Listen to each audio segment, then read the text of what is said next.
Chapter 3251 Maximus. He rose from the wide golden bed while looking at Adelaide and Barbados. The latter stumbled backward as her slender legs and small figure still phased through his body, her gaze one of worry as she harumphed while her body lay bare. "Did you worry us that you disappeared all of a sudden, and even now is everything okay?" Her tone gradually lost its gusto as she came down and spoke softly. Noah smiled and felt the uniqueness of the surroundings under his gaze as the bands of tattoos on his body flashed again and Adelaide let out a gasp as her fingers were able to feel him again. It felt like they were finally back on the same weavings of existence as he wasn't something their hands could just pass through. The eyes of Adelaide became moist at such a reality as she also spoke softly. "Is everything okay? Have you made another advancement?" Noah nodded as he saw the two were slightly shaken up, especially Adelaide, who held onto his body and didn't let go as if she feared he would disappear again in the next second. She looked at him up and down to make sure he was still all there. She traced the bands of stellar obsidian tattoos on his body as Barbados did the same. Adelaide then looked into his eyes with tears forming in hers as she spoke tenderly with slight hesitation. "Do you not know my biggest fear? It is not some apocalypse or even death, but that one day, I would look straight into your eyes. And you wouldn't look at me the same. That you would reach an unfathomable level of existence that when you saw me, you wouldn't think much of me. As if you were looking at a piece of stone or observing an ant on the ground below." Her biggest fear. Her eyes trembled as she revealed this and continued. "Sometimes I even have thoughts of you stopping where you are. Not going any further. I know it's selfish. I know. Her words weren't able to finish as she closed her eyes, feeling a sense of shame. Tears ran down freely as Noah sighed lightly while giving her a hug, turning towards Barbados beside him, who was also sniffling slightly while keeping on a strong front as he also pulled her close. His voice was deep and filled with determination as he replied, "A day will not come where I would gaze at you all with any less love than now. Likely, I will only ever look at you with boundless love that increases. You do not need to worry." His words caused the two women to hug him ever tighter. He had made heavy and powerful advancements that had taken him towards a new stage of existence entirely, and its implications were too grand. He didn't even release the boons of his new lineage to all others yet. He had to understand it first before anything else. His other parts of existence could do this as his body here hugged two women closely, reassuring them that no matter how high he reached, there would never come a point where he would look at his own family as if they were nothing. That, he was sure of. Inside the Omniversal Voyager, WAP, Noah's figure returned to what he was coming to call lower weavings of existence, his visage causing the shocked protector Lucretia, who was about to make some noise, to step back as she looked at him with scrutiny. What did you do? How did you do that?" She was surprised more than anything as what had just occurred now showed a glimpse of a terrifying power, where this being could disappear at will and she wasn't able to even sense him no matter what. He wasn't entirely honest with them about his capabilities, yet he looked at her calmly as if he were gazing at something small in the corner of his eyes. His hands waving dismissively as he replied, "You have your system of existence with its secrets, and I have mine. I just made a little breakthrough there since I have to prepare for the unknowns of the half-tainted omniverse. You and your sister are guaranteed safety while the rest of us could be whisked off. Remember." He spoke so simply as apart from Lucretia, he could feel the hidden gaze of Command Protector Valeria even more closely honed in on him now. He wondered whether his disappearance had also fully veiled him from the senses of an omniversal entity, or whether she could still capture weavings of his existence when he was in the place filled with threads of golden lines that he would label for now the higher weavings of existence. With a glimmer, his vision switched to as many other bodies that remained within the glorious higher weavings of existence, more details about the recent transformation unveiling themselves. Very few if any others were affected by his advancement, but there was someone who kept the very core of her existence within a part of Noah's soul who was greatly affected after the recent elevation. In the higher weavings of existence, Noah looked at the endless golden threads that still released tendrils of brilliance into him, his white and black eyes flashing as he saw the scene of an infinite forge within the depths of his soul. There, a dense number of golden infinity symbols swirled with a terrific golden light filled with psi-neutrino particles gushed down like an endless sea that gravitated around all the densely swirling infinity symbols, becoming more potent at every turn. In the center of it all and absorbing a large part of this was the figure of Ruination. Her eyes were closed as her crimson-red skin had unique tattoo-like markings, the aura she emanated being a dreadful one. Inside of the weavings of your existence, the tool of the Omniversal Archontes engineer is being refined. Ruination was gaining an unexpected boon while Noah himself broke down just where he was at. Pulling his gaze away from her momentarily, he closed his eyes and felt everything booming within him, Chapter 3252 Maximus. 2. Everything, the countless threads and interactions within his body, the threads and interactions outside of his body, and information flowed.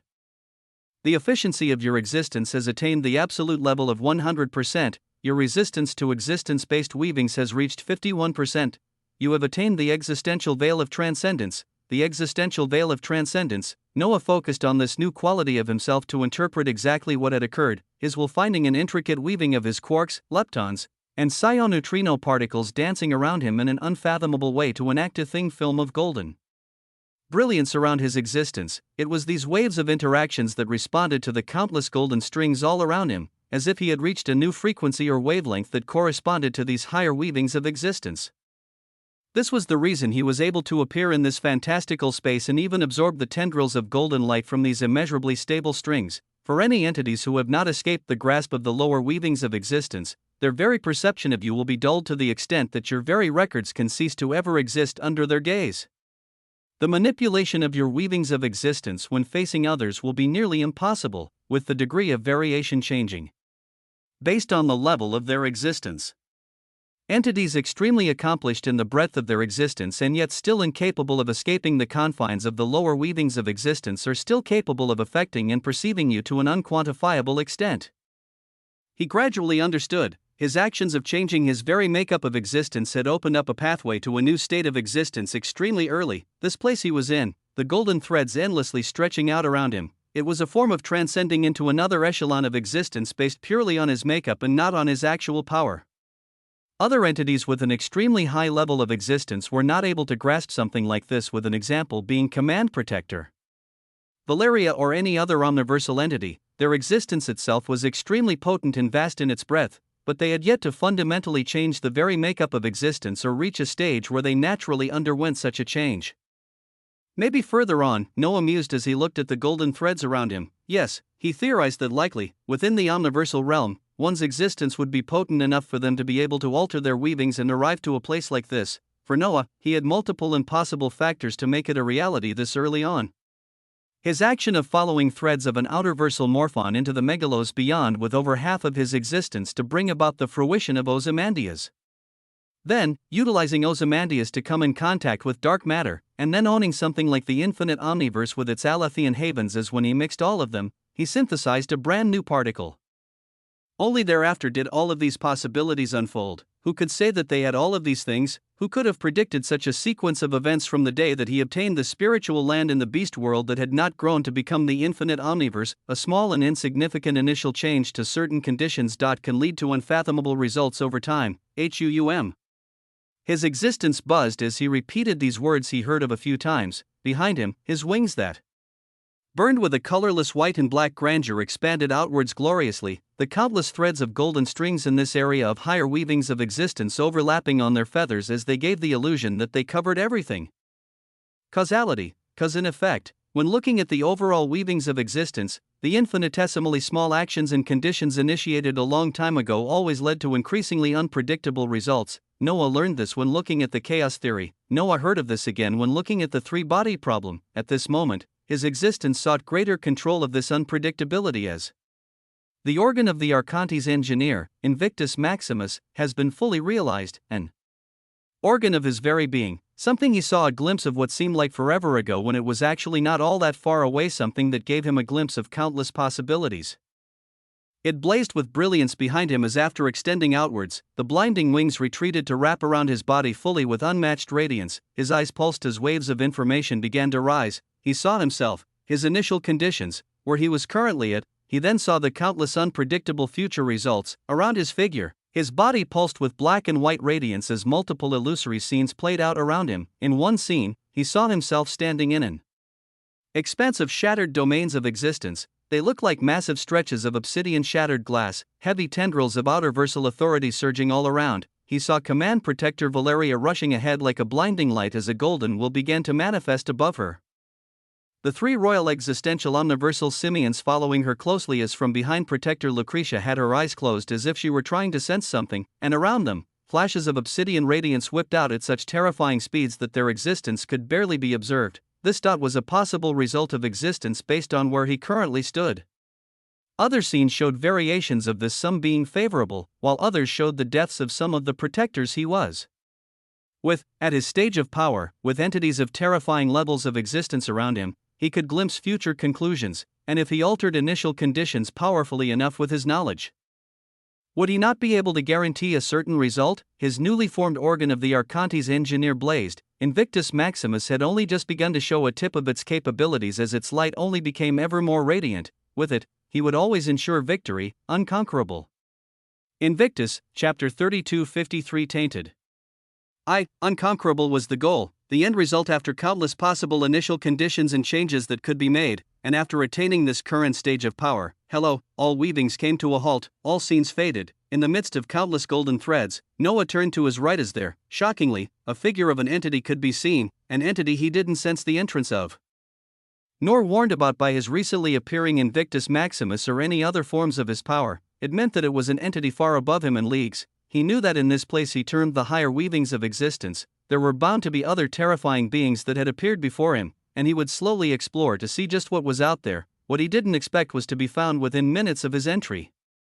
He looked at the entity where the intent had stemmed from, humanoid in nature by all accounts, legs and arms that were covered by a white robe, but his head was entirely bald and far too circular as it only had two white singularities for eyes and a mouth, no nose, no ears. The mouth was currently curved into a friendly smile, the white singularities actually showing enthusiasm as they looked towards Noah. Having such a terrifying entity before him, everything around Noah was retracted as he replied with a calm nod, "Hello." His reply only caused the smile on the entity ahead of him to deepen as his fair skin shone with brilliance. Around him, Noah could see the golden threads change their movements and gravitate around him in unique motions, entirely different from how they ignored him entirely. "Hello, friend. I haven't seen you around here before. I am Bob." "Who are you?" Bob, a ridiculously simple name, was given by this entity as Noah carefully looked at it while reciprocating its demeanor, a smile appearing on him as he replied, "I am Noah Osmont." "Are you familiar with these parts, Bob?" Since this entity didn't make a move, neither did Noah, and this entity, Bob, nodded his head vigorously as he neared Noah. "Yes, my friend. I've traveled all around these parts." "Did you just arrive?" "When I arrived here, it was hard to find lots of friends to talk to, but now, there are so many. I don't want you to be bored like I was when I first arrived, so how about I take you somewhere special? There's been something I'm itching to get my hands on for a while, and you might just be perfect to help me get it." His enthusiasm was unmatched. He spoke of many things as a great deal of details could be discovered under his calm words, with Noah choosing to go along with it as he nodded. Sure, he didn't know much about the place he was in, but he was curious just what oddities and wonders had already transcended their level of existence to arrive here. Great. This way, friend." Bob's smile covered all of his face as he came forward and grasped Noah's hand. He didn't phase through or miss, Noah feeling the pincers-like grasp as thereafter. Bob squinted his eyes as his other hand tugged on a golden string a distance away from them, and the golden strings vibrated as their figures instantly disappeared, covered by a golden light, as Noah felt himself traversing unfathomably vast distances in an extremely short period of time. As if they were utilizing the golden string that Bob pulled on and taking it to an extremely far away place, within moments, their figures reappeared. Everything here felt richer. Golden strings pulsed in abundance. Noah's eyes were bright as he gazed before them to see a dense cluster of golden strings that formed into the shape of a massive tree. But this wasn't the most astounding thing. It was the fact that surrounding this massive tree, golden dewdrop-shaped fruits hung, gloriously radiating an enticing glare that caused his very own existence to tremble. Bob had long since released his hand as he crossed his own hands on his chest while speaking with a smile. "I've taken you a little deeper into the expanse, friend. The tree you see before us is one of the many fun things you will come across here, but when I near it, his body rapidly floated towards the dense cluster of golden strings that formed the massive tree. But the moment he neared his figure became increasingly wrapped with golden strings that stopped his advancement until he couldn't move forward anymore. It is very sensitive to complex weavings of existence, as someone like me cannot get close. But if it's you, Noah, you should be able to get close, no problem. Just grab me a few, and you keep the rest." The taste of the hearthrees is impeccable, and it can also solidify the weavings of your dash. "ROR." In the midst of his words, a booming roar suddenly echoed out in the distance as Noah's Invictus Maximus organ pulsed, showing him endless darkness. In the distance, traveling on thousands of golden strings, A cloud of stellar purple light roared out as it came towards them with immense malice. The sheer pressure its existence exerted was so terrifying that Noah knew this was not an entity he could face right now. It was likely in the omniversal stage, if not higher, with its intent. Filled with a devouring light of greed, hungrily staring at none other than Noah and Bob, but just as it neared them, tisk, the smile on Bob faded, his hand rising as he tapped out, a tap. A single, simple, tap, and it felt like existence itself had turned its back on the entity formed of purple clouds, the golden strings around it briefly turning black as they released an interminable obsidian wave that instantly caused the whole body of this entity to break down and disperse. With a mere tap, moments later, the golden strings returned to their normal self as Bob shook his head while smiling again. I hate interruptions the most. Ah, so how about it, friend? Can you try and get us some of those hearthrees? After that, we can have a feast and share some stories. Bob, this terrifying being, spoke nonchalantly after eradicating an immeasurably powerful entity with a tap of his fingers.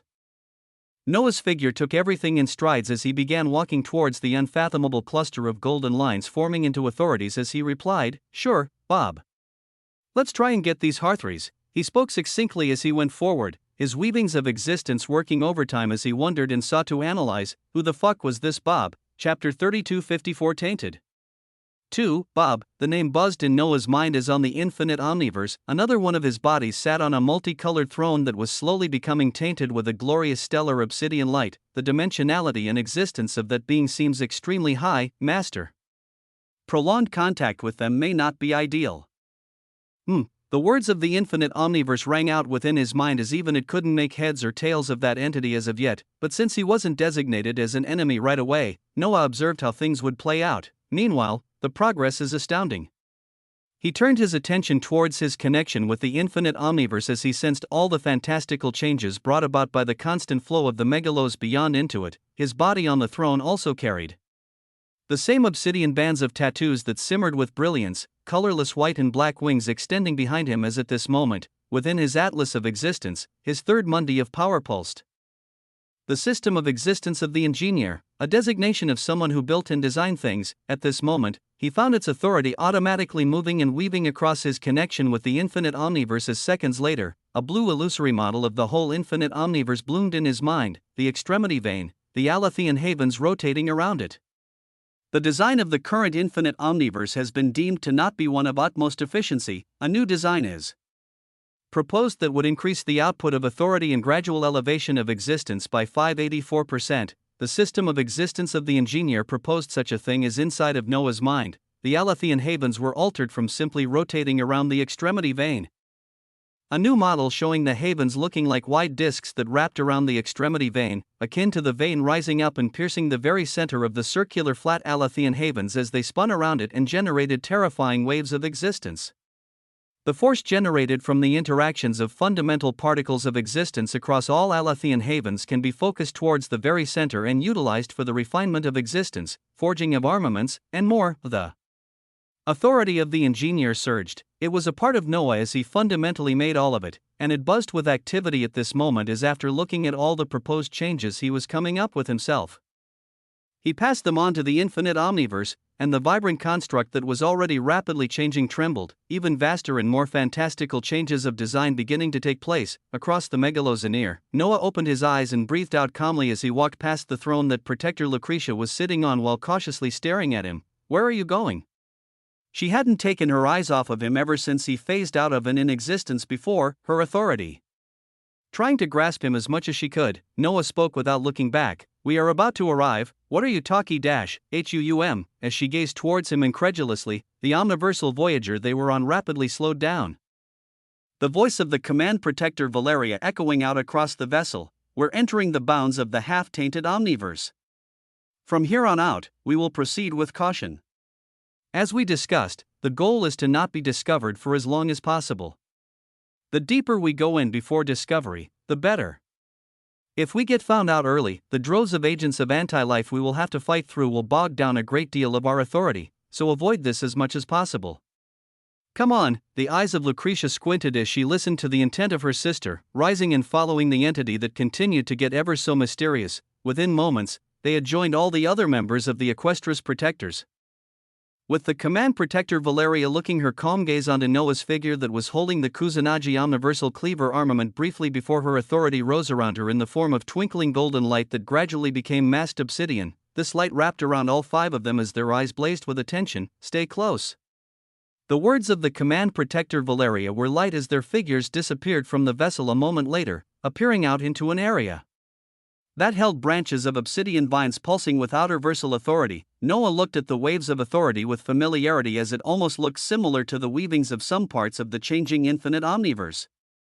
But not quite, these seemed a lot less stable. Behind them, the omniversal Voyager miniaturized and disappeared into command protector Valeria as she stood in front of them with variance, her body flashing with dimmed radiance as below their feet, an illusory wheel formed, a wheel full of intricate lines within it as the moment it appeared below them, it began to spin with a dim glow. The spinning motion absorbed some of the weavings of existence from below and gushed out a thin film of above where their figures stood, a veil coming to cover them as a moment later, they disappeared and seemed like tendrils of obsidian outerversal authority just moving across space. Let's go. The voice of command protector Valeria echoed out as the three royal existential omniversal simian protectors pulled out their omniversal armaments. Protector Lucretia gazed around her at the weavings of the outerversal authority tainting the megalozanir around them as she had a melancholic look, her gaze turning forward to see the smiling face of Noah knowingly nodding towards her as she became stern and gazed ahead. Noah observed all of this with calm eyes as he had seen this reality play out on multiple different results with the grandeur of Invictus Maximus. He didn't see everything, but he saw through most things that were to come ahead in this venture. It was a unique sensation as far ahead. There was an optimum result he was looking forward to the most that he sought to make a reality. It was the result of aiding the only omniversal entity in their midst to successfully take down one of the bodies of outerversal Morphon Savitar and to use this as an opportunity to do something deeply within the nature of outerversal Morphons, to eat up the work of others. To take the strings of connections to an unknown number of delegatus the moment that outerversal Morphon Savitar perished. It was also an opportunity for him to test himself. To test his power. Chapter 3255 Tainted. 3. Possibilities of the future unfolding in many possible directions already flashed before Noah's eyes as his job was a simple one. He had a future in mind, and he simply had to fill in the gaps for it to come to fruition. The first gap was delving into this massive half-tainted omniverse where an outerversal Morphon had made his home, getting past droves of lifeforms it had bent to its will, and eventually getting past the outerversal Morphon itself. A low scream echoed out a light year away as they delved deeper into the half-tainted omniverse, command protector Valeria turning towards this direction as they could see a few black beasts moving on four limbs, their bodies covered by a shrouded of stellar darkness as they only had jaws at the front of their bodies. They looked massive, and yet one of them flashed to instantly appear a few miles from them as a slimy red tongue lashed out from its jaws to taste the surrounding atmosphere. The first thing to observe was its shocking speed, a speed that very few apogee autarch could even reach, as it was a terrifying sight to witness. The hand of command protector Valeria rose as their figures came to a stop, the obsidian wheel spinning below them calmly as their figures remained masked, the only thing one could sense or feel when gazing in their direction were more tendrils of outerversal authority. In a flash, the massive yet speedy beasts disappeared as they resumed their movements once more. Softly, the voice of command protector Valeria rang out in their minds. We have come across agents of outerversal Morphon Savitar and other tainted omniverse where his most powerful bodies reside. We've come to call them another common moniker for a few agents of anti-life existence reapers. They are fast, and their bodies are capable of rapidly corroding existence if they ever get their hands on you. Your tasks once we get discovered will be to disrupt their weavings of existence without letting them get close. The wheel below them pulsed as if it was alive and breathing. The body of command protector Valeria had begun to vibrate with concealed power that seemed to be contracting and ready to be released at any moment. A heavy bloody axe swirling with trillions of crimson galaxies emanating an omniversal light was grasped by Protector Actaeon. Protector Orpheus and Ajax grasped a long multicolored spear and a bow respectively, their bodies swirling with intense concentrated weavings of existence as they were ready to go. Only Noah and Protector Lucretia seemed to be on the nonchalant side as their group delved deeper and deeper into the half-tainted omniverse. Miles away from them, more and more existence reapers appeared and disappeared, their massive bodies and wide jaws moving on four limbs pulsing with heavy outer reversal Authority, these were past lifeforms who used to thrive in this omniverse, and they were now turned into other things entirely, as a single one could be made from the existence of one powerful entity or the horrific product of millions of other existences forcefully fused together. But undoubtedly, each one carried the power of the outerversal morphon saboteur, each one was a delegatus, DUM, their surroundings entirely became tinged with obsidian radiance, the spinning wheel they stood on moved silently as below it, an endless stretch of shattered black glass began to appear. Tentacles of darkness grew out of them akin to an infestation as a few dozen existence reapers were perched on them. And the deeper they went, the clusters of existence reapers became denser.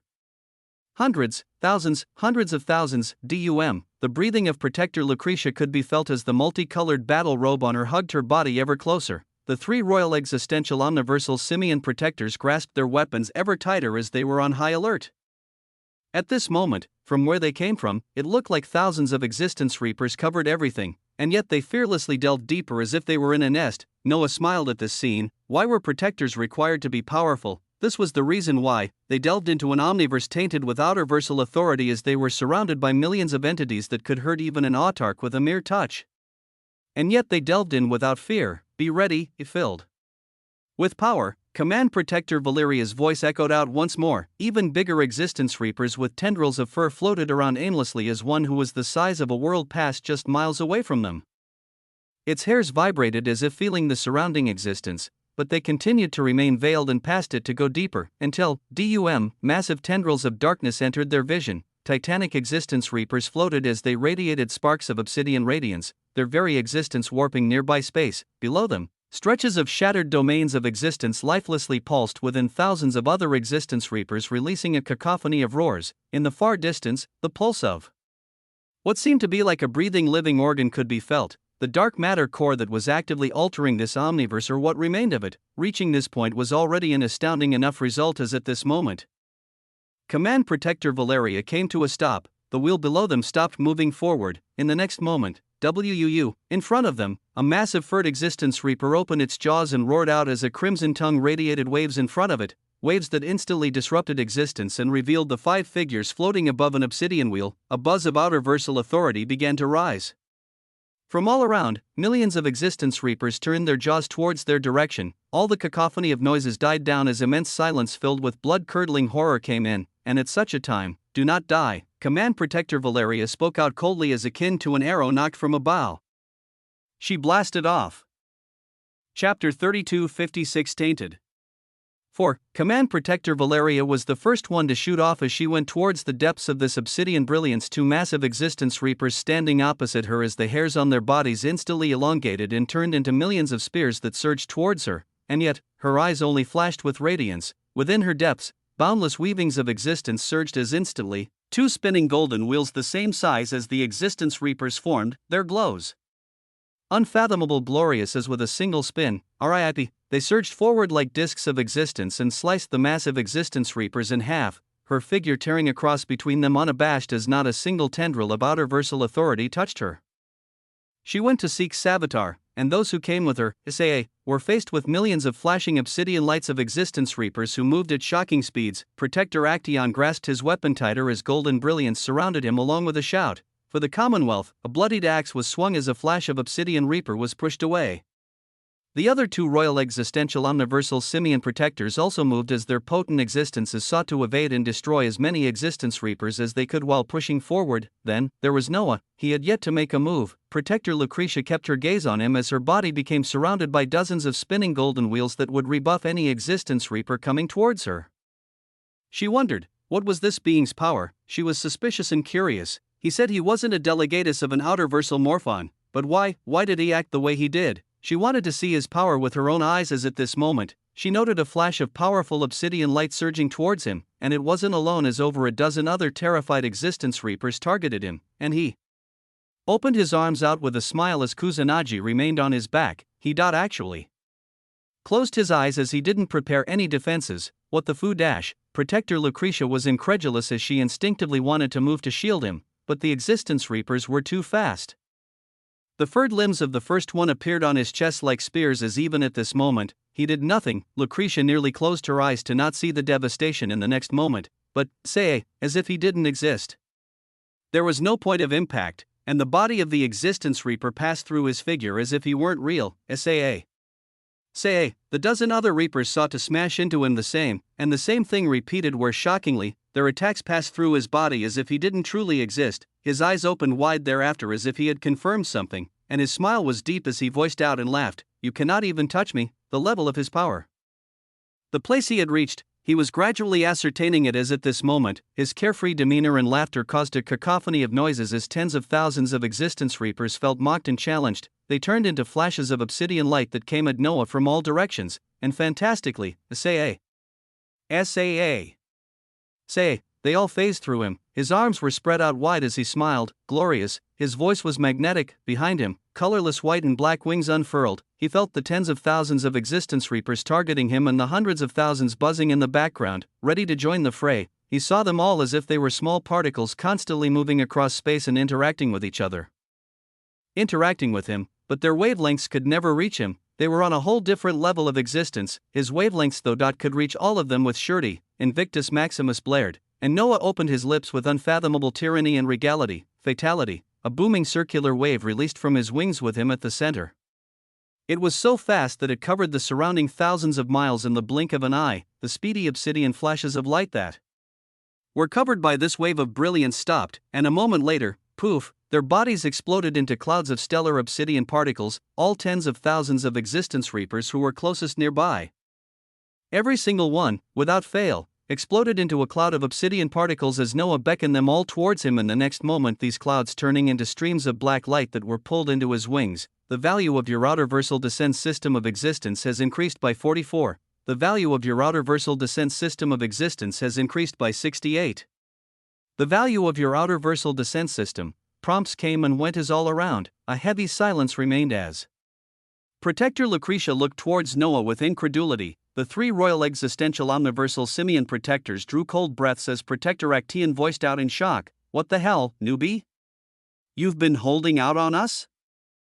A level of power that seemed to be nearing the omniversal stage buzzed from him. He seemed unfettered even after the words of Protector Actaeon, his wings flapping with brilliance as he surged forward in the same direction that Command Protector Valeria had disappeared towards. In the surroundings, the clouds of thousands of Existence Reapers seemed ever more agitated as they swarmed toward Noah more than anyone else in all directions, and yet after they clustered towards him by the thousands, they all phased right through his body as his wings would vibrate, and the cluster of Existence Reapers around him would explode into bundles of stellar obsidian clouds that were drawn into his wings.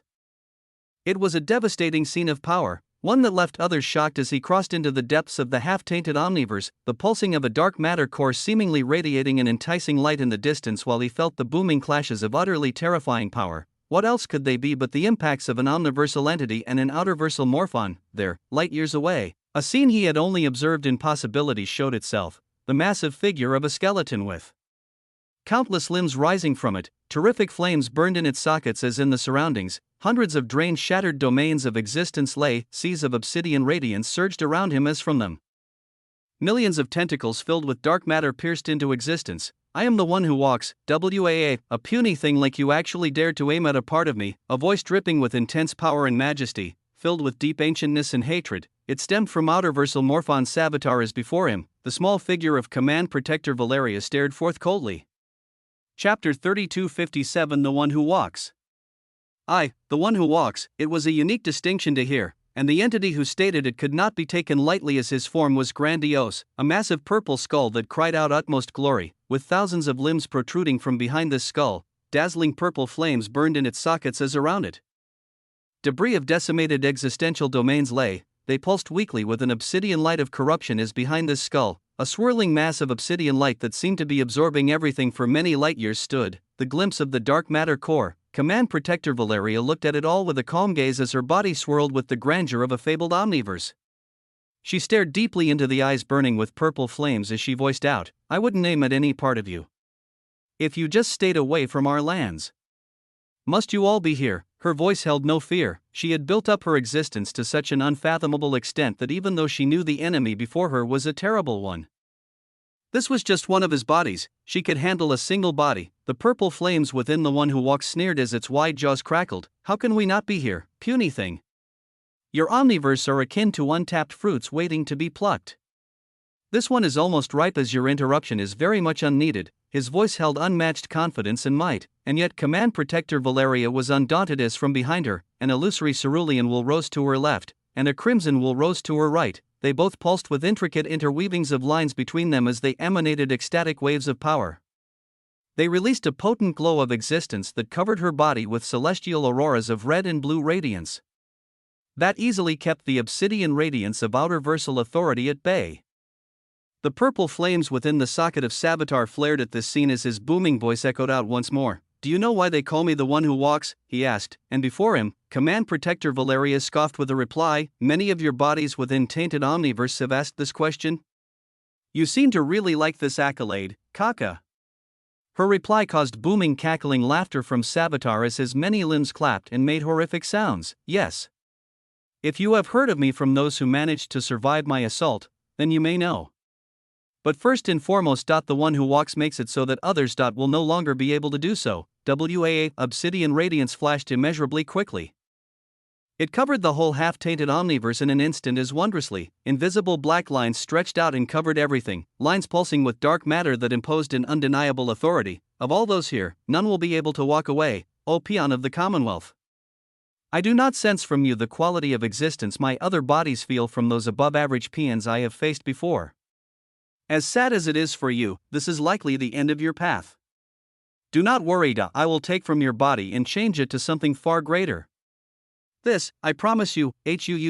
From behind, Noah's figure decimated rows of existence reapers to see the glorious scene of shattered domains of existence and the figures of outer-versal Morphon Savitar and Command Protector Valeria.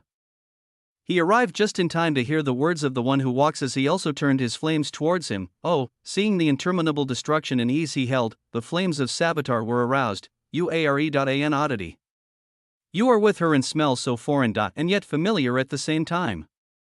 Have you also come to die? Words that could very easily be misconstrued echoed out as Noah arrived gloriously. Existence reapers who even neared him with their unfathomable speed exploded before they even neared, their brilliance being pulled towards his wings right after as he floated in with his hands behind his back. Seeing him, Command Protector Valeria didn't even turn around as her will already captured everything.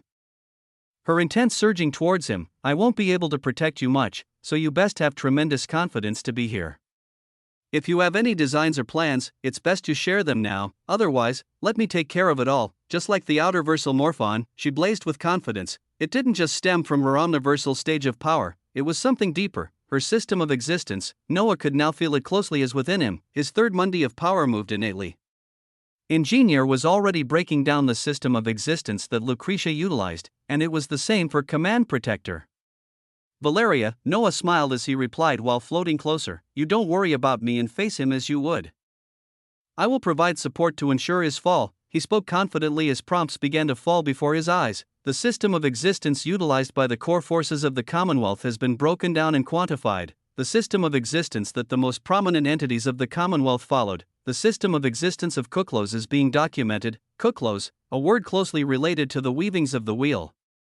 In the heart of the existence of all protectors of the Commonwealth, there was a single similarity. At the base of their existence, there was the illusion of a wheel, with the mimicking of the wheel of existence at their core. The existence of the followers of the system of existence of Kuklos face a refinement and elevation of existence at every turn of the wheel. After their existence has been raised to a sufficient level, they can utilize the weavings of the wheel to bend existence to their will with half the effort and twice the results. The dazzling blue and red wheels that appeared behind Command Protector Valeria caused her white skin to flicker with gem-like radiance, paired with the spinning fabled omniverse coming to life around her. She turned into a radiant beam of light that surged fearlessly towards Savitar. Chapter 3258 The One Who Walks. 2. A beam of unfathomably powerful light that rejected the outer-versal authority in the surroundings and made way to achieve a single purpose. Savitar looked at this brilliant light as he scoffed. He was the one who walks. He walked across the megalos beyond and attained a power that allowed him to be distinguished as the Great Savitar, a great one. Many didn't truly understand what this distinction meant in the grand scheme of things. Even if Savitar was on the lower rungs of a great one, he was still a great one. Even if his existence was spread out across the megalos beyond and megalos anear, he was still a great one. His body in this half-tainted omniverse may only carry a portion of his power, but even this was enough, because what he saw under his gaze and what his enemies saw were entirely different. His flames twisted into a cruel smile as he let this be known. Gahaha, your existence is powerful, but it is crude. Unlike those other peons of the Commonwealth, you have not attained that state of existence, a state of existence, no matter how much power one held over existence, if they did not flow with it as if they were one. If they were not capable of melding with existence and using it to further their alteration of reality, they would not be placed in the rungs of experts. Kaka. Let me show you. WAA. His flaming sockets became sharp as for the first time, his body moved forward, a massive skull filled with thousands of outstretched limbs, and yet its speed was so unfathomable that it disappeared entirely in the next moment.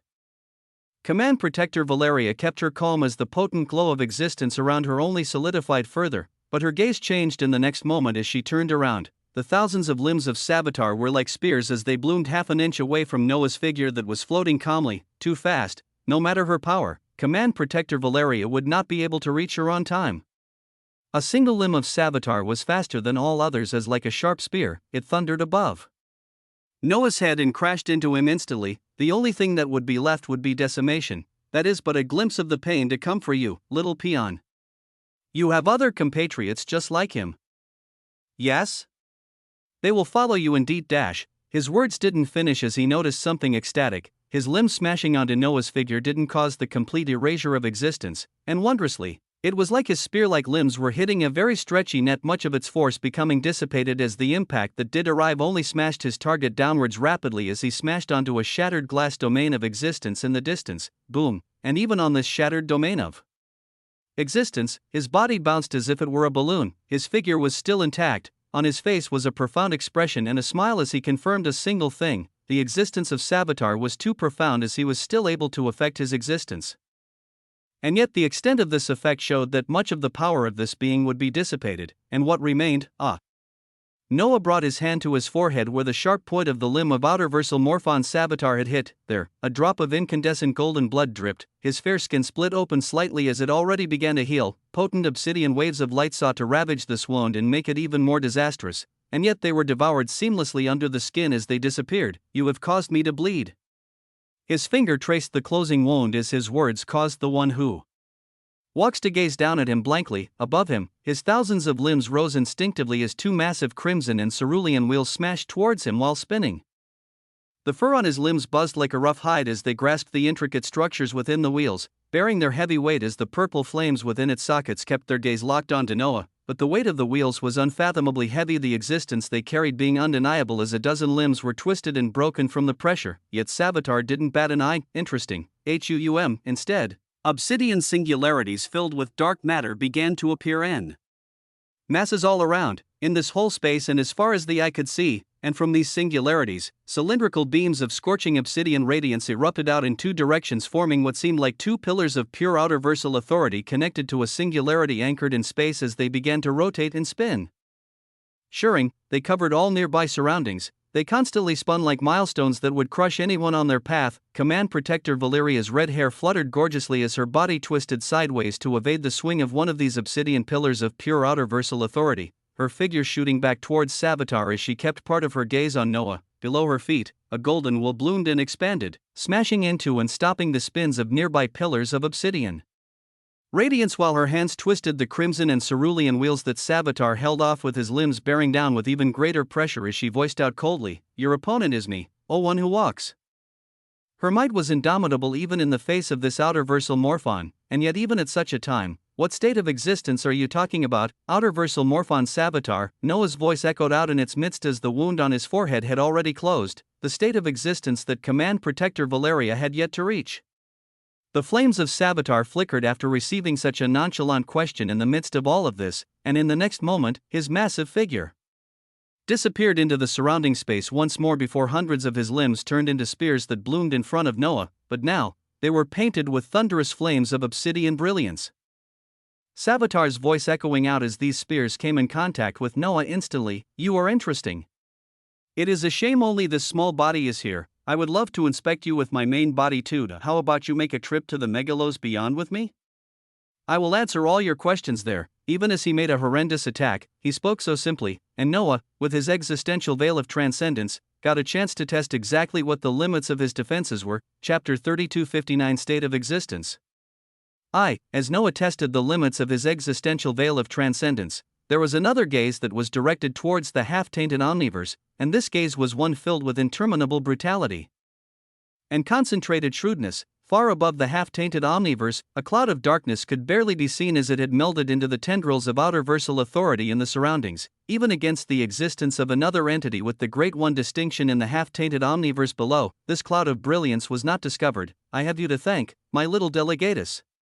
His deep gaze stared past the crowds of existence reapers being killed or pushed away by brilliant spinning wheels under the command of Protector Lucretia. Her red hair was akin to burning flames as dazzling crimson wheels that sought to imitate something very few could understand spun. Such a shame that your sister has not yet become one with existence.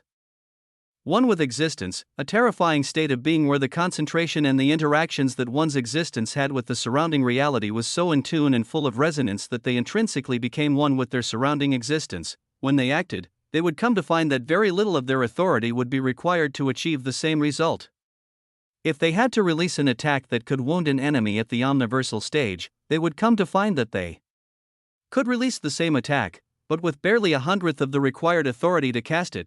What they could do was filled with endless possibilities. The protectors that had reached such a height with their existence were the ones that the bodies of great ones and other outerversal morphona within the megalosaneer commonly fought against.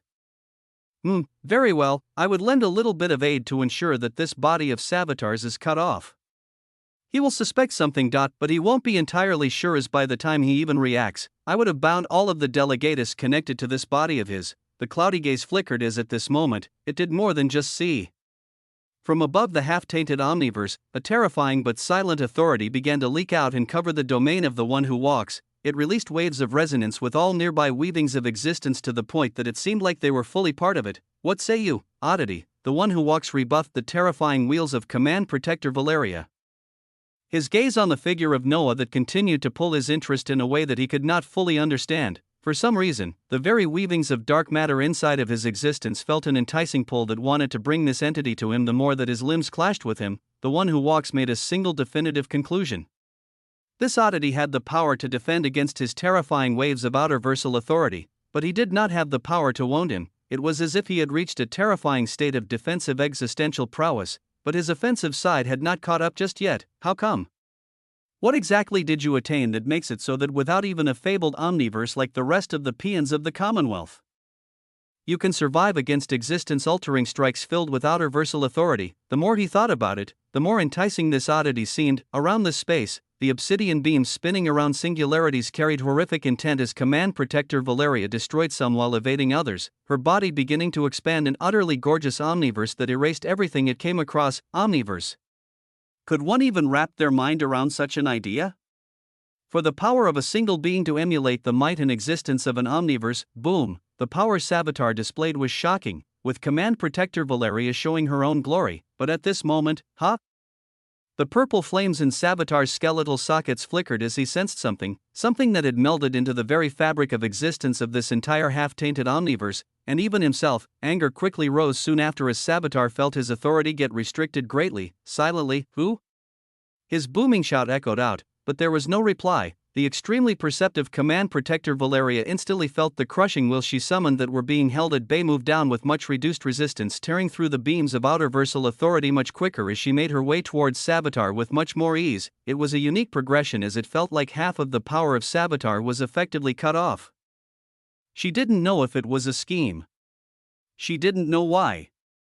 She only used this chance to ensure the completion of their objective here today, the decimation of one of Savitar's bodies and the destruction of a dark matter core. Her existence burned brilliantly as she used this chance to release one of her strongest attacks, seeking to not give Savitar any chance to unleash his power after he fell into this weakened state. Above and below, radiant crimson and cerulean wheels formed a scorching hell above, an endless sea below. Their sizes were pristine, but the color and dangerous waves of existence that these wheels released were even more glorious to look at as they sought to mimic and pull from the sheer standing of the wheel of existence that very few understood.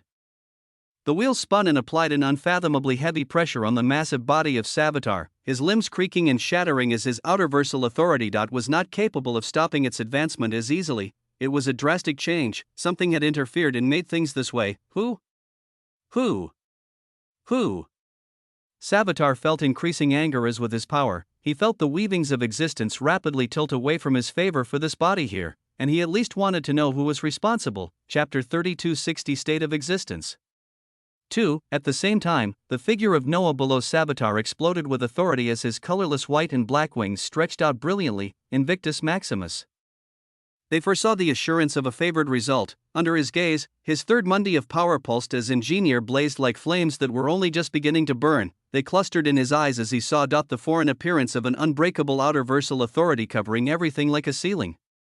And this ceiling was akin to a blanket of dark matter that effectively cut off a large part of Savitar's power from the megalos beyond where his main body should be, a foreign interference. That would go to help them, of course. It wasn't for no reason. Interesting. His eyes twinkled as his own movements didn't stop. The wings turned into dazzling colorless white and black feathers that formed into lines that began to bind the limbs of Savitar. Some even seeking to wrap around his massive skull to anchor this being in place as two wheels rotated above and below him. Noah was within this same space, yet the terrifying power of these wheels was not directed at him, but even if they were, he had interminable confidence to withstand them. But the power of Command Protector Valeria was not to be scoffed at as she directed her authority to achieve her goal here. Savitar roaring out as the honor and grace of a great one was being spat on. At this moment, impudence. You think that you are taking on an opportunity when you're falling into the schemes of others. Someone else has just made a move and you're only acting as a sword on their behalf. Take a step back and think before doing someone else's bidding. O peon of the Commonwealth, his authoritative voice boomed out as if he still controlled everything, yet neither Noah nor Command Protector Valeria stopped their actions as the expansion of Noah's wings began to light up with the authority of the administrator of the Atlas of Existence. The colorless hue was much deeper.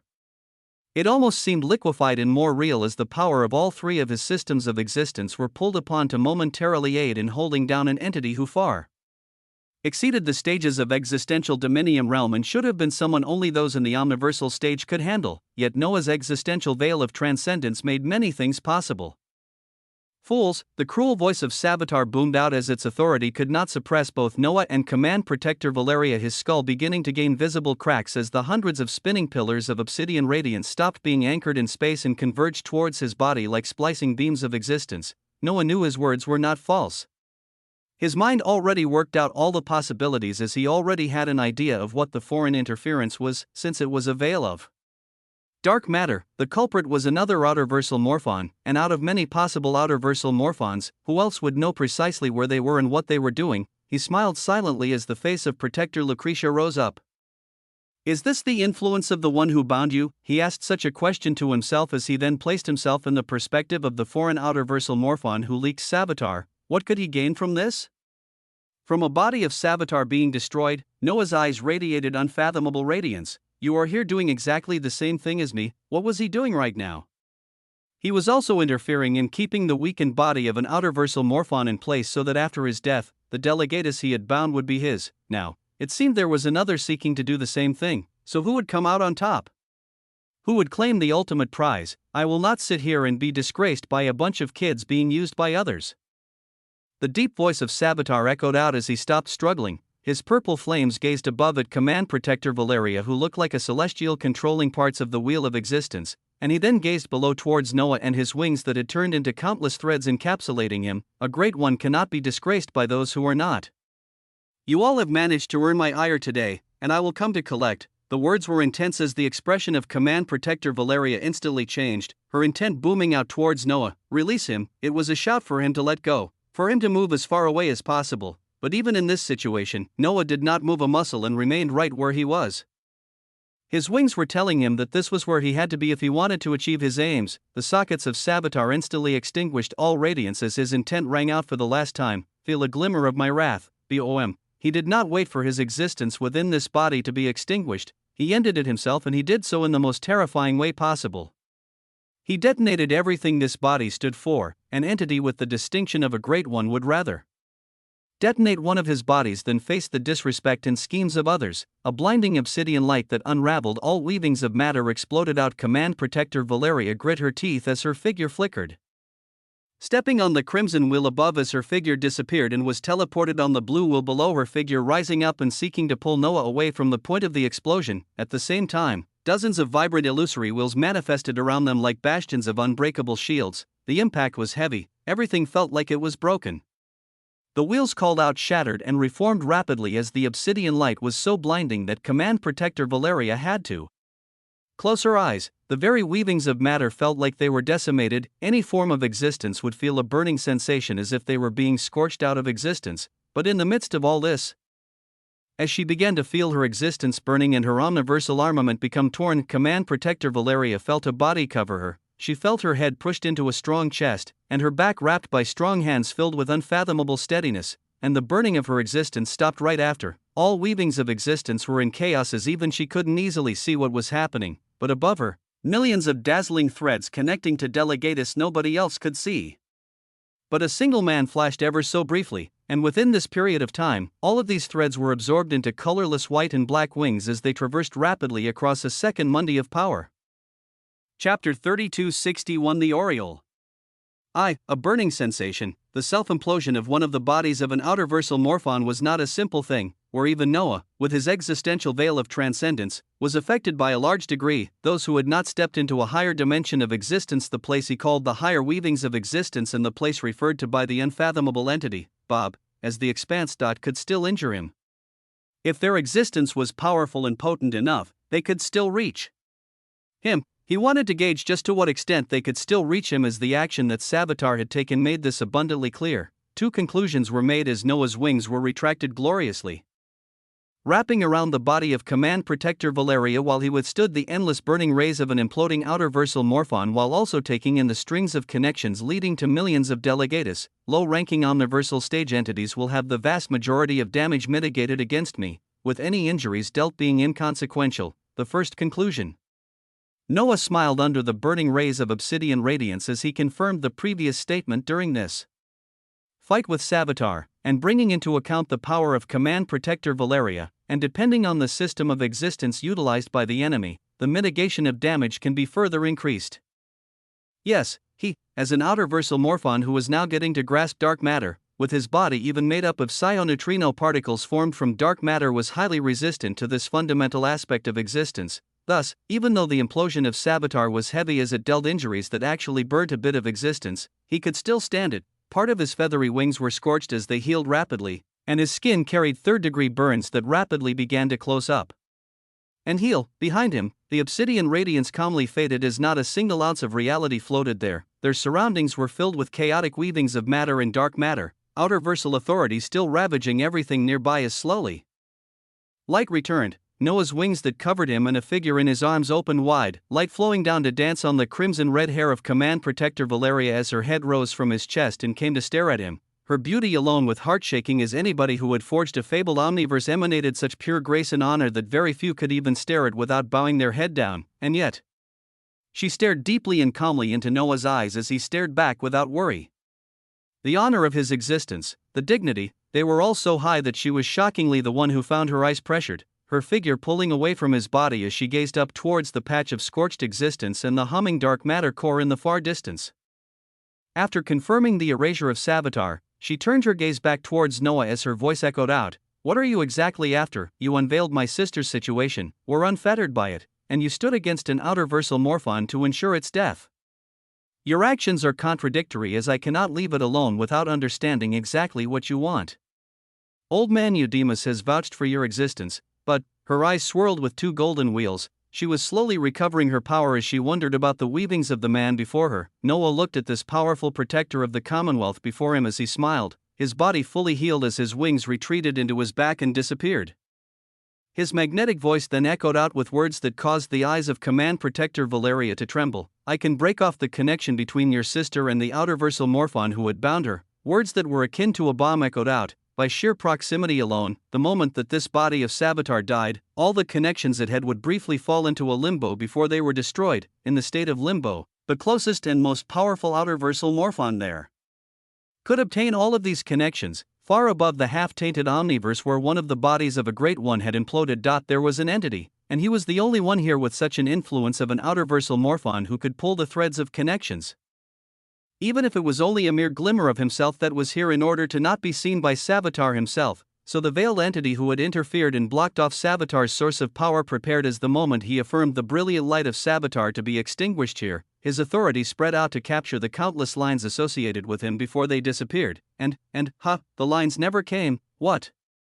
The veiled will buzzed, its authority encapsulated everything nearby, including the half-tainted omniverse below, and still, nothing, as if the many lines of delegatus under the banner of this body of Savitar were never free to be taken, or somebody else has taken them? A daring possibility, but there was only this single possibility: there was an outerversal Morphon even closer to Savitar than him, and they had taken control of all the connections in Limbo the moment that he died. And who could it be? He knew the identities of all new entrants into this past domain of Savitar. He knew all of them except for one. The records of Protector Lucretia flashed before the weavings of this entity, and soon the visage of a man appeared, hazy, he was hazy. To see, this showed how powerful of an existence this entity was to the extent that he couldn't fully be viewed with records by even someone like him, but he still had the gaze and words of Lucretia. Of the new entity who joined their team, Noah Eosmont, is it, the will of a great one burned brightly as it turned its gaze towards a single man, chapter 3262 The Oriole. 2. The thoughts of a great one buzzed, yes. A great one, the one holding the string of Protector Lucretia, was a great one as naturally, only someone of this caliber would dare to make a move on an entity like Savitar, but for all of his efforts to go to waste for someone else to reap the rewards of his efforts, the great one mulled silently. Noah Osmond was a protector. From the records of Lucretia, a newly added one at that, as it meant he had to be adorned and cleared to not be on the side of antimatter or dark matter before he was given such a distinction. And yet, he was an outerversal Morphon. Interesting. Who are you? You cannot be a nobody, and you should have sensed my intervention. Yet you did what you did regardless. You dared to steal from me. The will of a great one formed a chilling smile as its intent weaved. For this entity, he always had the tendency to know everything about his enemies before he made a move. He found the process of information collection the most thrilling, as after all possible knowledge about his target was known, he could easily dismember them, their power, and everything else under their banner. Savitar had fallen to be one of his many targets, as he knew a great deal about him, like where one of his bodies was hidden, and how he could expose it to the peons of the Commonwealth to a protector sent to kill this body of Savitar on his behalf only for him to reap the rewards. He planned, learned, and schemed, and when he made a move he may even use others, as he wouldn't make the move himself. He had lived far too long. Too many eons and cycles can make anyone paranoid. He had seen again and again entities of unfathomable power be toppled, their weavings of existence only ever showing shock and disbelief when they perished, an outerversal Morphon staring in shock towards him as they believed him to be their closest ally, and yet he killed them, an outerversal Morphon who knew nothing about him, but had gained an opportunity of a grave of the great Beyonder that held pure dark matter crystals. He lost his life even before any of this could be enjoyed, a protector of the Commonwealth who had a bright future ahead of her, as her sister had attained the omniversal stage and she herself wasn't too far off. Only to find herself forced to be a delegatus of the very enemy she was fighting again. There were many examples of those who would fall into his whims and plans, and even with all preparations, things could still fail unexpectedly, as they did just now due to something he couldn't have even accounted for, due to someone. The Great One felt a thrill rising within him as he found himself a new target. With the current will he had here, he could even choose to make a move against this being right now, but the chances of success were unknown since he did not know much about him, and even if he destroyed a single body, so what? He would have other bodies out there, some on Megalos Anir, some in Megalos beyond. He would find out where every piece of him lay, and only then would he make a move. I can already taste it. This will be a long hunt. His will buzzed with tremendous weavings of existence. Down below, Savitar had mentioned a state of existence, one with existence. This was only the first state of existence that entities who had greatly forged their existence could attain. For those who were even grander, their existence would begin to change and be distorted, until they developed something utterly unfathomable to others. Silently, around the veiled will of a great one that was filled with endless darkness melded with existence. The outline of an eye formed, the eye of existence, piercing eye that could get past endless lies and discover countless truths of existence. This eye opened wide at this moment and locked onto none other than Noah Osmont. Let us see, at this stage of power, entities could veil weavings of their existence very well, even to the extent that their records would be things others could not find out, utilizing the eye of existence. This great one was going about it a different way. He didn't alert his new target, but his eye of existence pulled on the records of his surrounding existence, where he had appeared before, how he had interacted with the existence of his surroundings. the terrifying authority of this great one focused entirely on the interactions his target had with surrounding weavings of existence and nothing else, and the eye saw interactions within this half-tainted omniverse, interactions leading to a vessel, interactions tracing all the way back to the omniverse of the protectors. It was glimpses, mere pieces, but it gradually formed a story, the story of his target, the eye continued to see as from the omniverse of the protectors. It grasped the weavings of another vessel that traversed great distances, and this vessel originated from another omniverse, a newly discovered one, Omniverse X999. The Great One traced the interactions of existence all the way back there as in this place. There were too many interactions. Is this point one of your homes? The Great One that had reached the state of attainment of the eye of existence smiled with unfathomable brilliance. Let's probe around and discover more, shall we? The information he was getting was too sparse, only interactions. They told him a lot, but also very little. Let's see, how about using others again? His weavings moved, a newly discovered omniverse. This was a prize, as what if he led some outerversal morphons there? The Great One hummed a tune as he realized he was enjoying this particular hunt a great deal. This was because in all the interactions he was uncovering with his powerful state of existence, he still didn't uncover any truly personal details about his target. He wanted to know more. He was a great one, he was the great ponderer, Nietzsche, and he would come to know, he would come to understand. Only after he understood would he make a move, and by the time he made a move, his enemy would already be defeated. Chapter 3263 Dictum. Decree. Ordinance. Within the expanse, what Noah called the higher weavings of existence. His figure that had reached the depths of the incandescent cluster of golden lines forming the huge tree stopped momentarily as he frowned. The wings behind him fluttered. Invictus Maximus released a warning, but the warning was messy and without a whole lot of information. Noah focused on it and quickly locked down where its source stemmed from, his weaving pointing to nothing else but the half-tainted omniverse, where one of Savitar's bodies had just perished, where he had stolen millions of lines of connections and sent them towards Ozymandias. Who had he stolen from? Who was scheming and had acted in the middle of the battle to reduce Savitar's power by half? The master of Protector Lucretia. The outerversal morphon who had bound Lucretia. Noah's eyes shone brightly as he was certain this sense of danger stemmed from this being as currently, there could be no others. He began to think and plan. My friend, you're almost there. Come on. Behind him, the figure of Bob was jumping up and down with excitement as if cheering him on, his intent focused on the hearthrees dangling like glimmering cosmos on this tree. The hearthrees were shaped like golden dewdrops filled with immensely concentrated existence, and unlike when Bob went forward, Noah didn't face restrictions that stopped him whatsoever. His hand simply reached out and grasped the golden dewdrop, plucking it lightly as when he did. It was like a string had been cut, treeing, vibration spread out across the countless golden strings nearby, with Noah's existence locking onto the dewdrop in his hands. Hearthray a unique type of existence that forms in order to be assimilated into the weavings of another existence, a type of Catholicon. The peak of achievement of its existence is when it is devoured, with the boons it provides being solely dependent on the one who devoured and assimilates it. Entities whose existence holds an unshakable foundation, potential, records, and complexity of weavings paired with the amount of time their weavings have been active will be capable of benefiting a great deal. An existence who is more powerful but with a weaker foundation or advanced in the passage of time will experience much less benefit. Albeit the taste of a hearthray will remain impeccable, a ridiculous treasure, something Noah had never grasped before, with this item actually benefiting those who were youngest since their existence was active. But how many entities who were extremely young could achieve a transcendence of their existence and arrive in this place? There were an unknown number of even omniversal stage entities above Noah who had not arrived at this stage of existence. Likely, it was entities who had their weavings of existence active for millions, billions, or even eons and cycles of existence who would be in a place like this, someone like Bob. But uniquely, Bob was so powerful and complex that his very weavings were prevented from getting near this unique location. It was an oddity of wonder of this higher weavings of existence, of the place Bob called the expanse. Noah grasped the hearthray in his hand as he felt the golden dewdrop buzz with excitement, waves of golden light actually releasing from it as they formed into an intent that said, "Eat me, eat me, eat me." Right, this treasure was actually a type of existence, but it formed for the sole purpose of being devoured. Its achievement in life was to be devoured, and its weavings made this abundantly clear as it almost danced on Noah's hand. Good.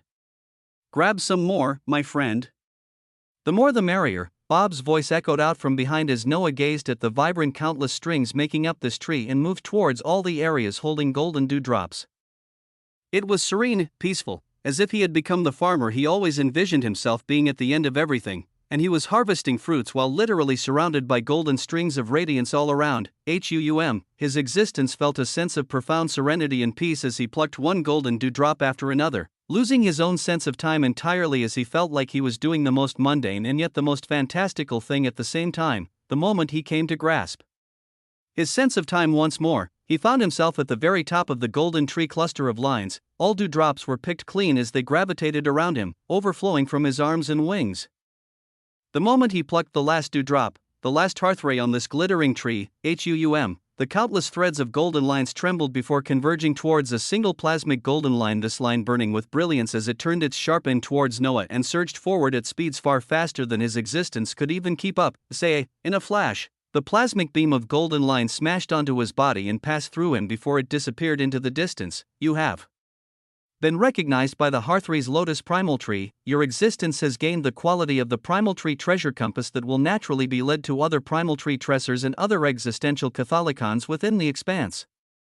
In the depths of his existence, the markings of a golden tree appeared and buzzed with activity as Noah made a tremendous gain by doing something seemingly mundane. At the same time, the marking of the Primal Tree treasure compass was forged within him. The weavings of lute, protagonist, and quintessence within your conceptual system of existence have made a significant advancement. The value of your conceptual system of existence has increased by 50,000, something even deeper within him responded as his existence cheered. At this time, you picked them clean, my friend. Come, let me show you how to best enjoy these. The figure of Bob appeared beside Noah after the disappearance of the Hearthray's Lotus Primal Tree, grasping one of the many golden dewdrops swirling around Noah as his hand pulled on a golden string near them, and, whap, they disappeared. Chapter 3264 Dictum. Decree. Ordinance. 2. Those with power could do things that those without power would look at with awe and shock. The things Bob was doing were worthy of awe, but Noah only watched them with analytical eyes as within the span of an instant, he found that their surroundings had changed once again. They appeared in a space where the strings of golden lines surrounded a massive distorted space that held no strings, all of them pushed to form an encirclement of golden strings around this space that actually shone with white radiance, akin to a white singularity amidst all the grandeur of gold. Come, in this space, we should have no disruptions as we enjoy the Hearthrays with ease. For obtaining all of them, is there anything a new entrant like you is curious to know?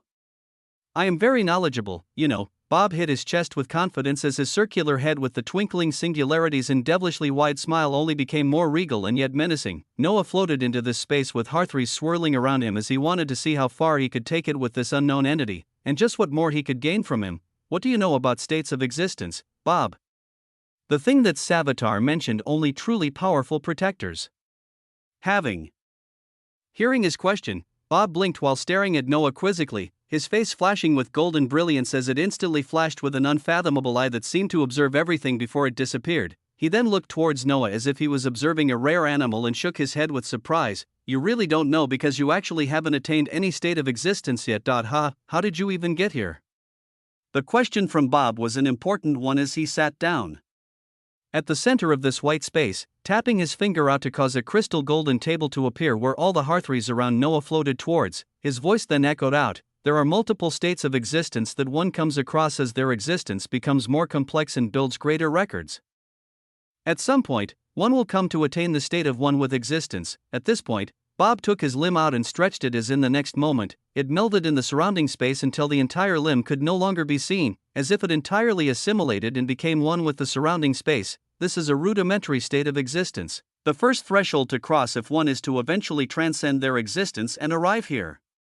And you, my friend, have yet to even attain this state of existence, but here you are. Silence. Bob stared towards Noah while blinking with bright white brilliance, his voice continuing to echo out, after the state of one with existence.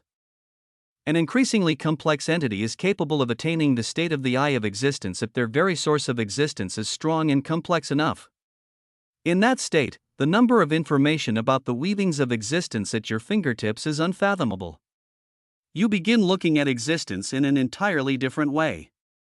This step is what allows you to find the eventual doorway of transcendence to arrive here. over the countless cycles, many have reached the apex of this state of existence and been lucky enough to arrive in the expanse.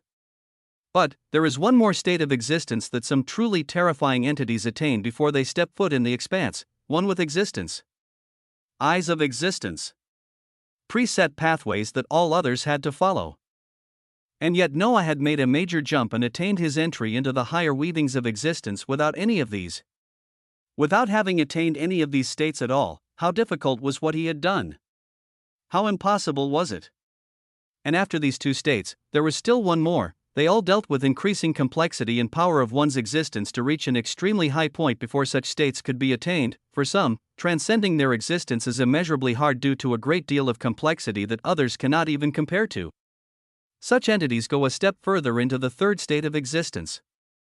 Some call it the decree of existence. Others call it the dictum of existence. Or the ordinance of existence, depending on where they are from. But it is a state where one takes all the complexity of their existence and reduces it all to a single decree. A single dictum. A single ordinance. Such entities are unfathomably powerful.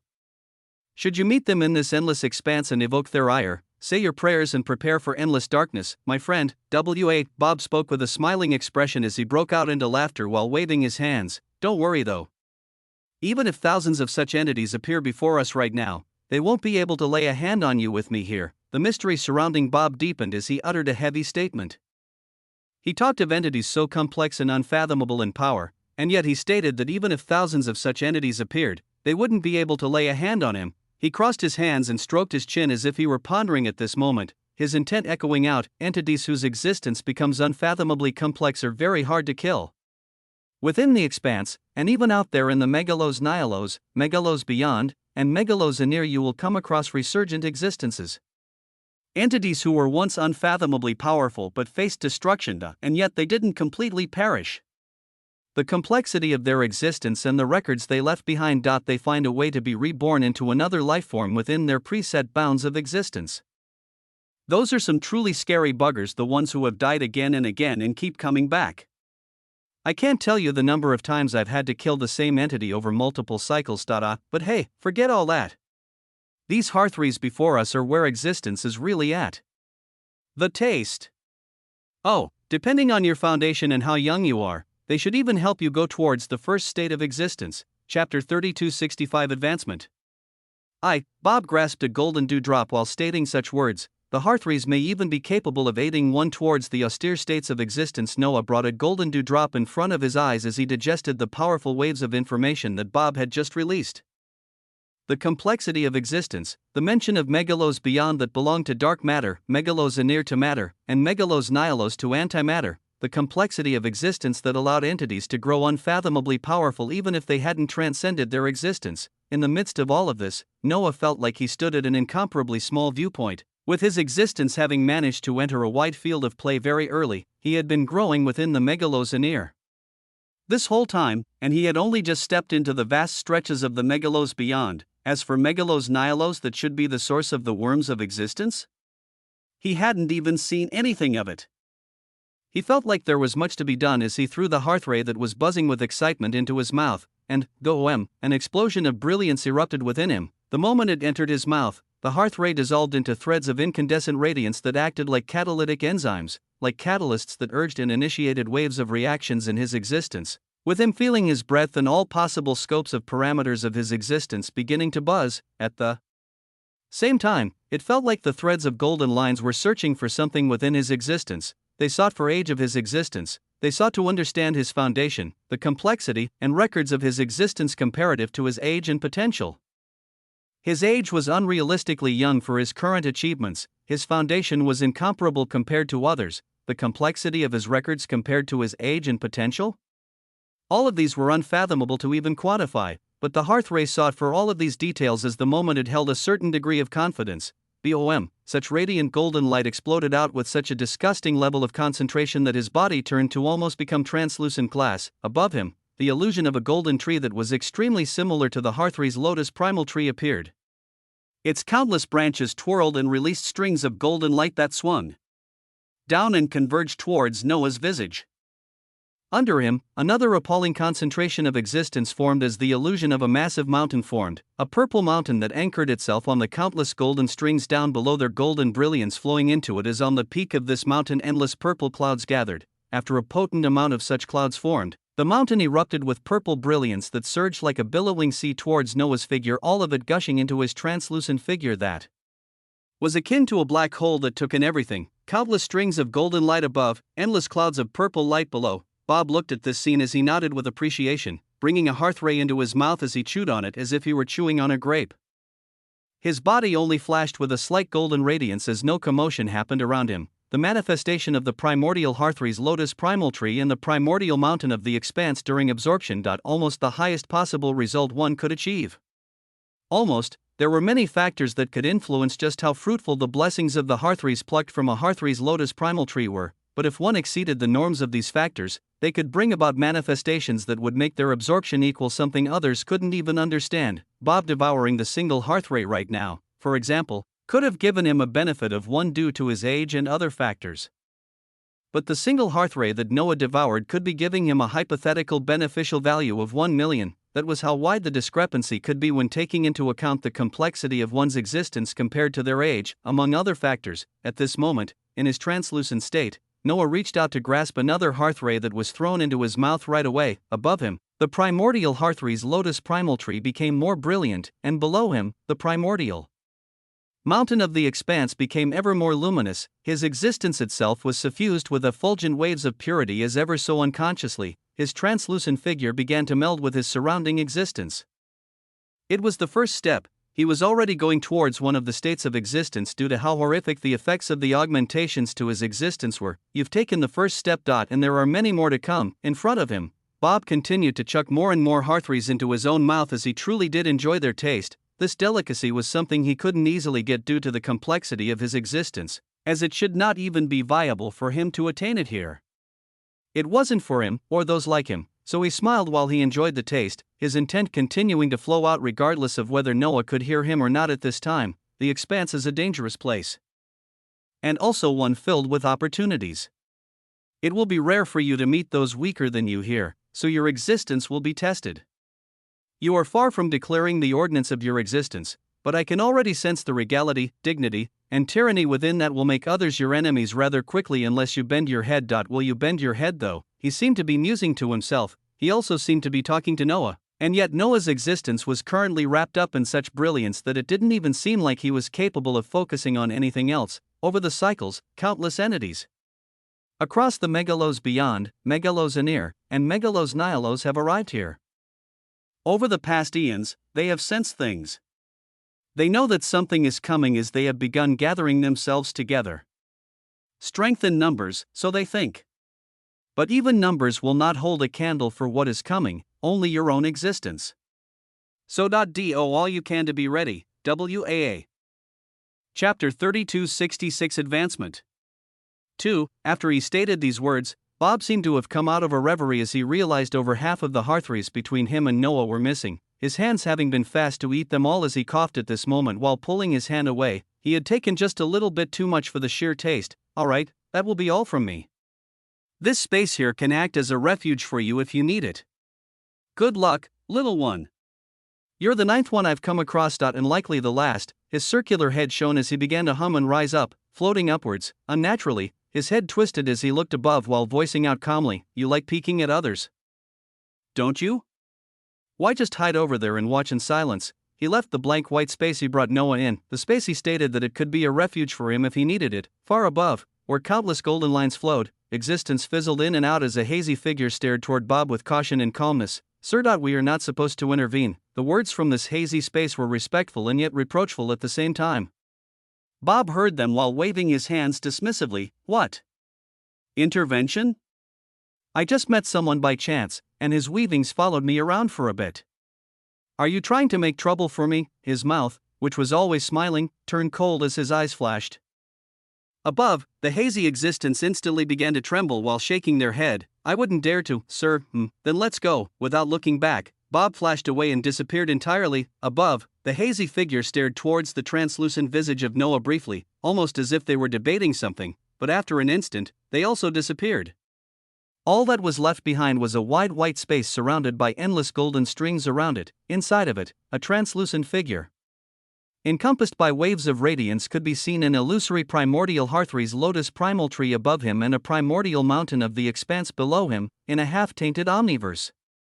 Command Protector Valeria had been looking towards Noah with caution after his last words that brought about great shock. He stated that he could break off the connection between her sister and the outerversal Morphon who had bound her. She wanted to question such a statement, but in the next moment, his figure began to radiate a shocking amount of golden and purple radiance. "Why are you glowing?" She asked such words while squinting her eyes, but the man before her waved his hands dismissively while gazing behind him, past the scorched space, towards the tendrils of outerversal authority converging into a massive central singularity, the dark matter core. He could also sense that far in the distance, the figures of Protector Lucretia and the other 3 royal existential omniversal simian protectors were wrapping up the delegatus of Savitar who had lost their master here, the existence reapers who were scrambling out while crying like children, many of them escaping towards the shattering waves of outerversal authority in the distance. Among the connections Noah had sent towards Ozymandias, many also included these existence reapers among others, as Ozymandias would have to grasp them all and identify them, and alongside all of this, ridiculous changes that he was trying to keep up were initiated by one of his bodies that was within the higher weavings of existence, their boons stretching towards his atlas of existence and everything else that made him.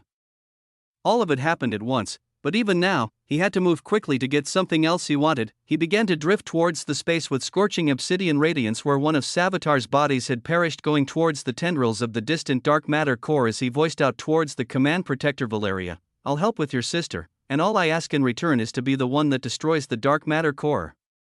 I can gain something from it that will even help with cutting off the link from your sister to the outerversal Morphon she is connected to." Lies were mixed with truth as Command Protector Valeria gazed towards him with hesitation. Why did she continue to ask for missions of hunting down Morphons? Why did she feel such hatred for them?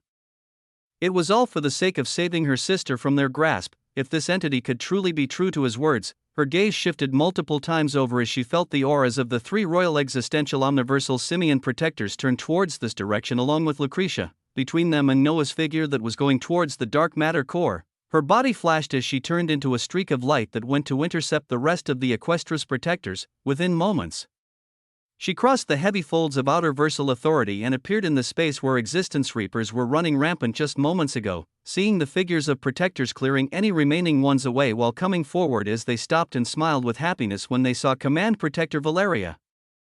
"Ha, Commander, Savitar has perished?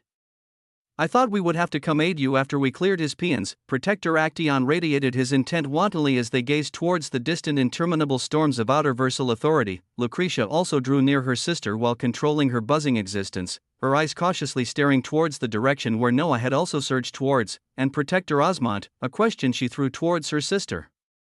One that Command Protector Valeria nodded calmly to as she began to summon crimson and blue wheels to wipe off any remaining existence reapers. He is observing the complete destruction of the dark matter core. Come on, let us rid this broken omniverse of these agents of anti-life entirely. Her valiant command echoed out as the others only nodded and followed. In the distance, Noah was coming upon a buzzing dark matter core. Chapter 3267 Advancement 3. A dark matter core, something formed after an outerversal Morphon descended onto an omniverse, drawing all weavings of existence stretched across it towards a single singularity that transformed everything into weavings of dark matter. The quintillions upon quintillions of lifeforms stretched out across all the existential domains containing countless planes of existence, cosmos, universes, and trillions of worlds. All were burned and acted as the fuel to further the dark matter core, with Existence Reaper rising from the wanton fusion of the strongest existences within the omniverse. It was a heavy and cataclysmic ordeal that decimated a great deal of life, and Noah came upon this vibrant core at this moment as he sighed. Its formation was cruel and brutal, but since it was already here, are you ready for an infusion of even more dark matter? Noah sent his thoughts out to the infinite omniverse that was continuing the process of rearrangement and transformation based on his source of existence of Engineer. Yes, Master. The voice of the infinite omniverse was firm. As on Noah's fingertips, cyanotrino particles began to gather. They acted akin to particles holding a heavy gravitational pull towards the weavings of dark matter ahead of them, tendrils of obsidian radiance beginning to flow towards Noah as in response. A film of incandescent obsidian radiance began to erupt from his hand and fold over the dark matter core that was light years wide ahead of him. He barely seemed like a speck of dust before it, and yet his power was so deep and heavy that the released black film of radiance wrapped around the light years wide dark matter core in an instant, and then the weavings of existence themselves began to distort. His connection with the infinite omniverse was put in focus, his new weavings of existence made up of quarks, leptons, and psioneutrinos were put in focus, and then, a tug occurred, but with this mere tug, whap, the dark matter core disappeared, aka, the remnants of anything to do with the half-tainted omniverse cried out a devastating bellow. Noah closed his eyes. He felt the profound changes his existence was undergoing at this very moment as it allowed him to be in tune with his surrounding weavings of existence very, very closely. The effects of the Hearthrees on him were appallingly great as the values for every single one of his systems of existence were shooting up rapidly, and he felt ever closer towards all surrounding weavings of existence.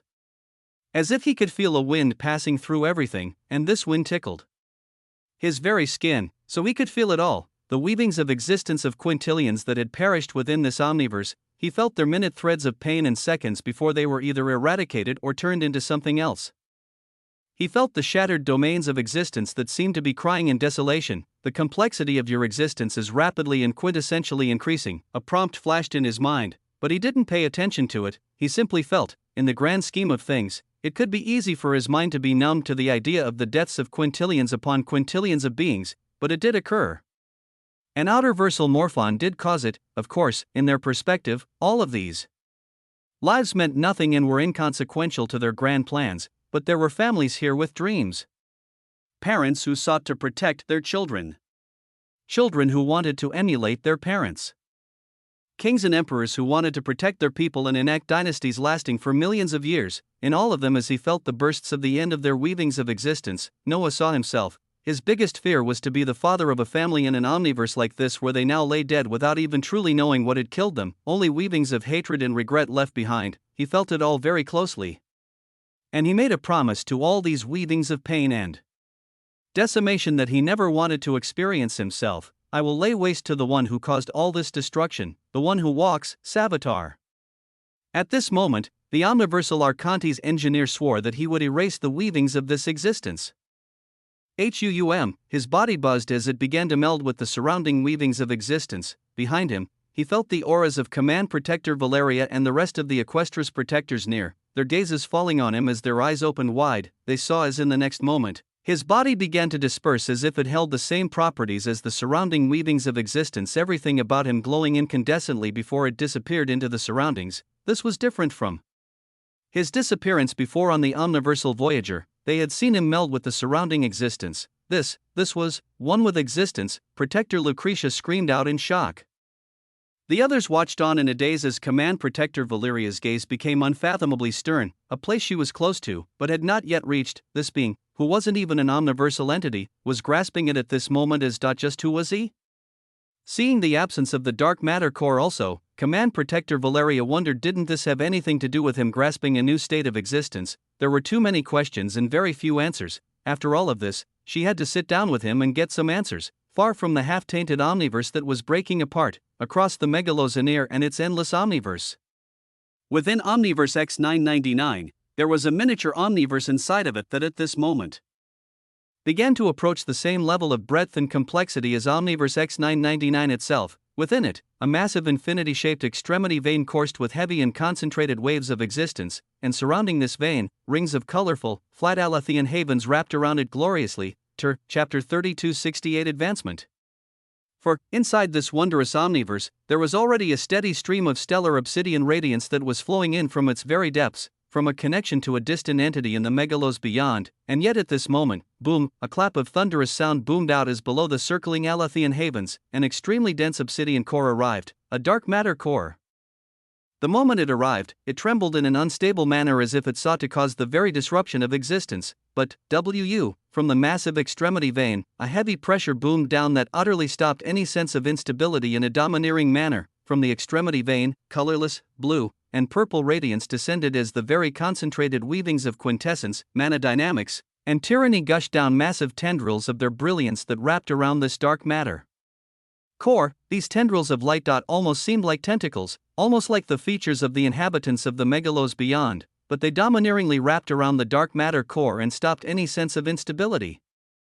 These tendrils of existential extremity authorities clenching as they shockingly split apart the circular blazing core in three, extremely pure outer-versal authority leaking out that was then sucked into these tendrils and towards the pulsing extremity vein, thump, thump, the core, as if it were a beating heart, was slowly but surely drained, and when one looked at the glorious space of the infinite omniverse, one would come to notice that some of its weavings were painted with a stellar obsidian hue, a hue only present in the megalos beyond. It was a subtle change, but it was only the beginning. What will happen in the future, when Ozymandias continued to allow weavings of the megalos beyond to flow into the infinite omniverse? Would this infinite omniverse still belong with the designation of something from the megalos anear, or of the megalos beyond, or something else entirely? This question couldn't be entirely answered at this moment, but within the depths of the infinite omniverse, there was the manifestation of this construct itself. Her multicolored visage made up of many different authorities formed the definitive shape of a feminine entity, and yet right now, from her legs were countless lines of authorities extended towards the dazzling throne Noah sat on. Vibrant, incandescent, radiant obsidian tentacles began to grow. The change was not missed by the infinite omniverse, her manifestation staring towards the master on the throne who currently looked far above. Towards the connection leading to the megalos beyond, there, Ozymandias was about to step onto a grand field of play, the megalos beyond, a space of endless obsidian radiance, its ends never before observed even after cycles upon cycles passing. A new entrant had made his mark in a short period of time as since his entry. He had stepped into the grave of the great beyonder that was then shuttled across the megalos beyond towards a certain pantheon with those around him believing a single thing, the appearance of the sign, the instrument that the great beyonder spoke of, the instrument that would either allow for the destruction of the megalos beyond or its endless flourishing. It was a daring statement, as who could believe such a thing? How could a single being be capable of causing such a huge effect on the megalos beyond that had existed for an unknown scale of time? If only the words could be taken with such skepticism, but the issue was that they stemmed from the great beyonder, and this entity that held far too much history and trust across the megalos beyond. Boom. Obsidian space split apart and formed into a huge rift as from it, a domain encased by a crimson barrier came to fruition. It was none other than a certain grave of the great beyonder. As when it arrived, it brought changes with it. The connection from a certain Ozymandias to something far greater than a single entity still prompted certain changes. With a flourishing of the very weavings of the nearby megalos beyond occurring as in response, there was rain, stellar, dark drops of rain that when they flew across the pristine space, an increase in the concentration of dark matter would occur, and the place where the grave of the great beyonder appeared was not a barren one. Not too far in the distance was a pantheon that was their target all around, the megalos pantheon of Umbra. It was like a deep crimson-black landmass that was 10 times the size of any common omniverse, its weavings lively as this pantheon had stood strong for many cycles, equivalent to trillions of years. Its foundation was deep and unfathomable, and the countless outer-versal morphon residing within it were even more so. At this moment, the reason for the appearance of rain, which had never before appeared in the megalos beyond, underwent even more changes. In addition to the connection to an infinite omniverse, there were a few other things occurring simultaneously. A part of himself in the higher weavings of existence was consuming hearthries that were causing massive and appalling changes that, among many other things, initiated the induction into a state of existence that only truly complex existences could arrive at. One with existence. At this moment, Ozymandias felt interminably comfortable as his existence felt like it was being cradled by the megalos beyond itself. He felt like his body was melding with the surrounding megalos beyond itself. This only caused the already ongoing reaction to become even wilder. The rain became heavier, more widespread. The grave of great beyonder pulled towards the megalos pantheon of Umbra as at this moment, it came with an ever-increasing storm of rain that increased the breadth of existence of the megalos beyond itself. The grave was akin to a grain of sand compared to the pantheon itself, and yet from around it, the drops of rain forming were too numerous as they converged into a rainfall. Instantly, millions of wills that were peacefully moving about in the nearby sections of the megalos pantheon of Umbra began to be aroused. Chapter 3269. He is come. Within the space that pulsed like an organ where Ozymandias and little Aspasia had remained connected for some time. Their connection had not been broken as Noah was in a meditative seated position, the weavings of his existence hazy as they seemed to meld in and out of his surroundings. Whatever reaction he was causing allowed for the concentration of the megalos beyond itself to be richer, and the drops of rain forming from his actions only increased in quantity. Aspasia looked at this scene with sharp eyes as she came to a firm decision. Following the will of the Great Mother, she moved. They were just now arriving at the Megalos pantheon of Umbra, an extensive domain stretching out for countless light-years as even the omniverse of the Megalos Anir could not compare, inside of this grave of the Great Beyonder. They were akin to being in a vessel arriving at this place, and since this vessel held the entity exhibiting all these signs and the one that the Great Mother had definitively come to the conclusion that he was the instrument too, he had to state his welcome, and so, Aspasia moved to make this welcome. Her obsidian visage pulsed, her hand coming to smash into her chest as behind her a secondary visage that looked just like her flashed before it disappeared, outside of the grave of the Great Beyonder floating into the Megalos pantheon of Umbra. Outerversal authority gathered brilliantly to form the visage of a stellar illusory Aspasia. It was massive in size, coming out to be even slightly larger than the grave of the Great Beyonder itself as this figure of Aspasia raised her hands up while the obsidian drops of rain passed through her. The sign that the Great Beyonder had promised. The instrument that shall offer salvation to the Megalos beyond. Has arrived. Her voice boomed out as far as it could reach. It was showmanship. She wanted to be seen, she wanted to be heard, but truly, how could she not be heard when she quite literally came with rain, something that never, ever appeared in the Megalos beyond, as there were no worlds or conditions to make such a thing possible here. There were only an unknown number of Megalos pantheons where many powerful outerversal morphons converged, and smaller domains floating in the endless stretches of the Megalos beyond like the graves of the Great Beyonder, the moment Aspasia uttered her words. The wills that had begun to gaze at the shocking phenomenon above a small part of the Megalos pantheon of Umbra shook. The sign? The instrument, many had to dig up from their memories and records as soon, everything clicked. The words of the Great Beyonder flashed and buzzed in their minds as they looked at the drops of rain falling from a distance. Rain shall cover the Megalos beyond as it will cheer at the arrival of the instrument. Rain shall cover the Megalos beyond as it will weep at the arrival of the instrument. Depending on who the outer reversal was, different words buzzed in their minds, but in a united front, a single sentence of the many that the Great Beyonder had uttered flowed out thereafter. Great ones will fall like the drops of rain, rain, rain. Some of these drops of rain began to land in insignificantly small portions of the vast Megalos pantheon of Umbra, and when they hit the black earth of the endless rolling mountains, radiance flourished. The concentration of existence itself within the Megalos beyond flourished. From the Megalos pantheon of Umbra, nearly a tenth of it was aroused by Aspasia's words, and news traversed quickly, the grave of the Great Beyonder. They were on was infinitely small compared to the pantheon, yes, but how could they not attract attention with such a phenomenon? Very soon, a few hundred outerversal morphons of great size and variation began to gather towards their location. Since it was within the bounds of the pantheon, no combat or killing was allowed as decreed by the Great Beyonder, so there was absolute safety in these havens that were pantheons. Is it truly them? The instrument of salvation, an intent flowed out from one of the outerversal morphons to gather. It was an entity with the shape of a flower, with thousands of tendrils making its stem. A terrific aura buzzed from it as hearing the words acted like a trigger for Aspasia, her massive illusory figure waving her hands and causing a certain scene to appear. It was the scene of Ozymandias within the grave of the Great Beyonder, his figure brilliantly melding in and out of his surroundings. He was born moments ago, and the first sign of countless connections formed in an instant was observed. Now, he ushers rain for the first time in the Megalos beyond, as at the same time, they could see his figure melding in and out of existence. They understood what this meant. He was just born, and yet he was already one with Megalos.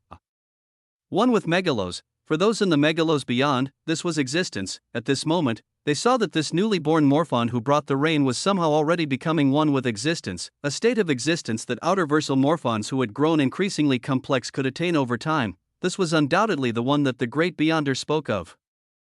Seeing the shock and reverence before her, little Aspasia nodded as she cemented everything. The instrument has come. To call upon those who trust in the words of the Great Beyonder.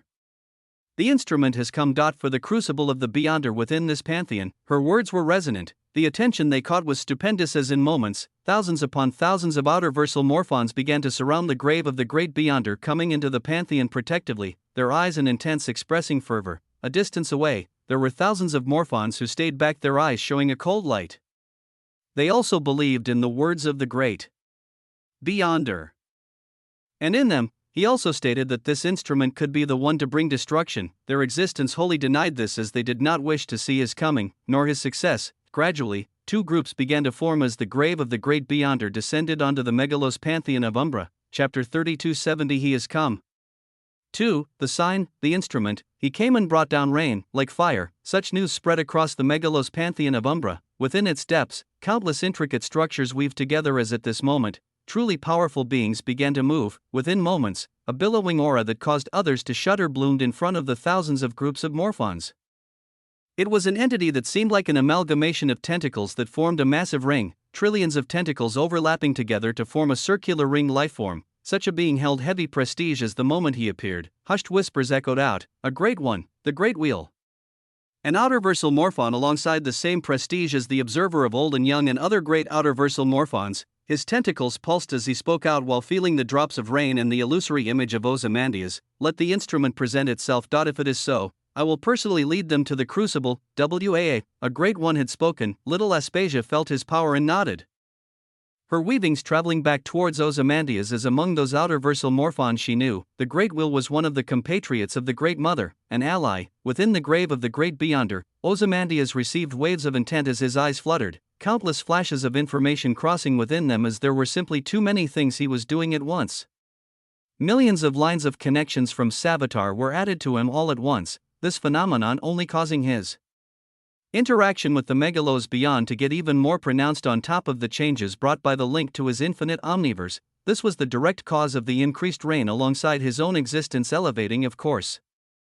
One with existence, he felt the beginnings of this imperceptible state where his existence was telling him he could just disappear into his surroundings if he wished, the sensation being utterly wild as he wondered just how high his values had risen after all of this. His extremely powerful existence came up with the answer in a mere instant. Megalos Regnum Echelon 3, 53, 799/100,000, Megalos Willpower I, Megalos Dignity, Outerversal Physiology Echelon 3, 88, 219/100,000. Outerversal Organs I, Dark Matter Core. He was only just born as an outerversal morphon, but his speed was astounding to a large degree. He felt the subtle changes within himself as he focused on the new additions due to jumps from the second to the third echelons. The dark matter core was akin to an extremely small singularity inside of him that told him he was now capable of a single thing, the capability of influencing a body of existence outside of the megalos beyond, and if successful, it would form a similar core from that body of existence that could be utilized to further propagate his power. The capability that Savitar and many others were utilizing across the megalos Anir. With it, Ozymandias could theoretically do the same thing onto the bodies of existence within the megalos Anir. It was an ability worthy of looking at closely. His feature of outerversal organs was further elevated as his brain radiated waves of pure outerversal authority. His heart pumping even more as it felt like a body was being given multiple engines to allow it to run with even grander waves of power. It was only the features of the other aspect of power of an outerversal morphon that Ozymandias had to spend a little more time adjusting to in order to fully grasp its possibilities. The aspect of Megalos Regnum that had also jumped to the third echelon, Megalos Willpower, and Megalos Dignity. For the willpower, Ozymandias felt like he could spread his will out as this alone could be used to exert his power, and his dignity held an unquantifiable augmentation with how he interacted with the megalos beyond and other outerversal morphons entirely. For these, he needed more time to understand. His eyes fully opened as his figure, which was melding with existence, rose up. His stellar skin was tinged with deeper and deeper hues of obsidian radiance, the halos of eldritch might born from tentacles rotating while gushing out streams of outerversal authority over his body. His face was exquisite as it only held the pair of blinding white singularities for eyes, an aurora of obsidian wings pulsing with eldritch tentacles glimmering behind him as he looked out. His gaze turned outside of the grave of the Great Beyonder as he saw the thousands of outerversal morphons gathered, as well as the massive ring of tentacles that had just appeared before them. With but a thought, his visage took a step and disappeared, his grandiose figure making his entrance while surrounded by obsidian radiance as he appeared outside of the grave and in the space of the vast stretches of the megalos pantheon of Umbra. The never-before rain became ever heavier around him. Moments after, Aspasia's actual body also appeared beside him as flashes of outerversal morphons continued to appear thereafter behind them. The gaze of Ozymandias remained on the one that Aspasia had sent weavings of to be the Great Wheel, after his entry into the higher weavings of existence, and now with him pushing himself towards the state of one with existence, what he was able to see was greatly expanded compared to before. He knew that he could roughly make an estimate of the quantification of powerful beings like the one before him with at least 70% accuracy, and so, his existence buzzed as his eyes flashed, focused on the terrifying great wheel, immense pressure that almost caused one to keep their gaze down radiated from him. But Ozymandias got what he wanted. The great wheel, Megalos Regnum Echelon 7, 233, 844, 439/1000000000, Megalos Willpower V, Megalos Dignity 4, at hashtag $$ hashtag. Outerversal Physiology Echelon 8, 3 944 552 782/1000000000, Outerversal Organ 6, Dark Matter Core V, at $%. A terrifying set of values was shown, the Great Wheel. Chapter 3271 The Crucible of the Beyonder. A great one. Such a being vibrated with a baleful intent of excitement at this moment as his booming voice echoed out, "The instrument has arrived at our Megalos Pantheon of Umbra. Let us embrace him and lead him towards the crucible of the Beyonder." The words were resonant as they spread out all around, in the surroundings. Thousands of powerful outerversal morphons gathered under the banner of the Great Wheel as wondrously, their forms were similar to his, tentacles shining with radiant obsidian luster, some with wings or other features as undoubtedly, they mimicked the Great Wheel himself. All of these were under the banner of the Great Wheel as within this pantheon of Umbra. He was not just a great one, he was also one of the hegemons that controlled the weavings of this pantheon, an outerversal eldritch emperor. Those under his banner forcibly changed their bodies to look like him, but not all. He had many followers, and he himself was a follower of the Great Beyonder. Such a being arrived to welcome the supposed instrument mentioned eons ago. Within the Megalos Pantheon of Umbra were many beings, and it just so happened that in a corner of Umbra, the massive visage of a skeleton with thousands of limbs floated with pulses of anger above an obsidian stretch of land. The sign? The instrument? Such an obscene thing makes itself clear just when one of my bodies dies? The words of Savitar were silent, to himself, and filled with coldness as he was among those who never favored the coming of the instrument. Why place his livelihood on someone else just because of the words of the Great Beyonder? Did he have to treat this being that had long since disappeared with such fanaticism as others? The visage of outerversal morphon Savitar disappeared, only to reappear on the top of an exceedingly tall mountain, the tallest one in this vast pantheon. Here, another outerversal eldritch emperor held his base of operations, this tall mountain being covered by stellar obsidian mist as there were countless holes poked across it filled with unique crimson twisting structures and buildings. Savitar passed through many intricate structures of this mountain, only to arrive at an area where the black earth was turned into obsidian waves of plasma. In these waves of plasma, a figure was submerged, only a single purple eye being discerned of its massive stature. Savitar appeared near this space as he voiced out, "The so-called instrument has arrived at your pantheon, with your rival even personally taking him towards the crucible of the Beyonder. Will you just sit still while this occurs? He is currently a weak little chick.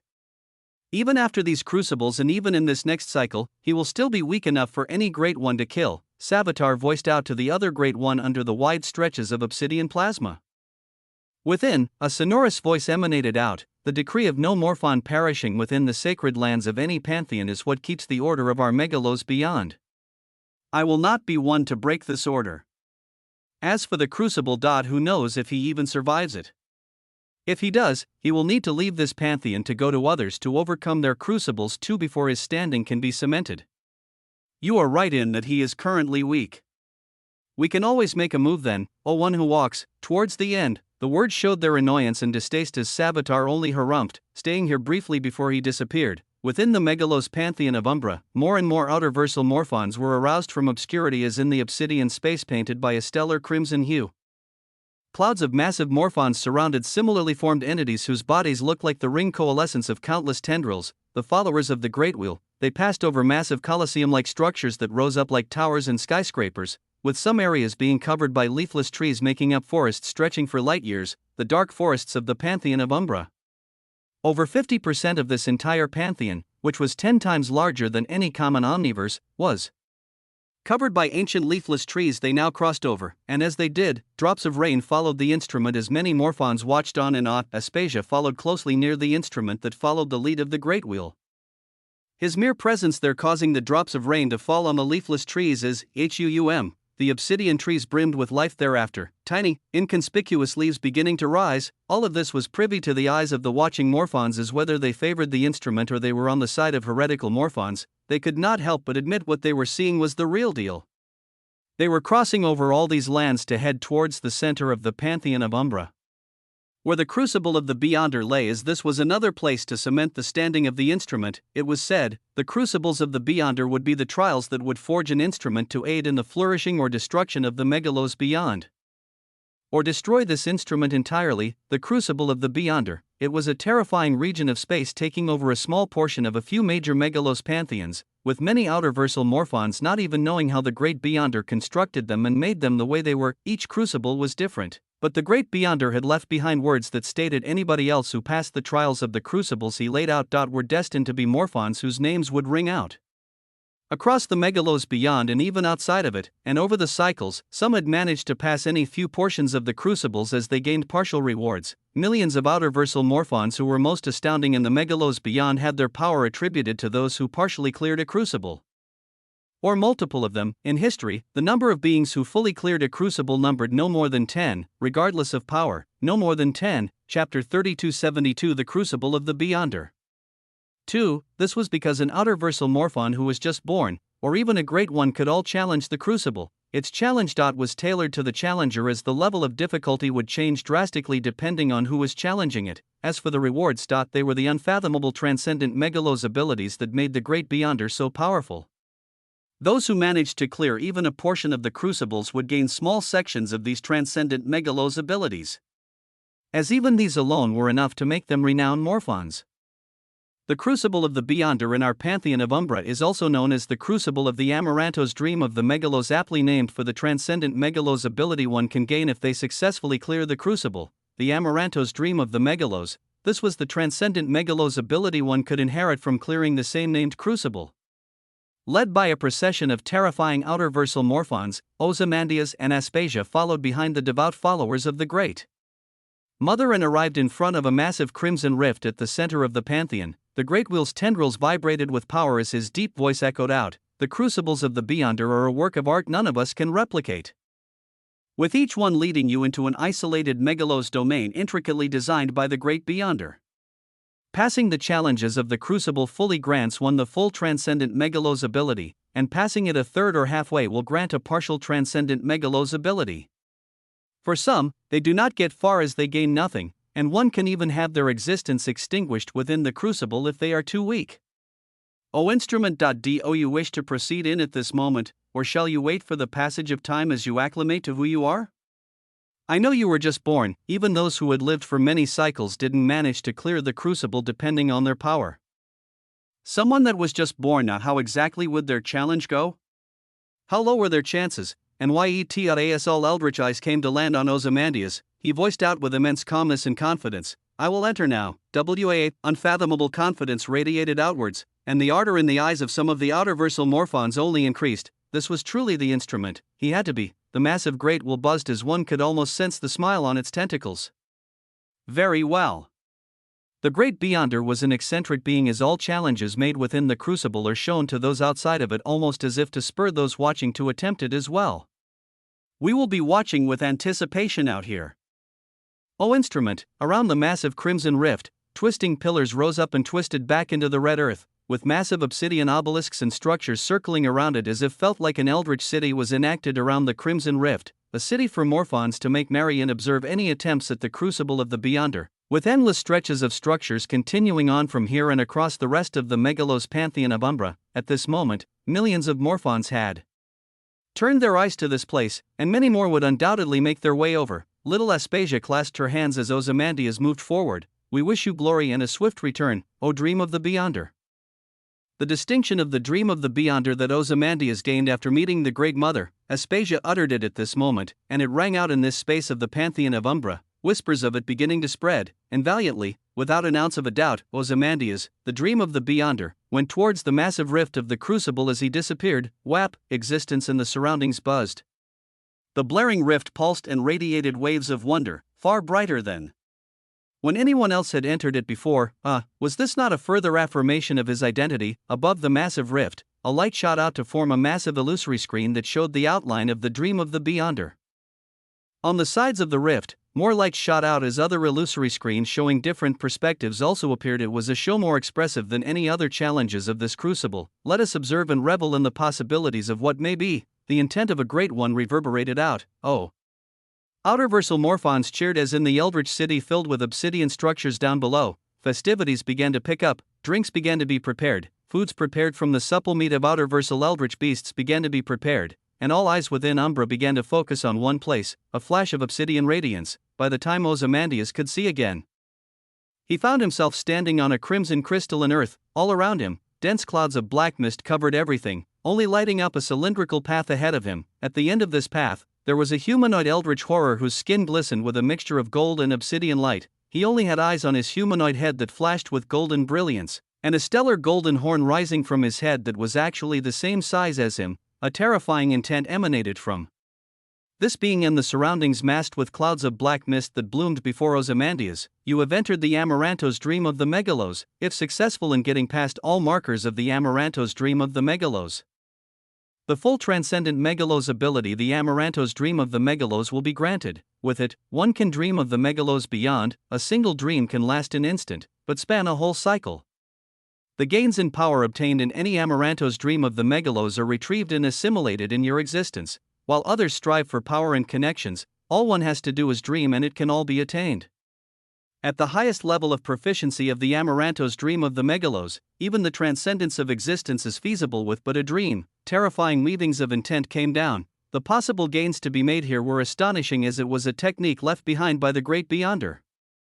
Something that very few outerversal morphons even held the full ability of, with the number of entities holding it fully being countable in one hand. All were great ones. Within a mere dream, even transcendence was possible, but to get this ability point one had to pass through the entire crucible, and just the first test alone gave Ozymandias a tremendous sense of pressure as in the distance. The entity with a curved golden horn the same size as his body rose. It was obviously a fight, but out of all three weavings of power, Ozymandias could only use outerversal authority as the existential extremity. Authority of Noah Osmont nor his authority of engineer could be utilized. The authority of the administrator of the Atlas of Existence could be pulled out and used to reinforce outerversal authority.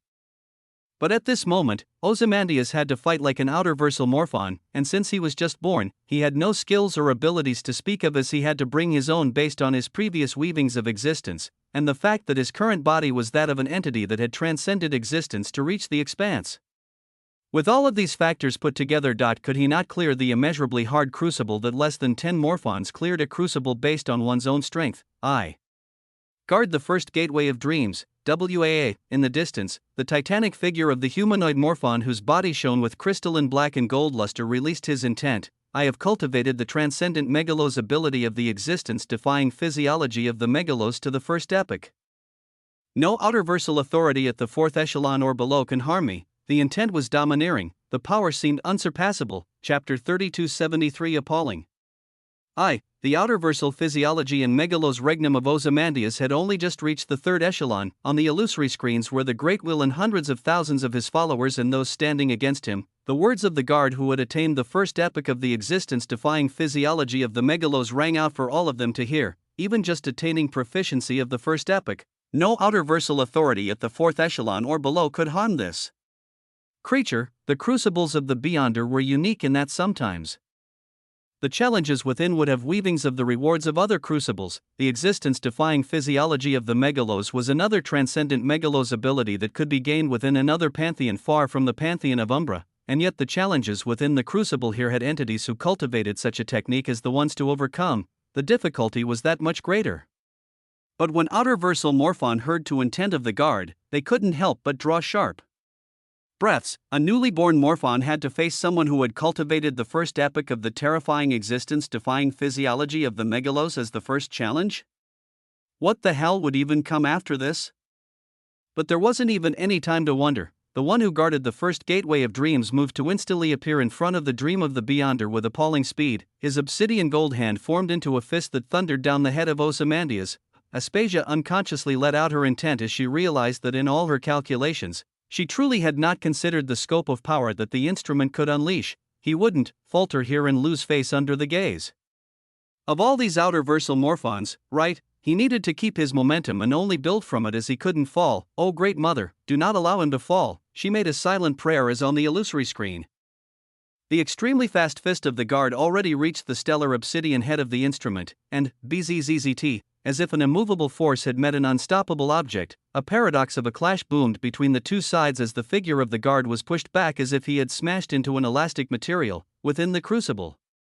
Ozymandias watched with a sense of shock and alarm as just this single guard, who was utilizing a transcendent megalos ability, nearly reached 50% of the threshold of his defenses that he had as a transcendent existence. One of the bodies of Savitar, a great one, was able to bypass his higher existence entirely and wound him slightly with his body in the megalos ear.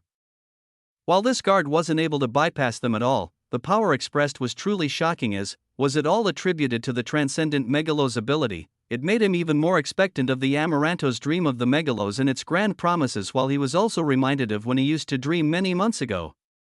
But he put all thoughts aside for now. He had to take care of the enemy before him. After being smashed away, the guard was unfazed as he continued to come, hands, legs.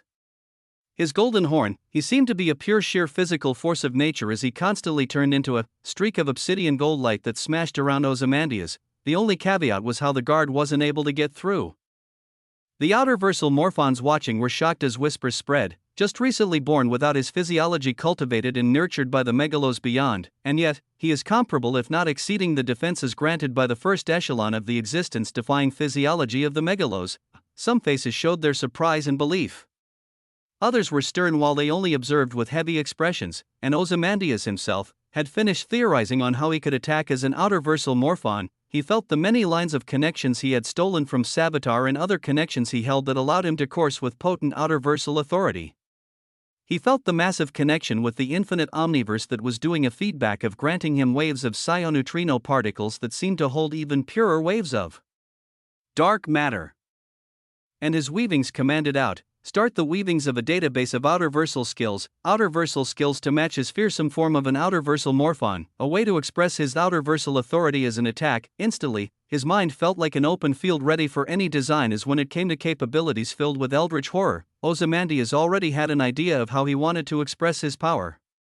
The first outer-versal skill shall be based on the outer-versal organ. The heart, Ozymandias placed his hand on his chest as in the next moment, a fissure bloomed on it as something flashed out, a deeply obsidian heart, a terrifying source of outer-versal authority as at this moment. Its veins and arteries that looked like they were cut out wildly began to extend and form into pulsing obsidian tentacles that enlarged and radiated a potent glow of outer-versal authority. The parameters of the outer-versal skill, heart of a morphon, has been designed. What power could Ozymandias tap into when he could currently be considered weak as a morphon, if he didn't want to risk utilizing the authority of the administrator of the Atlas of Existence under the eyes of terrifying entities like the Great Wheel? There was one truly pure source of power that was actually part of his strength as an outer-versal morphon, his strongest connection, his strongest supporter. A small portion of the breadth, weight, and sheer complexity of the weavings of the infinite omniverse flows across vast distances to be expressed through your outer-versal organ. 15% of the breadth, weight, and sheer complexity of the weavings of the infinite omniverse flow through your heart. Thump. The outer-versal heart he held in his hands beat loudly as its vessels constricted with power. The tentacles blooming from its veins and arteries smashed out with horrific speed and force at this moment. Boom! In the small clouded channel, the rapidly moving guard, whose body shone with an indestructible brilliance, was smashed backward for the first time on its crystalline golden obsidian chest. A faint white marking could be seen, even it seemed astonished as its eyes gazed forth at the enemy holding an inky black heart that at this moment seemed to gain an unfathomably heavy weight. Chapter 3274 Appalling. 2. The challenge of the crucibles was hard, but they reflected the challenger. Since Ozymandias was in the third echelon of his outer-versal physiology in Megalos Regnum, the enemy he was given was someone interminably powerful in the fourth echelon of outer-versal physiology. Frankly, even other outer-versal morphons at the fourth echelon would not find it easy to beat it, as it practiced the transcendent megalos ability existence-defying physiology of the megalos. This was the hard challenge that very few could overcome. If an outer-versal morphon with the seventh echelon of outer-versal physiology entered, their first challenge would be a guard equivalent to the eighth echelon. Unless one had unique innate capabilities or other oddities, they wouldn't be able to cross the gulf of power, and Ozymandias held a truly ridiculous oddity: the complexity, weight, and breadth of an infinite omniverse flowing through his outer-versal heart, even a percentage of it as his body couldn't currently withstand the full weight of the infinite omniverse coursing through him. 10% of the breadth, weight, and sheer complexity of the weavings of the infinite omniverse now flow through your heart. WUU, the amount of power flowing through was doubled, the outer versal heart of Ozymandias creaking as this was almost the maximum that Ozymandias could currently support without too heavy a strain. One must remember that the infinite omniverse had already undergone existential terraforming and subsequently undergone further expansion and elevation with psi-neutrino particles that rapidly and exponentially increased the sheer size and complexity of its havens, and it now even assimilated a dark matter core from a whole omniverse. Its complexity a day ago was incomparable to its complexity now. At 5%, a white mark was made on the unbreakable body of the guard. At 10%, HUUM. Deep obsidian radiance erupted with Ozymandias at the center, the tentacles of his heart shooting out with a heavy beat, their speed far exceeding even the guard as they thrashed towards him all around. DUM. Dum. Dum. Crack, like the beating of drums, they were utterly majestic and heavy as soon after, cracks formed on the crystalline golden obsidian body of the guard, and once a single crack occurred, more followed.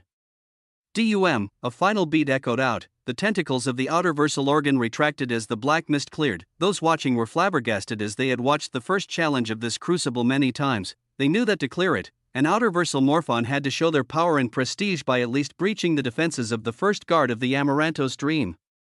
By causing at least a crack on its body, but what they saw now was the body of the guard of the Amarantos dream lying shattered in many pieces. Behind it, the first gateway of dreams glowed with an incandescent white light to show that the first challenge had been cleared.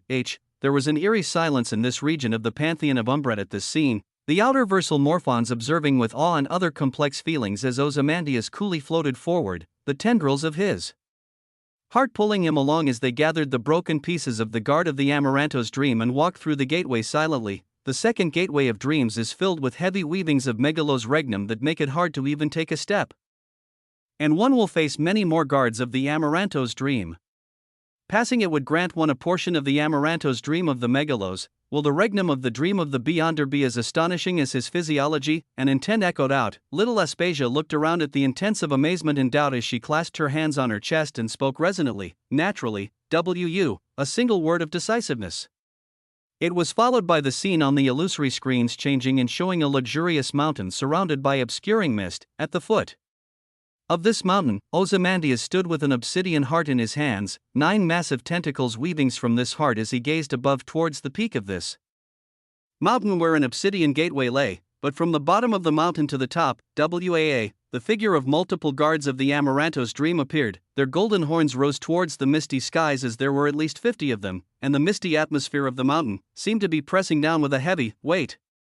As if an unfathomable weaving of gravitational forces were pressing down on everything and making it hard to even take a step. Megalos regnum, an unseen form of power across the megalos beyond, determined by the amount of influence and change one could effect across the megalos beyond. The instrument was just born, so surely his regnum had to be low. It would be hard for him to even take a step towards the peak of the mountain that was guarded by over 50 guards of the Amarantos dream, right? As the outer versal morphons watched with anticipation to see how heavy or light the first grueling steps towards the mountain peak would be, their tentacles buzzed as Ozymandias did not walk up the mountain. He rose, he floated, he flew. As if the oppressive pressure dancing and cascading down from all around absolutely did not exist. For him, and truly, from the perspective of Ozymandias who was given the pressure of a megalos regnum a level above him, it didn't matter how high was the dignity of his other existence within the infinite omniverse. How high was the dignity and honor of an existence that had arrived in the expanse and was doping himself with hearthries at this very moment, with his existence becoming in tune with both the megalos near and megalos beyond. Could a mere pressure a level above what his outer versal physiology expressed even affect him? The answer was clear. He flew up towards the peak of the misty mountain. The guards of the Amarantos dream shocked at the scene as they bellowed out and charged towards him en masse. Chapter 3275. Always a dreamer. Weavings of shock spread out on clusters of hundreds of thousands of eldritch horrors watching the events within the crucible of the Beyonder. Undoubtedly, there were many here who were more powerful as outer versal morphons, but their surprise came from the sheer dominance shown within the challenges of the crucible that should be a level above any entity challenging it. So how was he outclassing it all so seamlessly? Near the terrifying great wheel, little Aspasia grasped her hands with a look of reverence as her intent echoed out, believe in the dream of the Beyonder.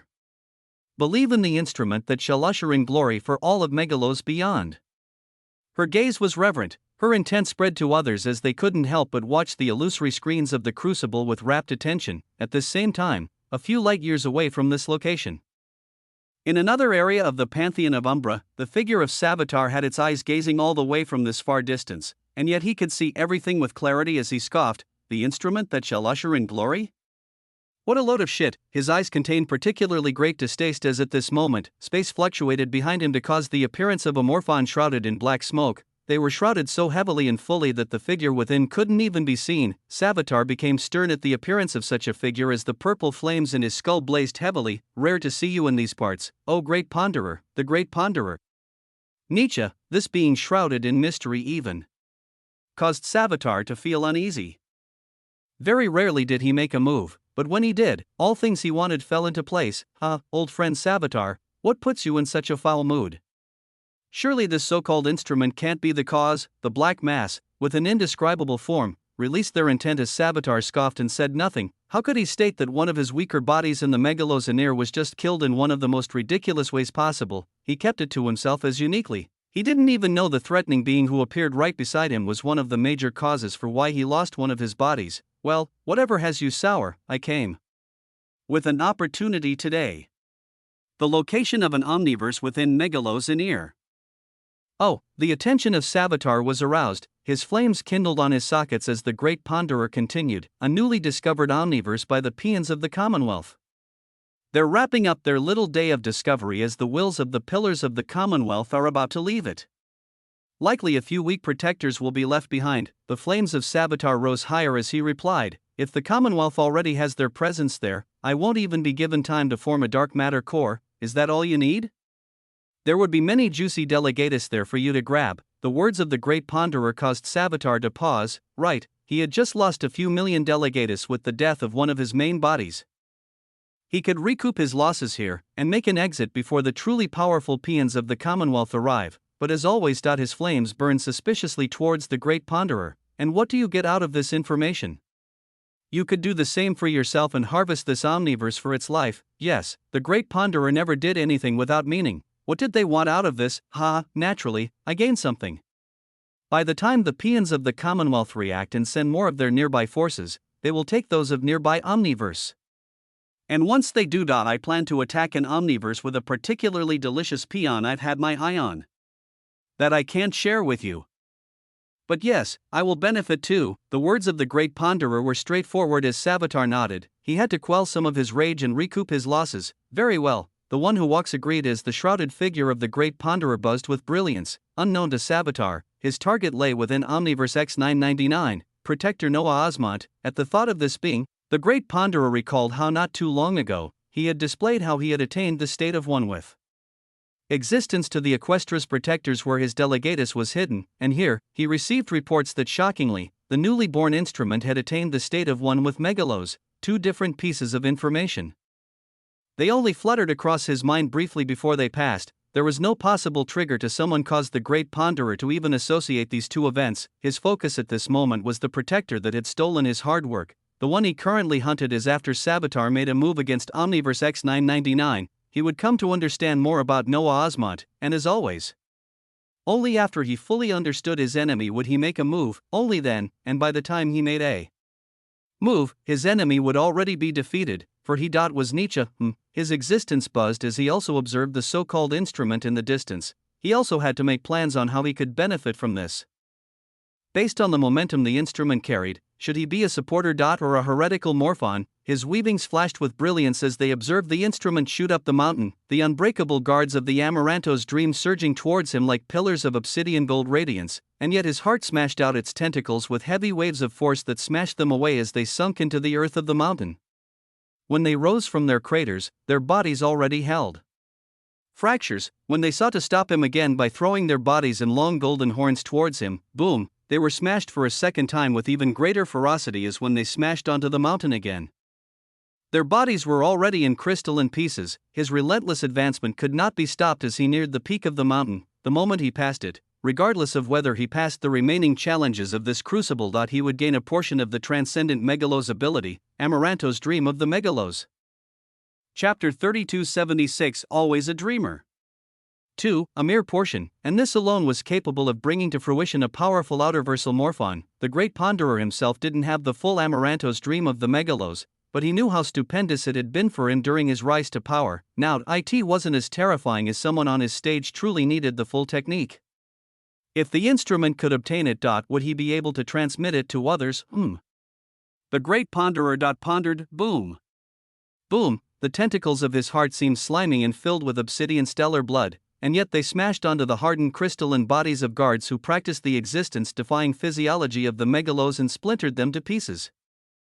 The complexity of an entire omniverse, even if it was a percentage of it, was this overpowering. Boom, another guard of the Amaranto's dream of the megalos was smashed into a crater on the misty mountain as Ozymandias came to land on the peak. The obsidian portal on the peak of the mountain turned white as akin to simply passing by. Ozymandias went through, space twisted with radiance, he barely blinked, and he appeared in a different place. There were no enemies, he stood upon a crystalline earth that extended out endlessly, with a single white portal shimmering gently ahead of him. Above him, the whole skies were replaced with a single scroll, a scroll that seemed to be filled with interminable complex weavings of existence. The words, Amarantos, burning with a gorgeous obsidian hue on it.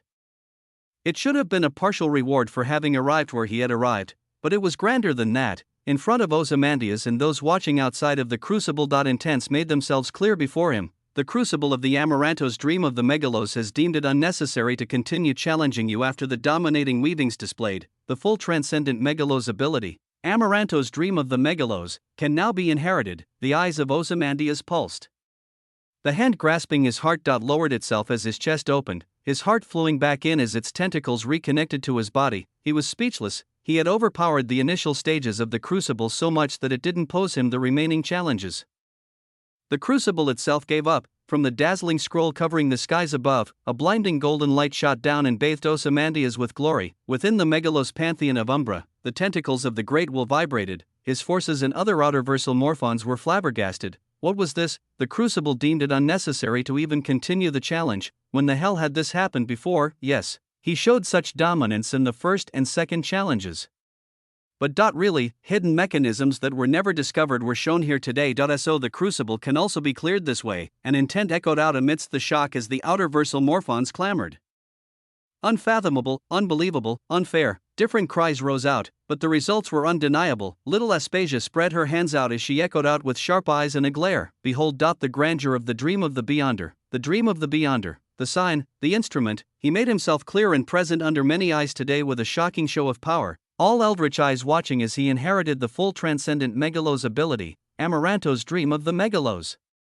In that space where the skies were filled with a single massive scroll, a pillar of obsidian light gushed down onto the visage of Ozymandias endlessly as it seemed to be transcribing tremendously complex weavings into his existence. Ozymandias found that the rays of obsidian light were formed from extremely pure dark matter, its concentration and purity being something that he reached a millionth of right now, a millionth. That was how pure these waves of dark matter were as they converged into a single point in his existence, this point beginning the outline of a rune deeply obsidian in radiance as it read. Amarantos, BOM, alongside it, the weavings of a complex technique began to burn themselves into his mind. The inheritance of the full transcendent megalos ability, Amaranto's dream of the megalos, is in process. One had to gain this inheritance to even be capable of utilizing this technique.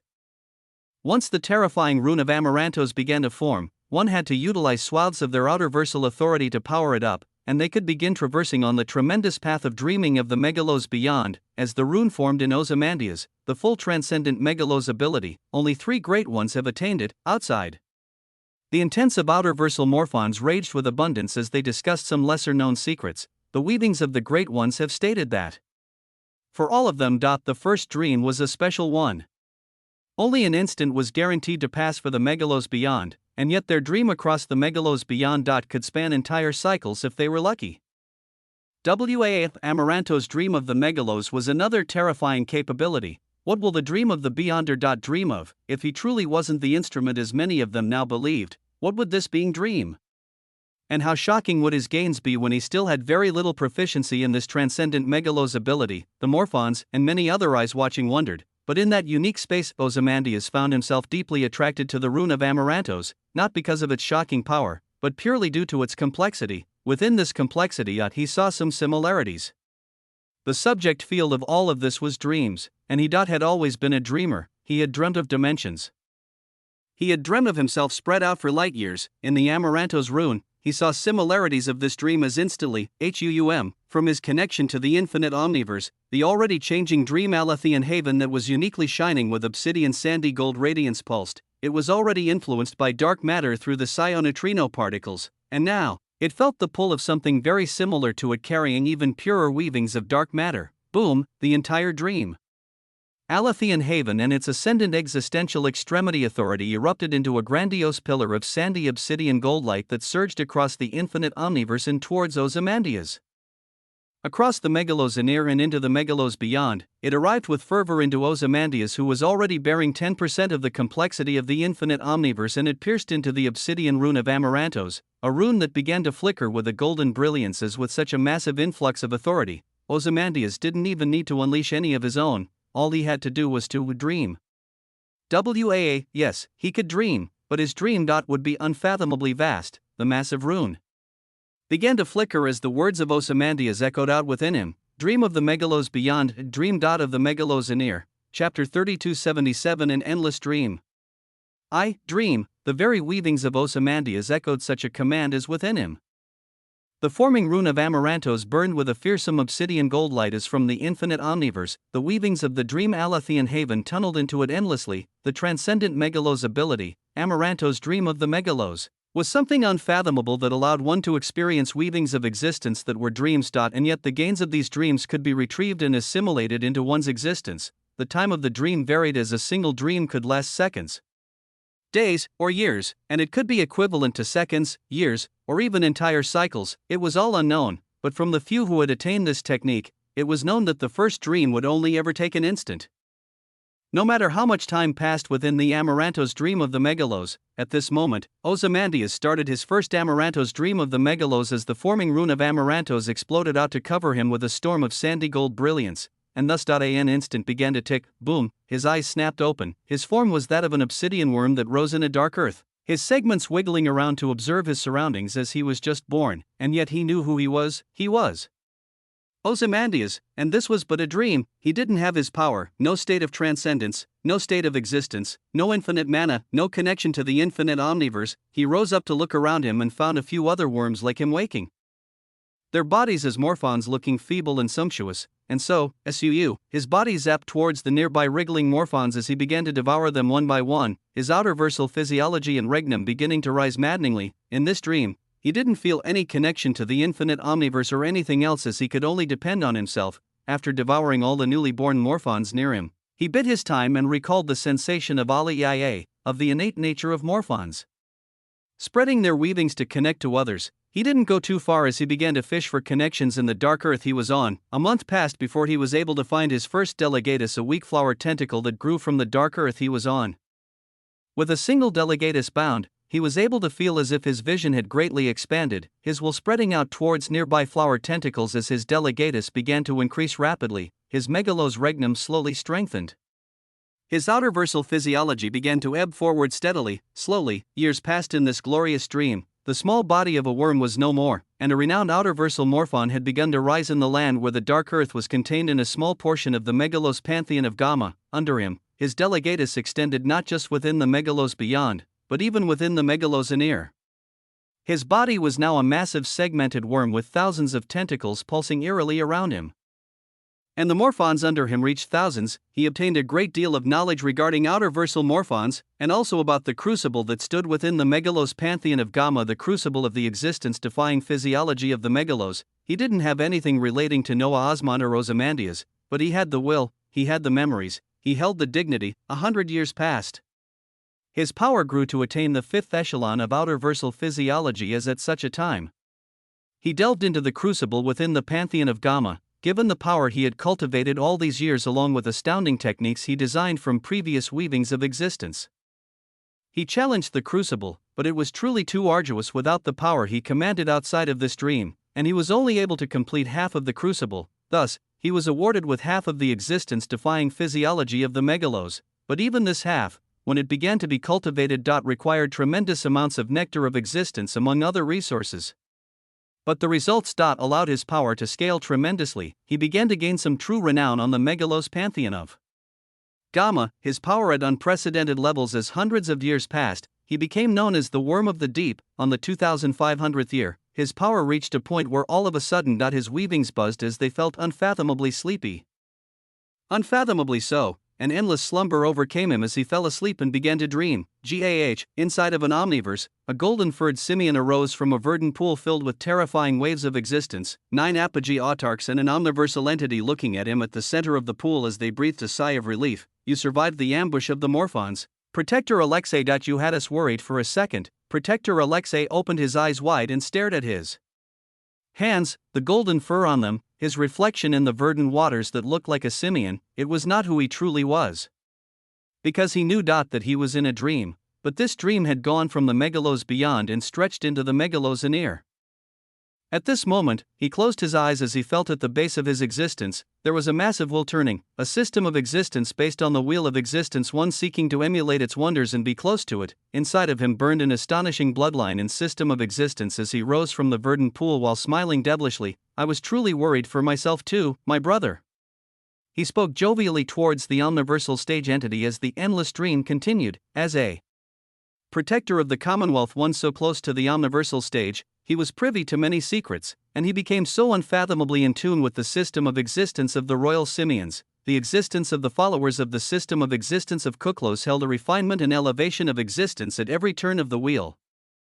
This he attained seamlessly in this dream. Chapter 3278, An Endless Dream. 2. As Protector Alexei, hundreds of years passed as he battled against the forces of outerversal morphons and worms of existence. In one omniverse, he faced the dredges of an ancient outerversal morphon who had spread out his influence over dozens of omniverse. In another, he was exposed to the terrifying worms of existence stemming from the megalos nihilos. Every time he massacred them, the wheel in his existence turned ever faster. He could almost feel the forging of his fabled omniverse get closer and closer. In this dream, over these hundreds of years that passed, he never looked for Omniverse X999.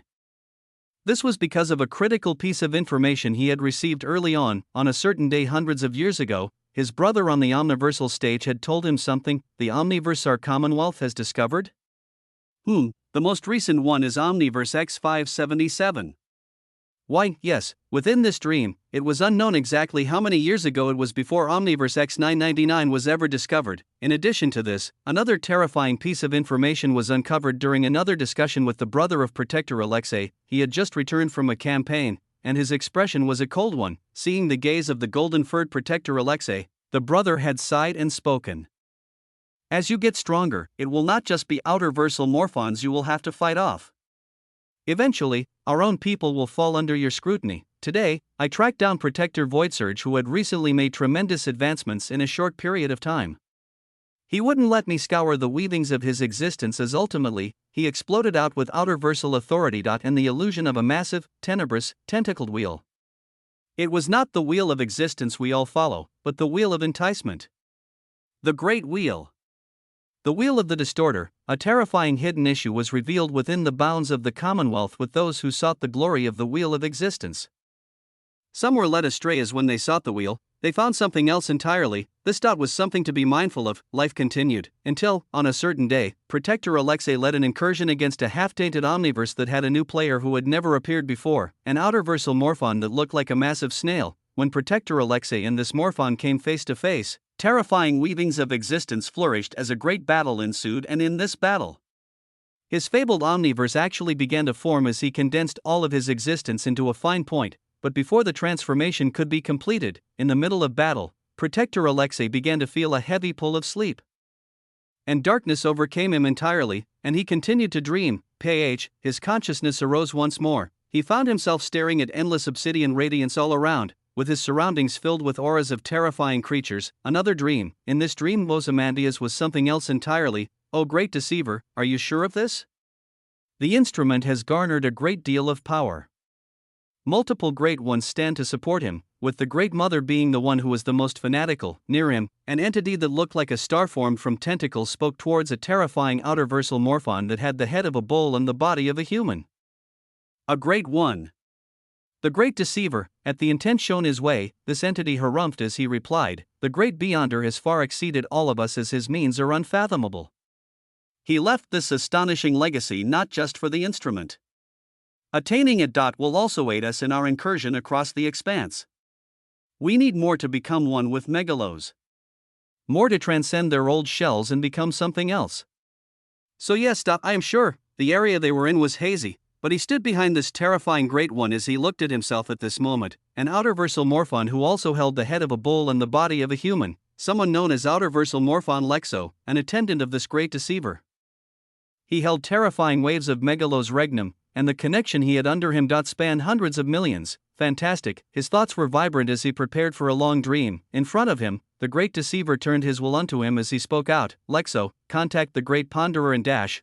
The great one stopped in the midst of his words, his crimson eyes blinked before a second later, they burned with flames as pillars of crimson stellar light actually erupted from them. These pillars scorching everything on their path as they went to ground Morphon Lexo into nothingness. Fucking hell. A dreamer. A dreamer actually stood beside me this whole time? Who?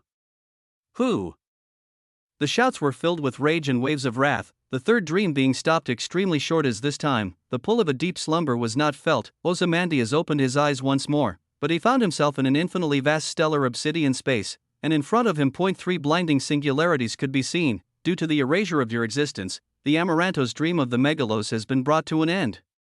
Your proficiency in the Amaranto's dream of the megalos currently stands in the first echelon, with your proficiency at 66%.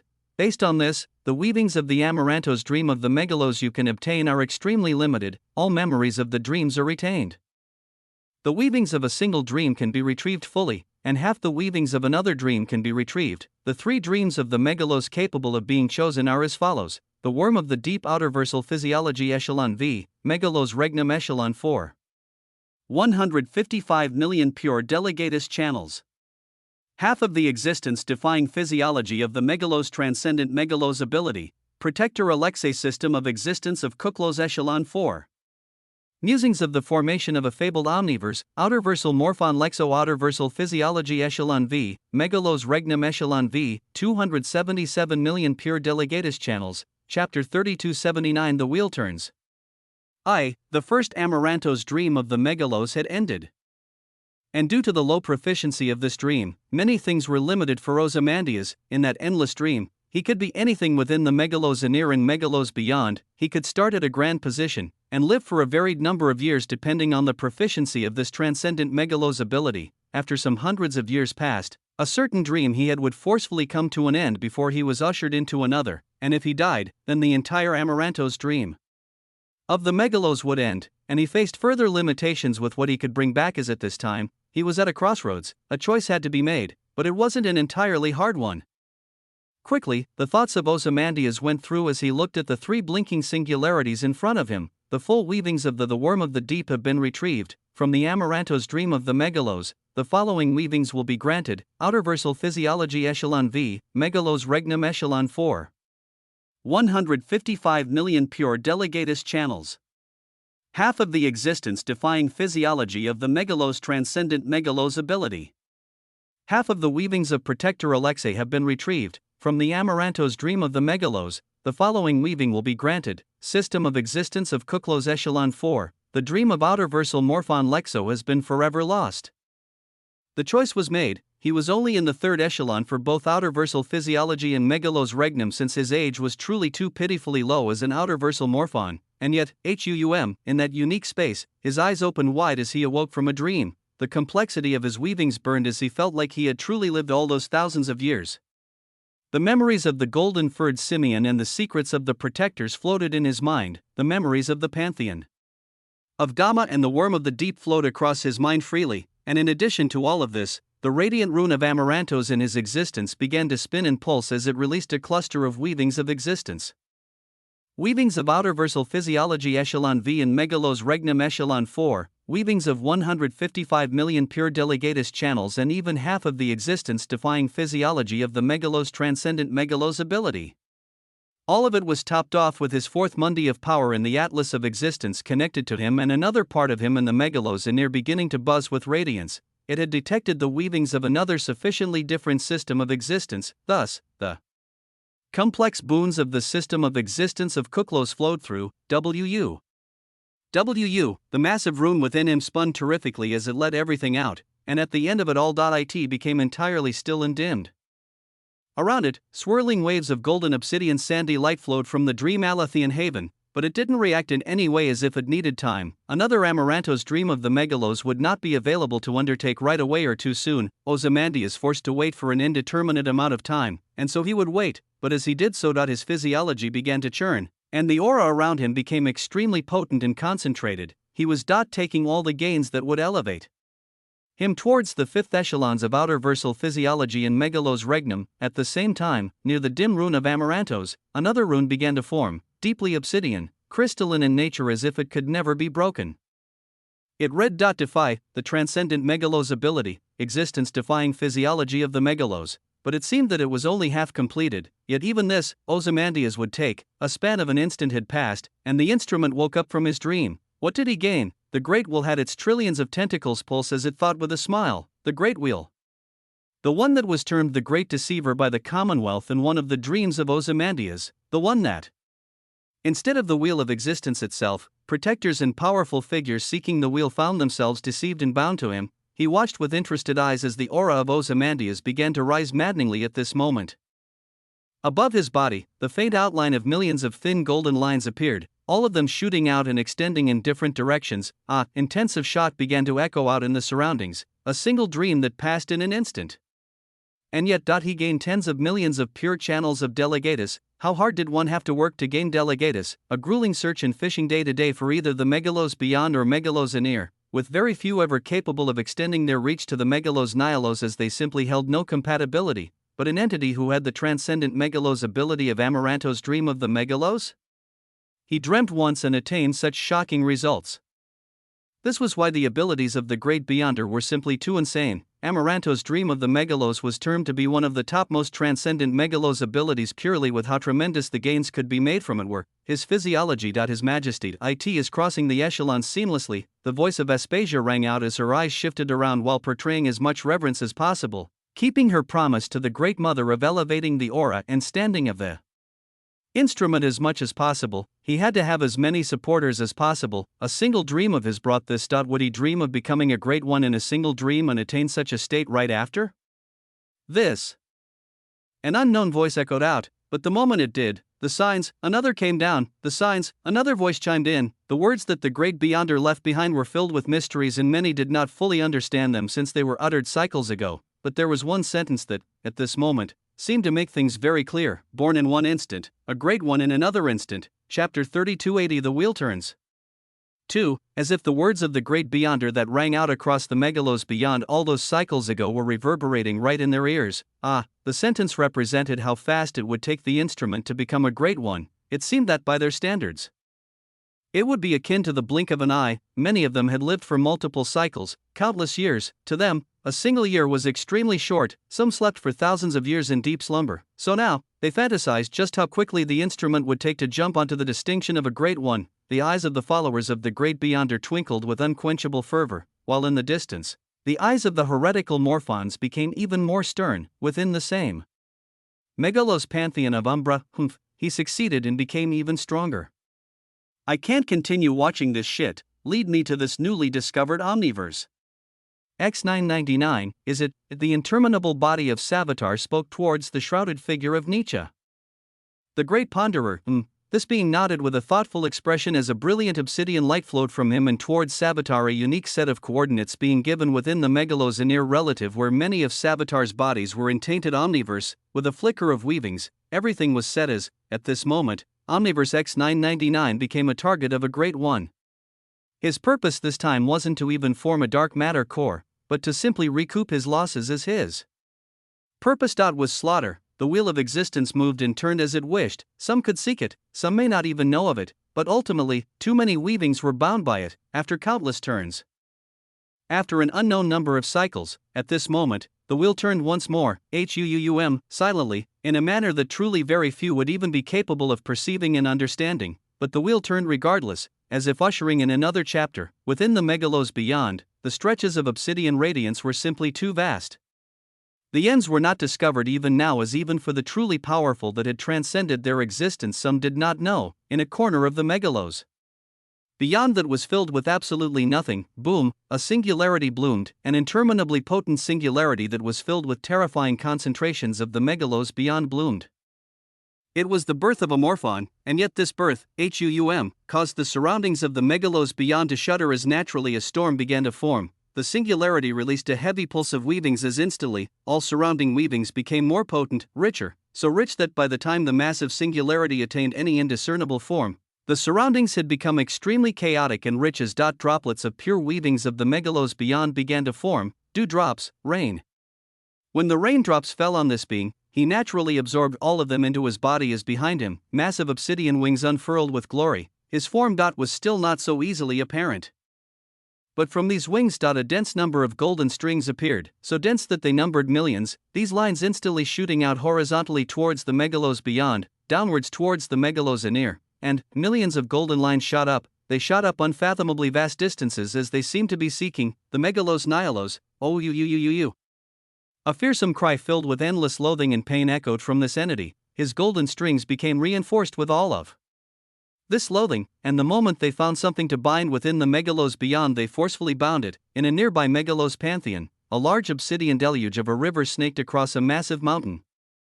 Hundreds of small squid-like outer versal morphons swimming within it as they conversed with each other. Have you heard? The appearance of the sign.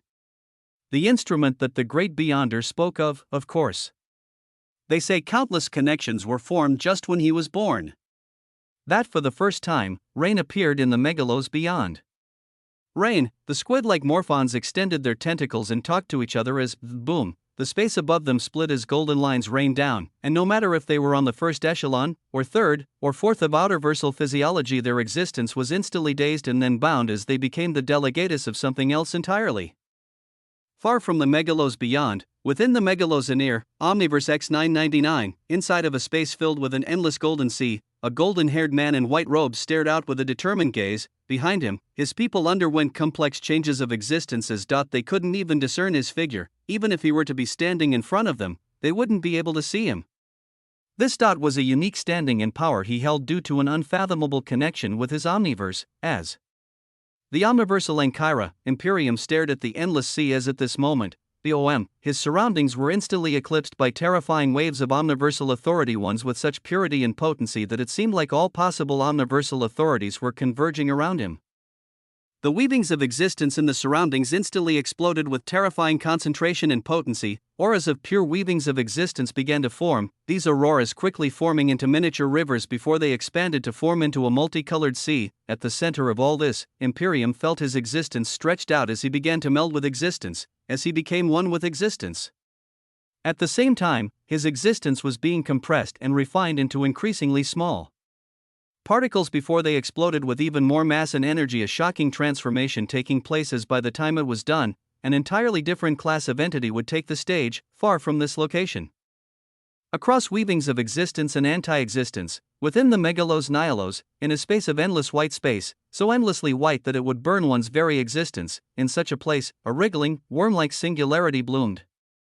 Chapter 3281 The Wheel Turns. 3. In an area of endless white, within the megalos nihilos, a wriggling, worm-like singularity bloomed as with it came a shocking intent. Success. Just as they bloomed from a singularity in our space, I should have bloomed akin to a singularity in theirs. But where is this? The intent was curious as it wanted to look around. Before it did anything though, its surroundings turned tumultuous as this worm-like entity was shocked. Rejection. The voice was filled with maddened fervor as it had had too much to get here. Too many of its subjugated pieces had fallen to the worms of existence for it to gain this chance, for him to be wiped out just as he arrived? No way. His weavings tried to wake and come to fruition to resist, but, his existence felt a shocking elevation begin to take place as it wasn't a rejection as he expected. Weavings of authority he never even imagined existed began to flow into him unceasingly. In this blank white space, potent white rivers and white seas began to form as their heavy concentrations sank into his figure, its wormy visage getting bigger and bigger as amidst the storm, it even felt like it was being stretched out and melding with this surrounding space, and all of this seemed just like the beginning as he could feel it, the complexity of his existence, the weavings, they were exponentially being raised in a process he didn't understand or expect since his arrival. He, the great usurper, Noah Eckert, a part of him bloomed in the megalos nihilus, and he seemed to have triggered or been swept into a shocking process as his existence began to soar to new heights, within the megalosaneer, Omniverse X999, in the wheel of weavings that was enacted by the Commonwealth, the place that held the gladiators' arena where champions who would become protectors were sought. 3 royal simians with terrifying waves of power as apogee autarchs smiled towards 18 figures that stood before them in a large hall shining with gold and white brilliance. Some of you are victors, some of you lost. But undoubtedly, your power showed itself to be sufficient enough to become protectors of the Commonwealth, so rejoice. The matches of the gladiators' arena had ended as the viceroy and the shocking delegation of entities he was with had long since left, not before his image was portrayed over for all eyes watching as he let it be known who everyone should look up to and thank. Among the 18, the figures of the Ionic Eutera, Sona, Henry, and the Imperium Autarch could be seen as they actually took 4 spots among the 18. Among these 18 entities, most were apogee autarchs, with the rest being accumulation. Autarchs, soon enough, all of you will be transferred to the Omniverse of the Protectors to receive your full position after undergoing verification. Protector Osmont went first, but the rest of you will follow. Hush for a moment, a voice interrupted the royal existential omniversal simian protector as shock and incredulity arose in the face of others, even the Ionic Eutera turning towards the Imperium Autarch with widened eyes that wondered what he was doing. He actually interrupted an apogee protector that gave them all a heavy sense of danger and was, of course, part of the Commonwealth that they all had to bid their time and work under. The protector of the Commonwealth who faced such disrespect changed his gaze right away as it became stern. The 2 beside him were the same as they all looked towards Imperium with coldness. What did you say? They were giving him a chance.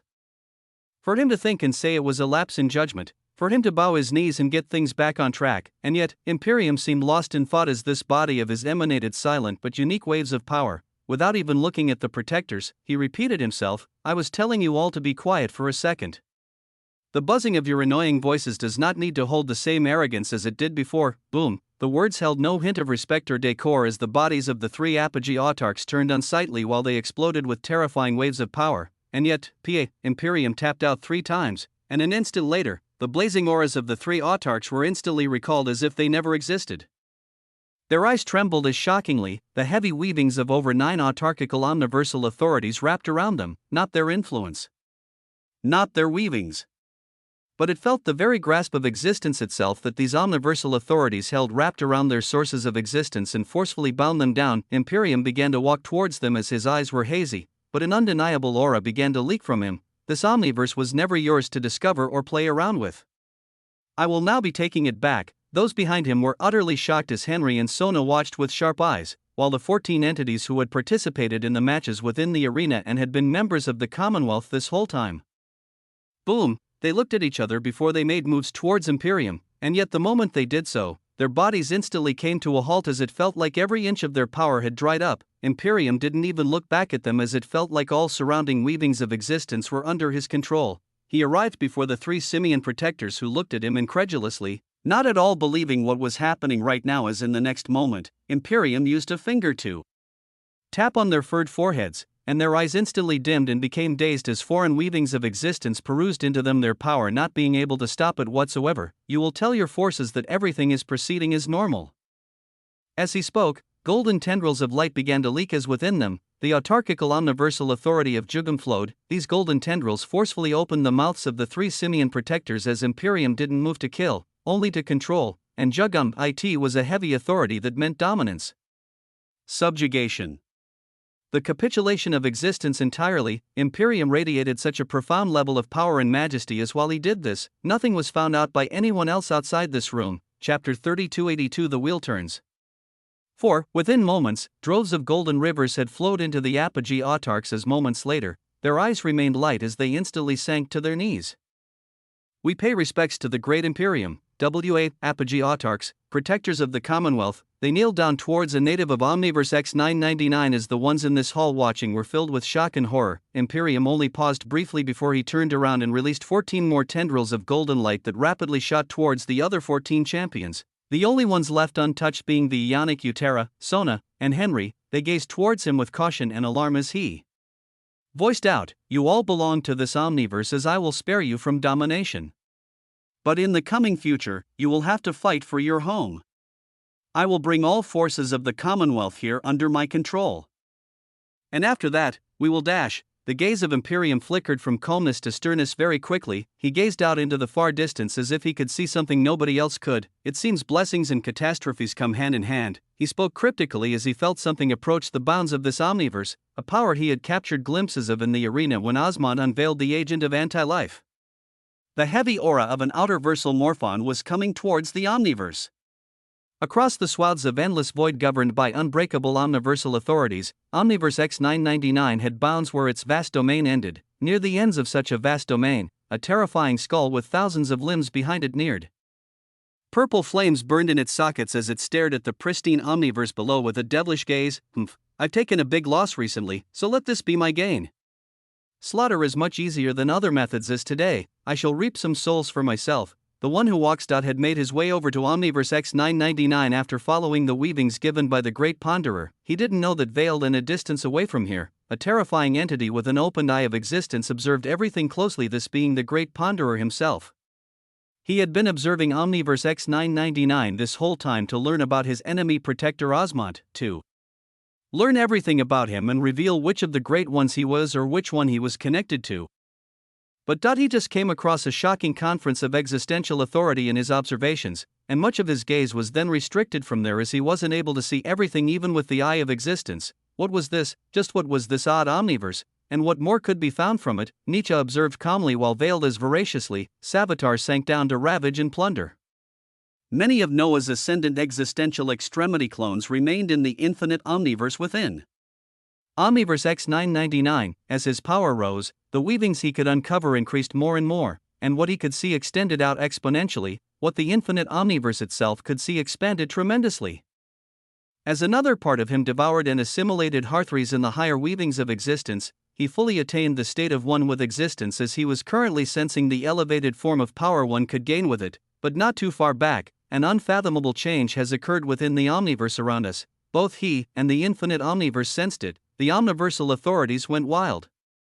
They became firmer and filled with even grander waves of power as when Noah, the Weaver, placed his gaze out there, the Imperium Autarch. He tracked down the source to a single man as he then viewed his actions through the eyes of Henry and Sona. But not even a minute after this, his gaze shot up across layers of weavings of existence as it flickered with brilliance and surprise, sensing the vile aura of someone he just helped in destroying one of the bodies of not too long ago. It was Savitar. Interesting. A smile crossed Noah's lips. He had made too many gains and, even at this moment, was continuing to make gains.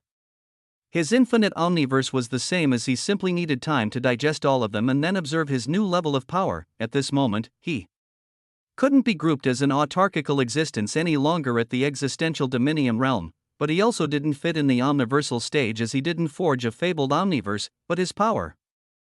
As someone who had transcended their existence, and now as his counterpart Ozymandias attained even grander waves of power as well as two transcendent megalos abilities, it was going to be even harder to quantify him. This was because at this very moment, he was already doing something utterly balanced breaking. Ozymandias was a part of him that he shared an unbreakable connection with, but he was himself within the megalos beyond. His body in the megalos anear was also himself as at this moment, within the sea of existence inside his body seated on the multicolored throne, he was pulling upon countless tendrils of outerversal authority and the particles of dark matter still flowing from the connection with Ozymandias.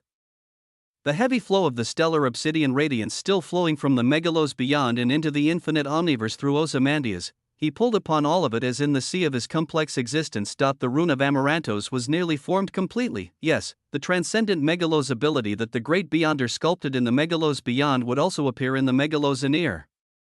With his existence split in half but connected in an unfathomable way across two megalos, Noah actually brought forth this shocking boon. His existence inherited this ability as Ozymandias, and passing this inheritance to another part of his existence was seamless, so even as the terrifying aura of a great one approached Omniverse X999, he wasn't too worried. First, there was the change of Imperium to observe and understand, with this being the first barrier for the coming outerversal morphon, and then, there was himself. The radiant rune of Amarantos finished forming. After this, the rune of Defy would soon start thereafter. But first, seas of golden obsidian radiance from the dream Alethian haven rolled and surged into the newly formed rune of Amarantos. Ecstatic brilliance unfolding as in the next moment, Noah let out a devilish smile. Dream, chapter 3283. The wheel turns. Something that had only ever appeared in the megalos beyond, something that the great Beyonder put in place for the outer versal morphons to overcome the complexity of their existence to reach higher and higher stages. At this moment, it truly landed in the hands of someone from another place entirely. At this time, Noah's visage of the throne closed his eyes as he fell into a long dream, as if he had been asleep for far too long. When he woke up, he found himself in the middle of a bloody battlefield. Around him, all kinds of sounds blared as rivers of crimson gold blood flowed freely on the shattered domain of existence he was on. Far above, stellar auroras of multicolored light converged as battles were still erupting out, his eyes that belonged to a paracosm stage entity observing protectors of the Commonwealth facing off against horrific worms filled with obsidian radiance. As they fought, they radiated chants that seemed to give them power, illusory wheels appearing around them with terrifying brilliance as they stopped the advancement of the worms of existence. The purity of existence is what keeps the wheel turning. O natives of Omniverse X 1038, make sure your existence is pure in seeking a single thing. Omniverse X 1038, a number exceeding X 999. This dream was shockingly a dream of a time that had not even come yet. It was terrific to come across as Noah felt his body that held a mess of a conceptual system of existence filled with a myriad of concepts: death, regality, destruction, water, chaos. There were many concepts making up this body of a paracosm soldier. But after hearing the words of the protectors above, he wanted to see this conjecture of purity he had heard before that kept the wheel turning. So he looked at the mess of concepts inside of him and destroyed them all entirely as from their remnants. Quintessence, WAA, his soul remembered quintessence clearly. He had lived it.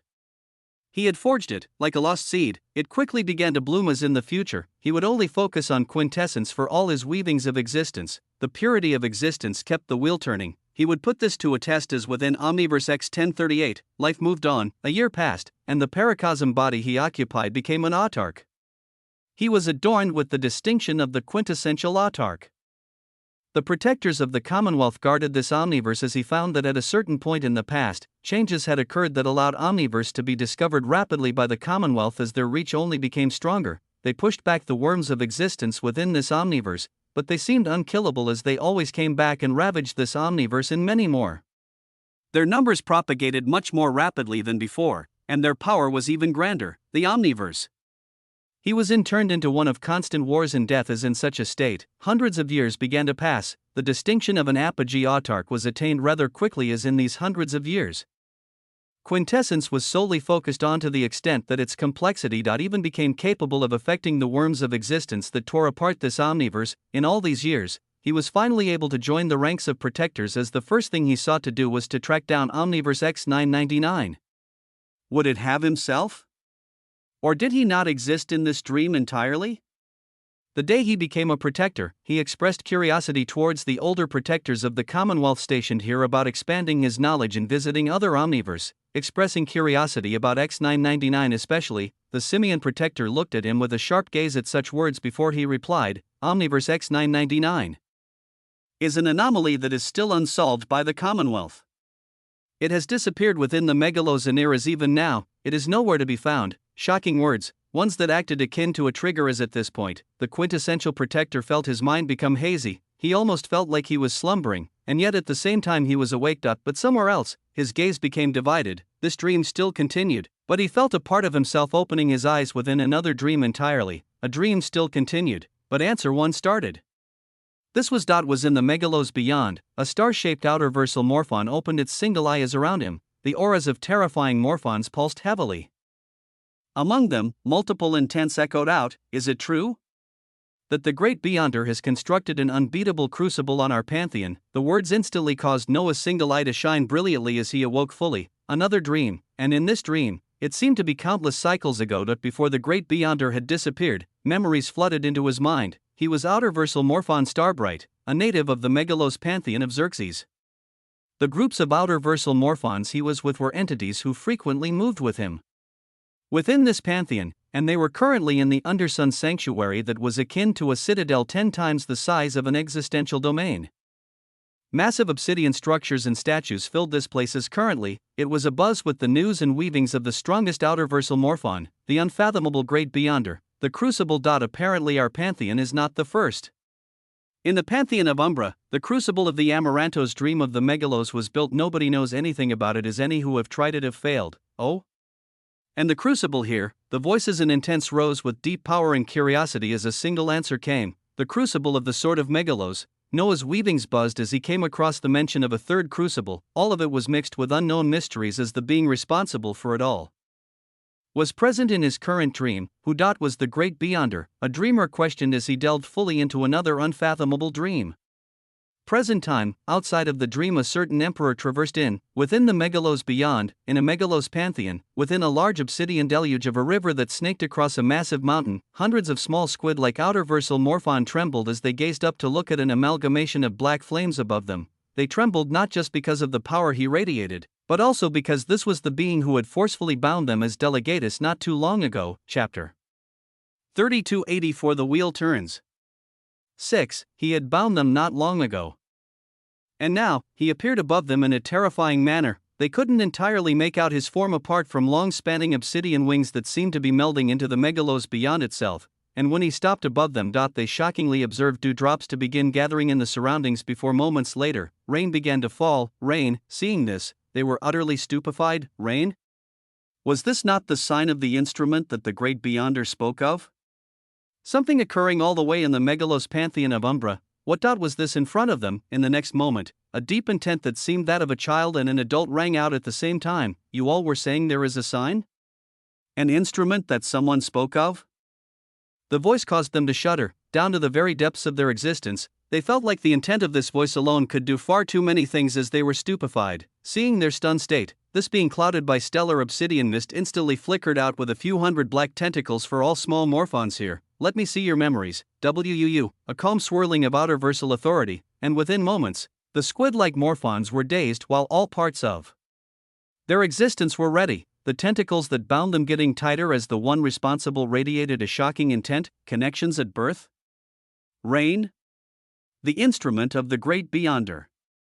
That is that not me. The voice seemed amused and curious at the same time, filled with curiosity and yet immense waves of loathing at the same time, but the loathing was very subtle, as if it could barely be felt, akin to being pushed extremely far down the depths of its existence. Outerversal morphonos Amandias. Quite the pretender, aren't you? Someone was out there pretending to be him. Pretending to be in a position of power and standing that he did not deserve. No matter, he was just born. He needed to find himself. His purpose was it truly, as the memories of these morphons stated, something already deemed and set in stone by the great beyonder. The great beyonder. Who are you to dictate what comes and what will be? The question was filled with interminable curiosity, and this was the first direction that this newly born entity followed.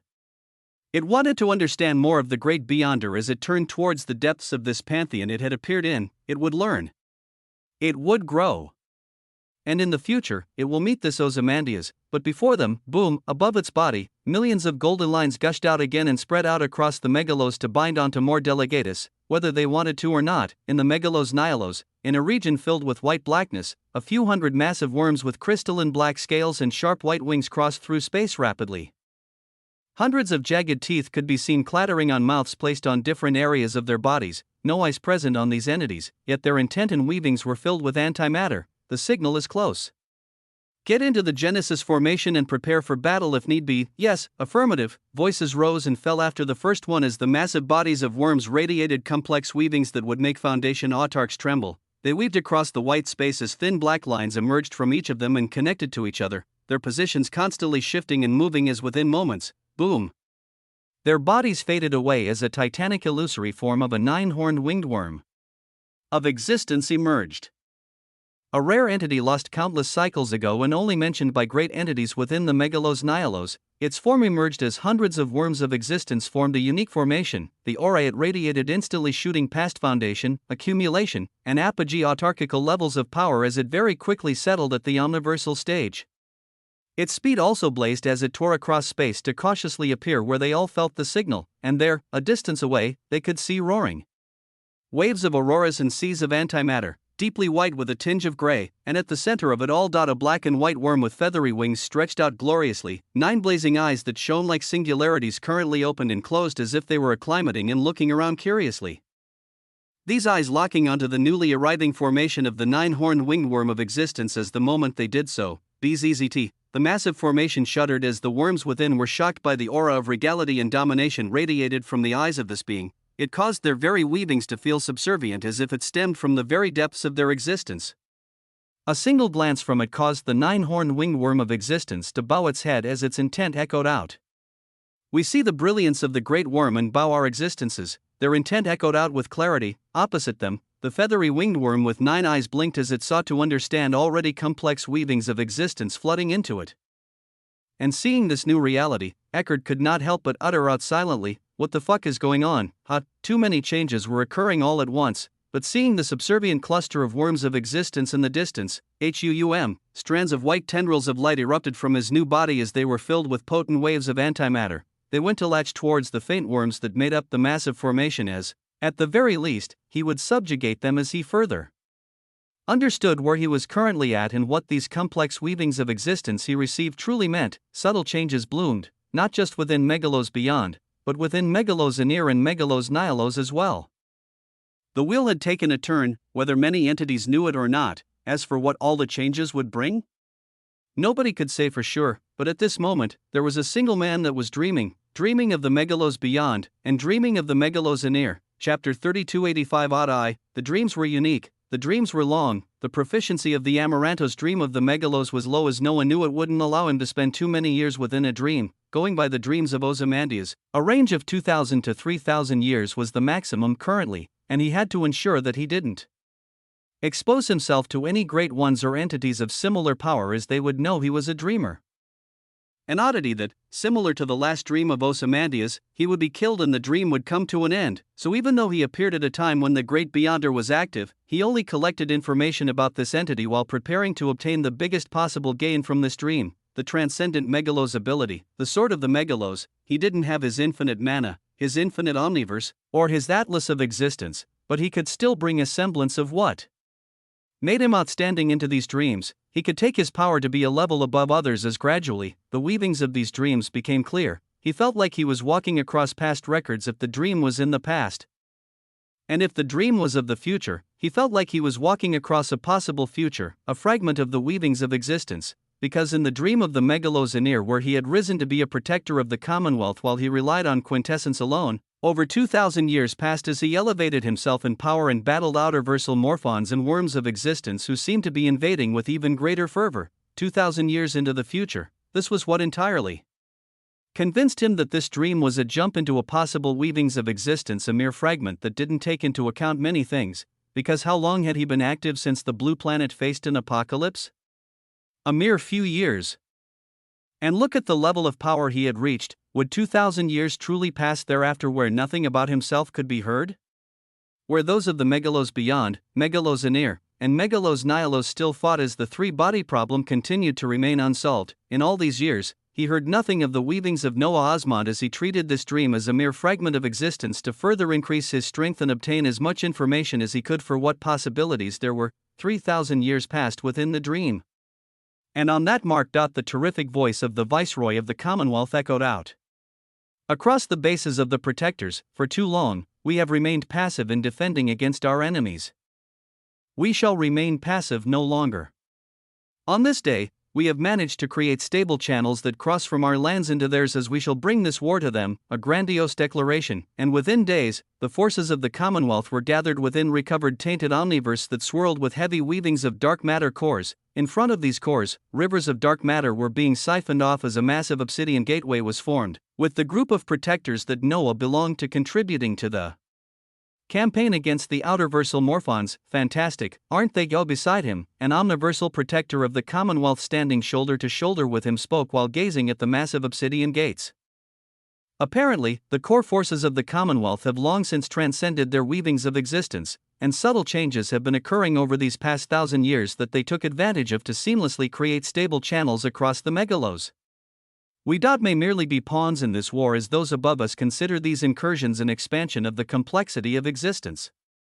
Haha. Pawns, the omniversal protector had a smile while they spoke of this as within moments, legions of the Commonwealth spearheaded by omniversal stage entities crossed through the massive gateway within a tainted omniverse, and there were many recovered tainted omniverse where such gates were forged as the forces of the Commonwealth made their way into the megalos beyond.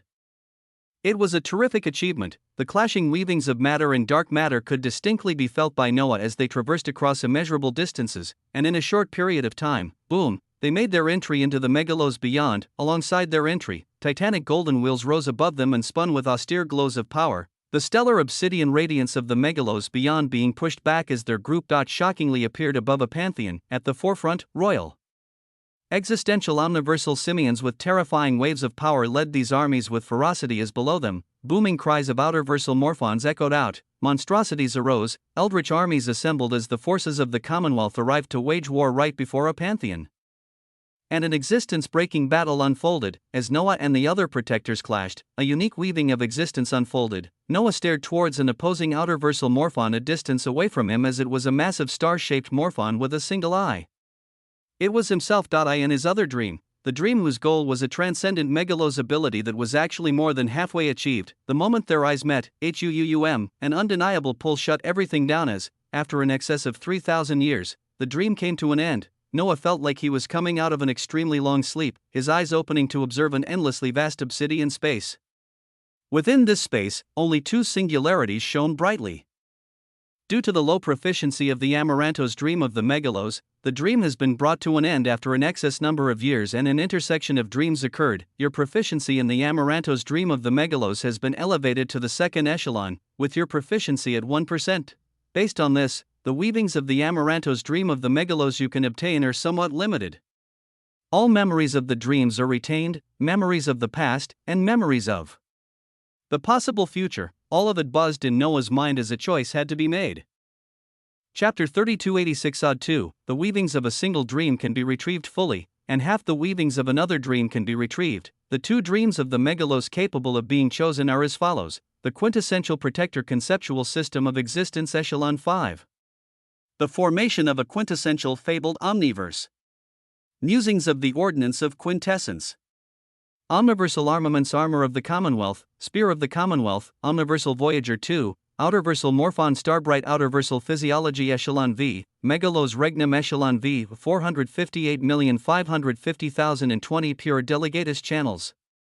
Half of the sword of the Megalos Transcendent Megalos ability, two dazzling singularities.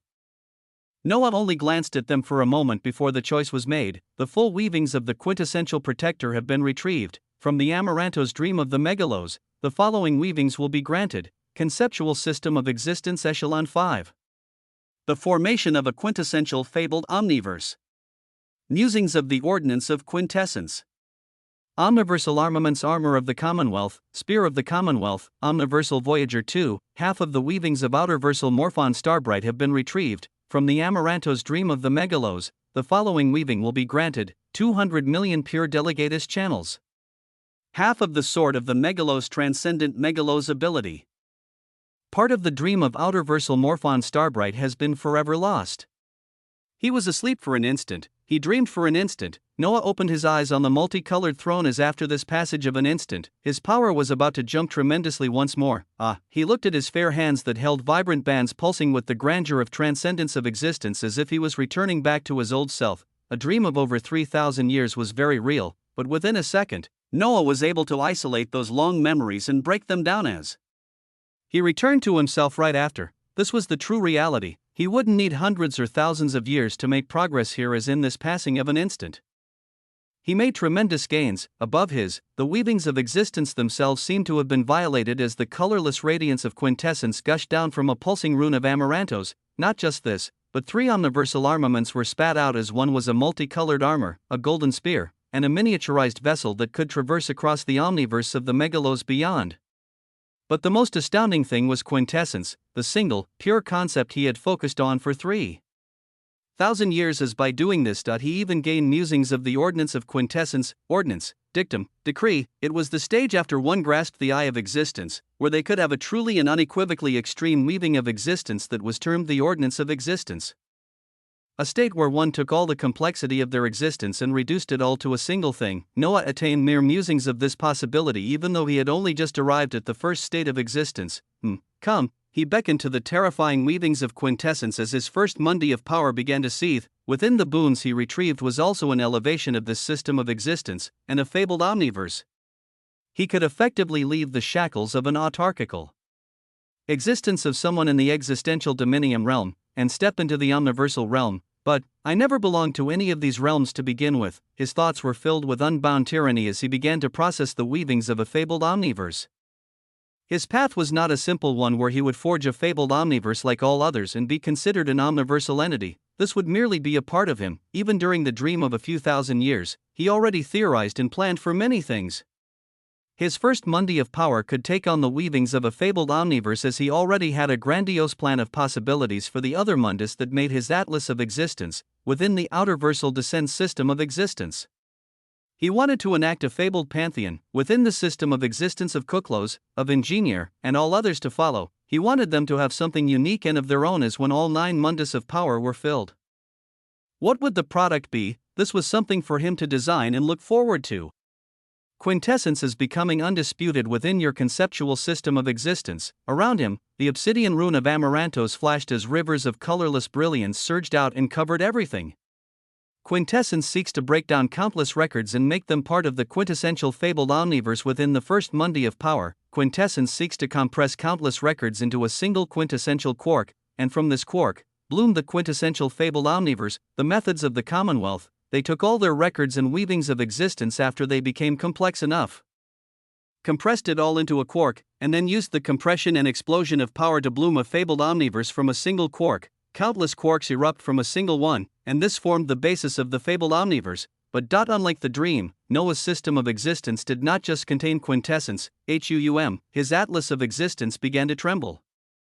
Infinity denies being broken down and assimilated, the protagonist denies being broken down and assimilated, entropy denies being broken down and assimilated, tyranny denies being broken down and assimilated. A myriad of other concepts arose in defiance at this moment. Inside the first Monday of power, quintessence was akin to a massive colorless sun that exceeded all other concepts in size and standing at this moment. Around it, a blue star representing infinity shone brightly. A golden star representing the protagonist released hues of radiance. There were many other dazzling stars, as all of them were either 10 or 20 times less in size and stature, but they still glowed brightly in defiance. Quintessence gazed at their blatant rebellion calmly as if it so chose to. It could unleash a cleansing. Boom! The moment this thought even arose, the first Monday of power pulsed as seated on the multicolored throne. Noah's body had a massive crack bloom on his chest and extended upward. He looked at this calmly before he voiced out in a deep tone right after, "Wrap it up," a single command. And within the first Monday of power, the massive star that was quintessence stopped gazing at all the others and began to spin by itself. Countless records converged as their main component. Was not quarks alone, there were leptons there. There were psioneutrino particles there, matter. Dark matter. The Commonwealth had one methodology for forming a fabled omniverse. The omniversal Archontes engineer was now enacting another. Chapter 3287-3, everything was contained within the first Monday of power. Quintessence took the boons of the Amarantos dream of the megalos and began compressing a great deal of Noah's weavings of existence in trillions of quarks, leptons, and psioneutrino particles. A vast majority of his weavings compressed into the smallest fundamental particles of existence that made him. Thereafter, these trillions of quarks, leptons, and psioneutrino particles began to be forcefully fused into each other, a convergence of all that terrifying authority, from trillions to billions. From billions to millions, the amount of weaving being compressed created a shocking storm of power as they continued to fuse into each other, their mass and density reaching unfathomable levels along with their levels of energy. When only 1,000 quarks, leptons, and psioneutrino particles remained, they found it hard to fuse as here. The colorless brilliance of the authority of the administrator of the Atlas of Existence surged down in waves. 1,000 became 500, 500 became 250. It seemed to become extremely hard to continue as 3 separate clouds covered by the grandeur of quintessence had powerful particles being stabilized while they smashed into each other, but they still needed a spark, something to drive everything home, and, boom, seas of deeply blue brilliance surged from the depths of Noah's existence. Endless waves of extremely pure mana, a form of energy purest in nature as it further stabilized every single particle, its endless influx causing all of them to instantly fuse into each other until a single radiant quark, a blazing lepton, an iridescent psi-neutrino, they seem to contain endless waves of records in brilliance at this moment. And these three particles acted as the base for something utterly grandiose. Quintessence bound them all heavily when they were trillions, now converged into single particles. Quintessence was ever tighter around them as these three singularities began to spin, and spin. They spun and pulled each other with a terrifying force that was possible of even ripping apart tens of apogee autarchs. And all of such force buzzed within Noah's existence as eventually these spinning singularities were moving so fast that it seemed like only a single orb of light was present. The quintus core of existence has been successfully formed. The basis of the quintessential fabled omniverse has been stabilized. From the core, an explosion bloomed out, an explosion so regal and contained as from it, a circular omniverse shining with dazzling colorless and golden waves of light emerged. The first fabled omniverse within the conceptual system of existence is blooming. The first, it was an indication that there would be more. Today, it was quintessence that took the first step. Within the first mundi of power, the protagonist did not just sit still while observing this process, because from the eruption of this quintessential fabled omniverse, all of Noah's weavings became much more complex and potent as the protagonist grabbed onto this complexity. Paradox grabbed onto this increasing complexity.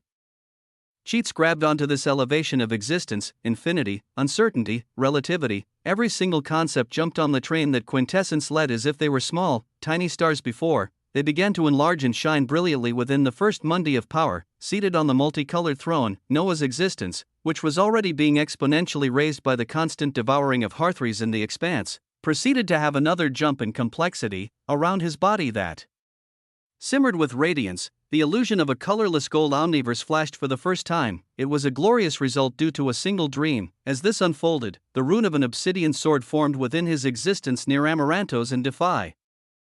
Another transcendent megalos ability being inherited, even though it was only half. This whole time, the omniversal Archontes engineer took everything in and quantified exactly what it all meant and translated to in terms of his power, because as a result of what was occurring in his first mundi of power, the value of his atlas of existence rose tremendously. Because of the continued added weavings relating to the megalos beyond, and the millions of pure channels gained from the Amarantos.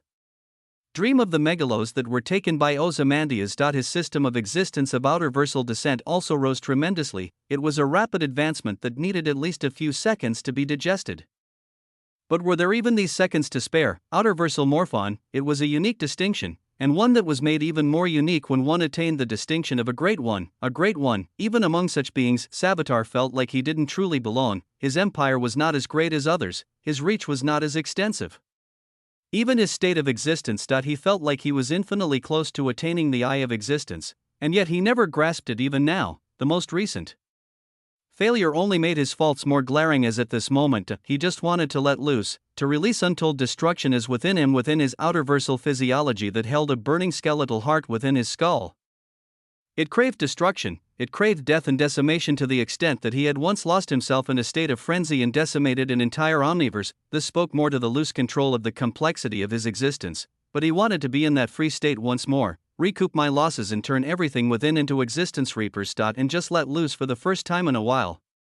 As he stared at the distant and yet massive outline of an omniverse, he was akin to a speck of dust in size. But even with this difference in size, he knew he could decimate such a vast space freely, and so, he turned into a streak of black light that sought to break past the thick boundary of omniversal authorities that govern this omniverse and enjoy the life forms within it. Kakaka. Let it begin. His cacklings echoed out as, boom, chapter 3288-4, his massive flaming skull smashed head first into the thick boundary of omniversal authorities as he was actually pushed back while the boundary trembled. What? He stared at the boundary in amazement as he had never come across this. He had taken over a dozen omniverses himself as he remembered how it felt every time he entered it. Whether it was through pure power like now, or whether he had a delegatus within that he sacrificed to begin his descent, they could never stop his entry like this. He looked at the omniverse with burning purple flames as he wondered with a hint of expectations. An exalted omniverse? His flames instantly rose higher, exalted. Every now and then, unique omniverse would be discovered that held terrifying resistance or resonance to the dark matter of the megalos beyond. Even the inhabitants of the Commonwealth themselves had no way of finding out whether an omniverse was exalted or not unless they utilized outerversal authority. but whenever an outerversal morphon discovered such an omniverse, they came to find that the successful induction of a dark matter core within such an omniverse would create a terrifying quintus dark matter core, a core that was many times more valuable that with it, they could absorb terrifyingly pure levels of dark matter that would aid one in elevating the echelons of their outerversal physiology in megalos regnum past the 7th and 8th echelons. Exalted omniverse were rare, the weavings of omniversal authorities that bound them were extremely complex. Some of the more powerful great ones were lucky enough to find such an omniverse as their power only became more cemented thereafter. It is a time for Savitar to actually make tremendous gains. His flames burned brightly as in his joy. The only thing preventing full euphoria was the fact that the great ponderer knew about the location of this omniverse, and he stated blatantly that once Savitar began his slaughter, protectors of the Commonwealth would be drawn here, as this was what the great ponderer wanted, a diversion so that he could attain something else. He had to change plans. He couldn't just rampage, find the protectors, bind them, and prevent any communications. If I can successfully shift the location of this omniverse from its anchor within the megalosaneer, then it will all be mine. His weavings burned brightly. He approached the boundary filled with complex omniversal authorities, not smashing into it this time as the many limbs behind him grabbed onto it as if they were claws. After thousands of limbs sank in, he thrust his skull forward as his body began to meld with existence itself, one with existence. It covered his whole body as after a brief clash and struggle, the boundary vibrated as his body seamlessly passed through. A great one delved into an exalted omniverse. A distance away, a cloud of black darkness was watching this in a stupor while cursing. It was an exalted omniverse? And I fucking shared its coordinates? This. The great ponderer simmered in a low rage before he calmed himself. He couldn't have known unless he tried to enter himself and extend his reach. He calmly brooded before moments later, he decided on a course of action. At the center of the mist, a massive eye of existence was kept active as the weavings of Protector Osmond sought to be discovered and read much more. This morphon veiled as a protector was actually hiding in an exalted omniverse? And he didn't make it his? It caused him to be even more cautious of this being. Unless he absolutely understood him and his weaknesses, he would not make a move, so for now he would observe how the threat of Savitar would be dealt with. From there, he could alter his plans. Inside Omniverse X999, a golden-haired man was surrounded by seas of multicolored omniversal authorities. As he opened his eyes, they shone like luminous suns that further brightened the golden sea around him, and he looked towards his exarchs and the forces of the Imperium he had raised to the current stage as he sighed. You all have come far, but are nowhere close to being capable of handling a threat like this, a threat. He sensed it the moment it tried to gain entry, and after it successfully gained entry as through the countless intricate weavings of the omniverse that he was bound to, he could even track the location of the outsider that had appeared, an outsider. His aura was retracted as he waded through the omniverse silently, not even leaking out a semblance of his aura as he seemed to be looking for something. Its deathly skull radiated waves of black light as it seemed to be looking for directions. Before it began going in a straight line toward a certain place, where the forces of the Commonwealth were clustered since they discovered this omniverse. Imperium observed such a scene with complex weavings emerging and falling within him as sensing the power of this being. He questioned being capable of expelling him at his current state. He had only just begun to familiarize himself with his new power. There was still much he didn't know, but for the sake of this omniverse, his main body disappeared. Just like when he made the heavy choice with another outsider, the Lumen Emperor, he would make the same choice today, all to protect this omniverse he was in. The omniversal Ankara silently moved. In another region within this omniverse, Noah remained within the bounds of the infinite omniverse that was akin to a grain of sand compared to its vastness. He sensed the heavy presence of dark matter of the outerversal morphon seeking to hide its aura while it moved as to him.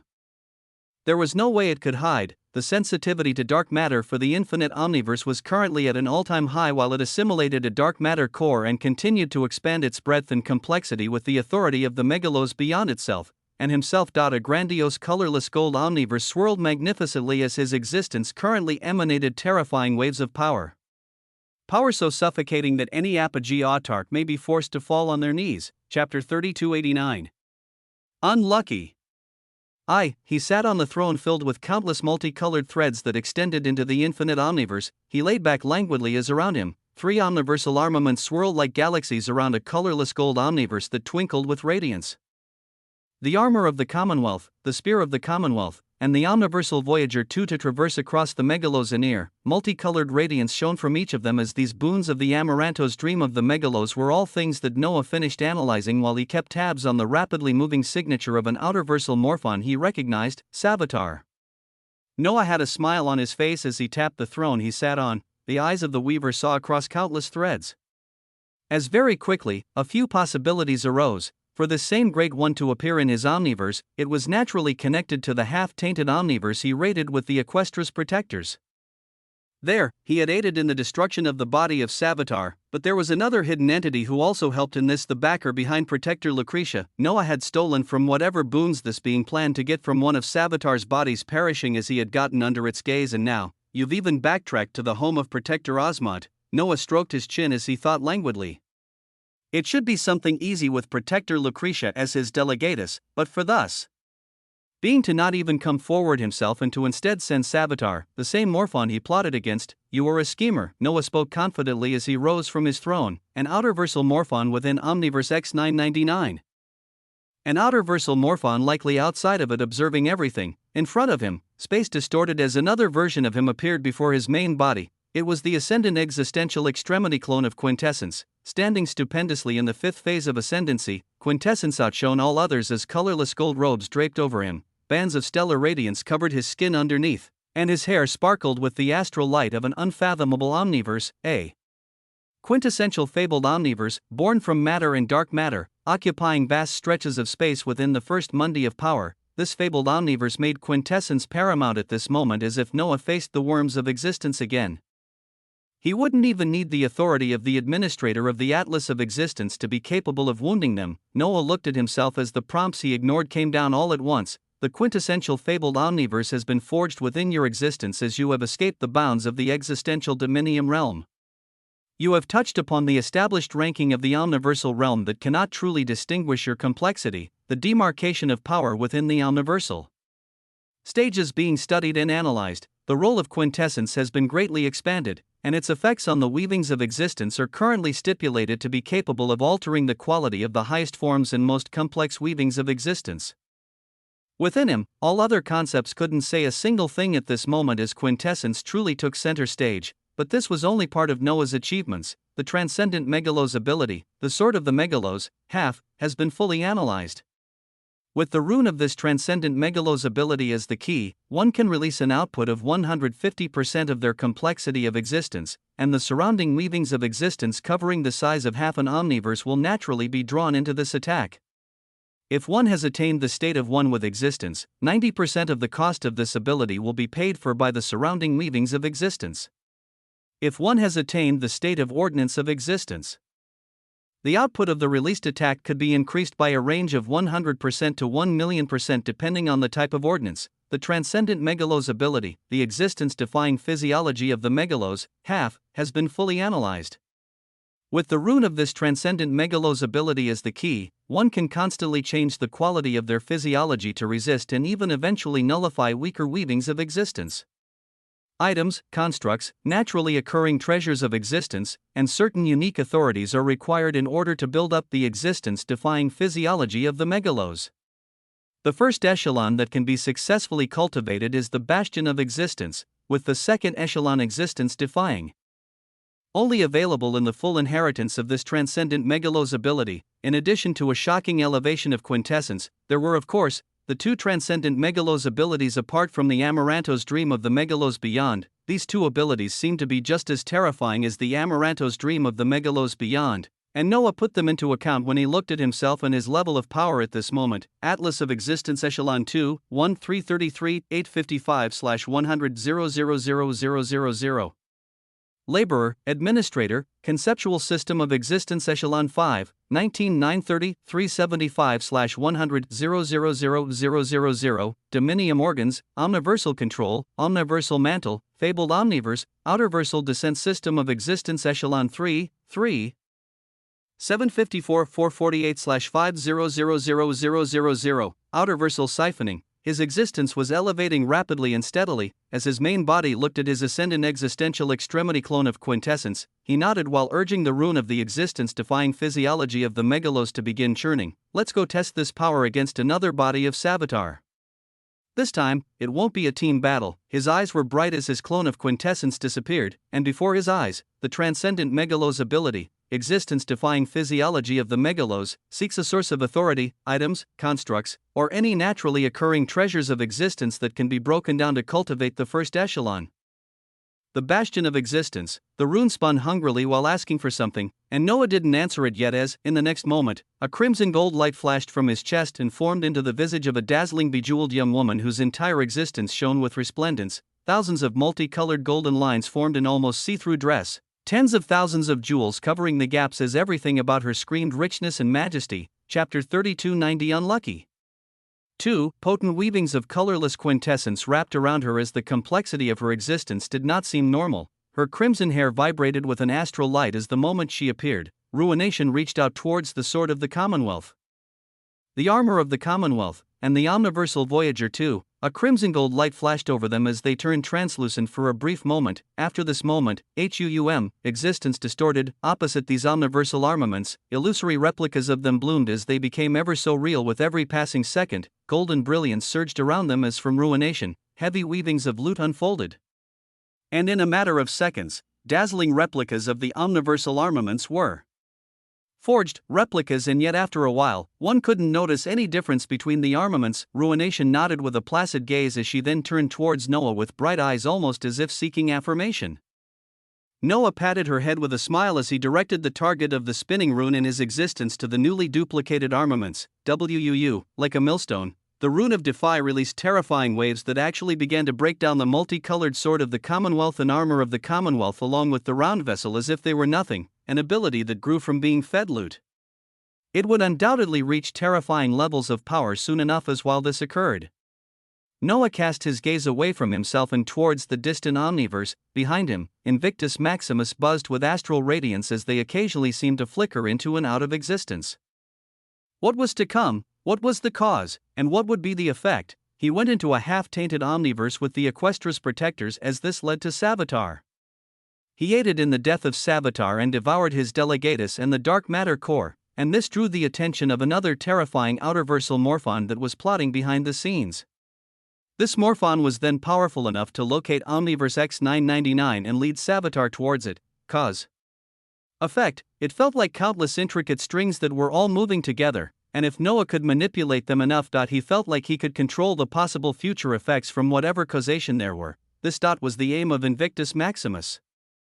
Within Omniverse X999, Savitar's massive body crossed as his outerversal authority leaked out and caused vibrant reactions with the surrounding omniverse that caused him to feel giddy. The sheer concentration of omniversal authority within this omniverse was nuts, as he had been in other omniverse that the Commonwealth held control in. He had some weak Delegatus in some as he knew of the existential terraforming the Commonwealth commonly performed, but this didn't answer why the surrounding weavings of this omniverse seemed so reactive to outerversal authority. This reactivity told him that if he could successfully cultivate a Quintus dark matter core within this omniverse, it might hold surprises that other great ones may have not even discovered yet, but all of this would be for naught if he couldn't stop the entry of reinforcements from the Commonwealth. So his first set of actions were those of stealth, to locate the protectors stationed here and silently bind them to himself, and only then could he covertly begin his actions. This was his grandiose plan as dash. What does a thing like you want here? The massive skull of Savitar came to a halt and looked around coldly. Far above, the astral space split apart as a golden-haired man filled with ecstatic beauty appeared. His white robes fluttered with majesty as the very surroundings of the omniverse seemed to be convergent towards him. Savitar observed the scene coldly, but within his existence, he was shocked. He had attained the state of one with existence. His perception of the weavings of existence in any nearby space was much greater than other entities as, at this moment, he could feel as if every single ounce of weaving of this omniverse were supporting the entity ahead of him. Such a thing was unfathomable, as he had come across and even killed many omniversal Ankyras before. Such beings had a small sense of convergence of omniversal authorities, and that was it. Nothing on this scale. Nothing this massive, and even worse, he could sense this omniversal Ankyra to have their existence too sublimated with the surroundings as likely. They had also attained the state of one with existence. He cursed at such a scene as he questioned just how unlucky he could be. His bodies moving across the megalos ranged with the power of outerversal physiology echelon 5 to echelon 7. he left his most powerful bodies at the 7th echelon in his most prized tainted omniverse that continued to nourish him, and his main body in the megalos beyond that attained the 8th echelon. The body here was only at the 5th echelon, as it was equivalent to an omniversal entity who had attained the state of one with existence, or even the eye of existence. Okay. An omniversal Ankyra. I can work with. If I find a high degree of confidence in the success of this exalted omniverse, I will call over another body or two here if I have to. He never wanted to sacrifice too much of his strength for an unknown, so he would make things clear first. He looked at the golden-haired omniversal Ankyra as he was ready to catch this young entity off guard, but before he could make a move, interesting. Whatever happened to you, Imperium? Another intent bloomed out. An intent that caused Imperium to constrict his pupils with care as he turned towards another direction where the figure of Noah with colorless gold robes and waves of astral light surrounding him could be seen. N/O/vel/b//and.c//om. The moment his intent had echoed out, the purple flames within the sockets of Savitar vibrated in disbelief. That voice, that intent, that arrogance and self-confidence, as if everything would be as he wanted. No fucking way, Savitar uttered out with rage and incredulity as he turned towards the direction of the entity who didn't even spare him a glance and seemed to be more interested in the omniversal Ankyra. But there he was, with his devilish eyes simmering with endless brilliance, with those wings releasing a heart-shaking glare. Protector Osmond, the same one who had contributed to the death of one of his bodies not too long ago. Was he truly so fucking unlucky to run into this demon again so quickly? Chapter 3291. Who was the actual omniversal Ankyra? That arrogance, that self-confidence. Savitar could not forget such a demeanor on anyone, especially if this being had the same exact face. He arrived and didn't even bat an eye towards Savitar as he instead questioned the omniversal Ankyra for what happened to him. Such a demeanor caused the flames within Savitar to burn with even greater ferocity. If he was here, then surely the protectors of the Imperium he sought to quietly control so that nobody interrupted him with his plans of this exalted omniverse. Would also be altered, so the teeth in this skull cluttered with coldness as its intent boomed out. Peon of the Commonwealth. Are protectors supposed to be scattered around so much like you? The words of the buzzing outerversal Morphon echoed out and drew the attention of everything. The gaze of the white-robed golden-haired Imperium frowned as he glanced towards Noah while potent rivers of existence began to surge around him. You know this, outsider, Osmond, outsider. Noah smiled at this term that could apply to him as well, and he nodded. The other body of mind that has been inducted as a protector faced him with the aid of an omniversal stage command protector. He is the one who walks, outerversal Morphon Savitar. His last sentence had a more ridiculing tone as Savitar could feel the disdain dripping from him. The thousands of limbs behind his skull began to buzz with obsidian tendrils of outerversal authority that caused space to fizzle and decay. Outerversal Morphon Imperium repeated these words coldly before his right hand rose up threateningly towards this great one. I know not of your intent, but you are not welcome in this omniverse. From the malice and death emanating from you, you have already been allowed in the bounds of this omniverse for too long already, as you can now perish. WAA, he was more than anyone omniversal Ankyra at this moment. He had received something far too profound as he needed time to assimilate it and understand it, but until then, he would still act to ensure the safety of this omniverse. His surroundings pulsed as it felt like all nearby surrounding weavings were resonating. Instantly, over a dozen autarchical omniversal authorities descended and wrapped around his body before they flowed into his hand like massive multicolored snakes. He then thrust his hand out and downwards rapidly as in a shockingly short period of time, all surrounding weavings seemed to only be following his decree. From above, an utterly massive palm formed and crashed down towards Savitar. It shone with a myriad of colors as it seemed like the hand of the omniverse itself, everything under it facing a terrifying gravitational constriction that sought to collapse all existence, gloriously gold. Its size actually eclipsed the massive stature of Savitar, potent with 3 weavings of multiple autarchical omniversal authorities. Savitar harumphed towards the massive hand bearing down as the obsidian light gushed from him and melded with the surrounding existence, dozens of obsidian pillars of light blooming and spinning around him as his thousands of limbs turned into obsidian spears that thrust into the massive palm. And a blinding explosion of gold and black radiated out. It was enough to scorch the retinas of even Foundation autarchs as chaotic weavings of existence bloomed due to this impact, and shattered pieces of a massive hand could be seen strewn about as Savitar's deeply tenebrous outerversal authority leaked out madly.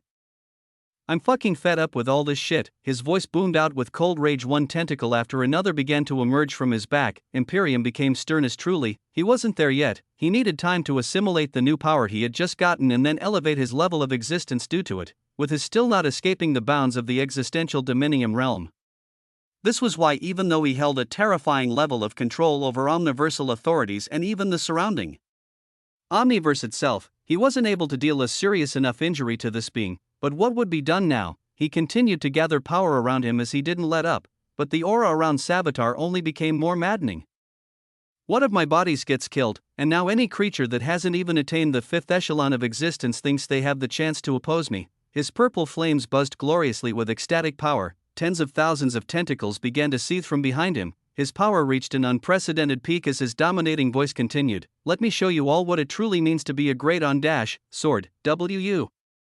Savitar's words were forcefully stopped as the core of his existence began to tingle with unfathomable danger. He turned his will fully towards the entity that had been watching everything with that distant gaze of his, that gaze that Savitar hated the most of someone he believed to be below him, thinking they were something far above.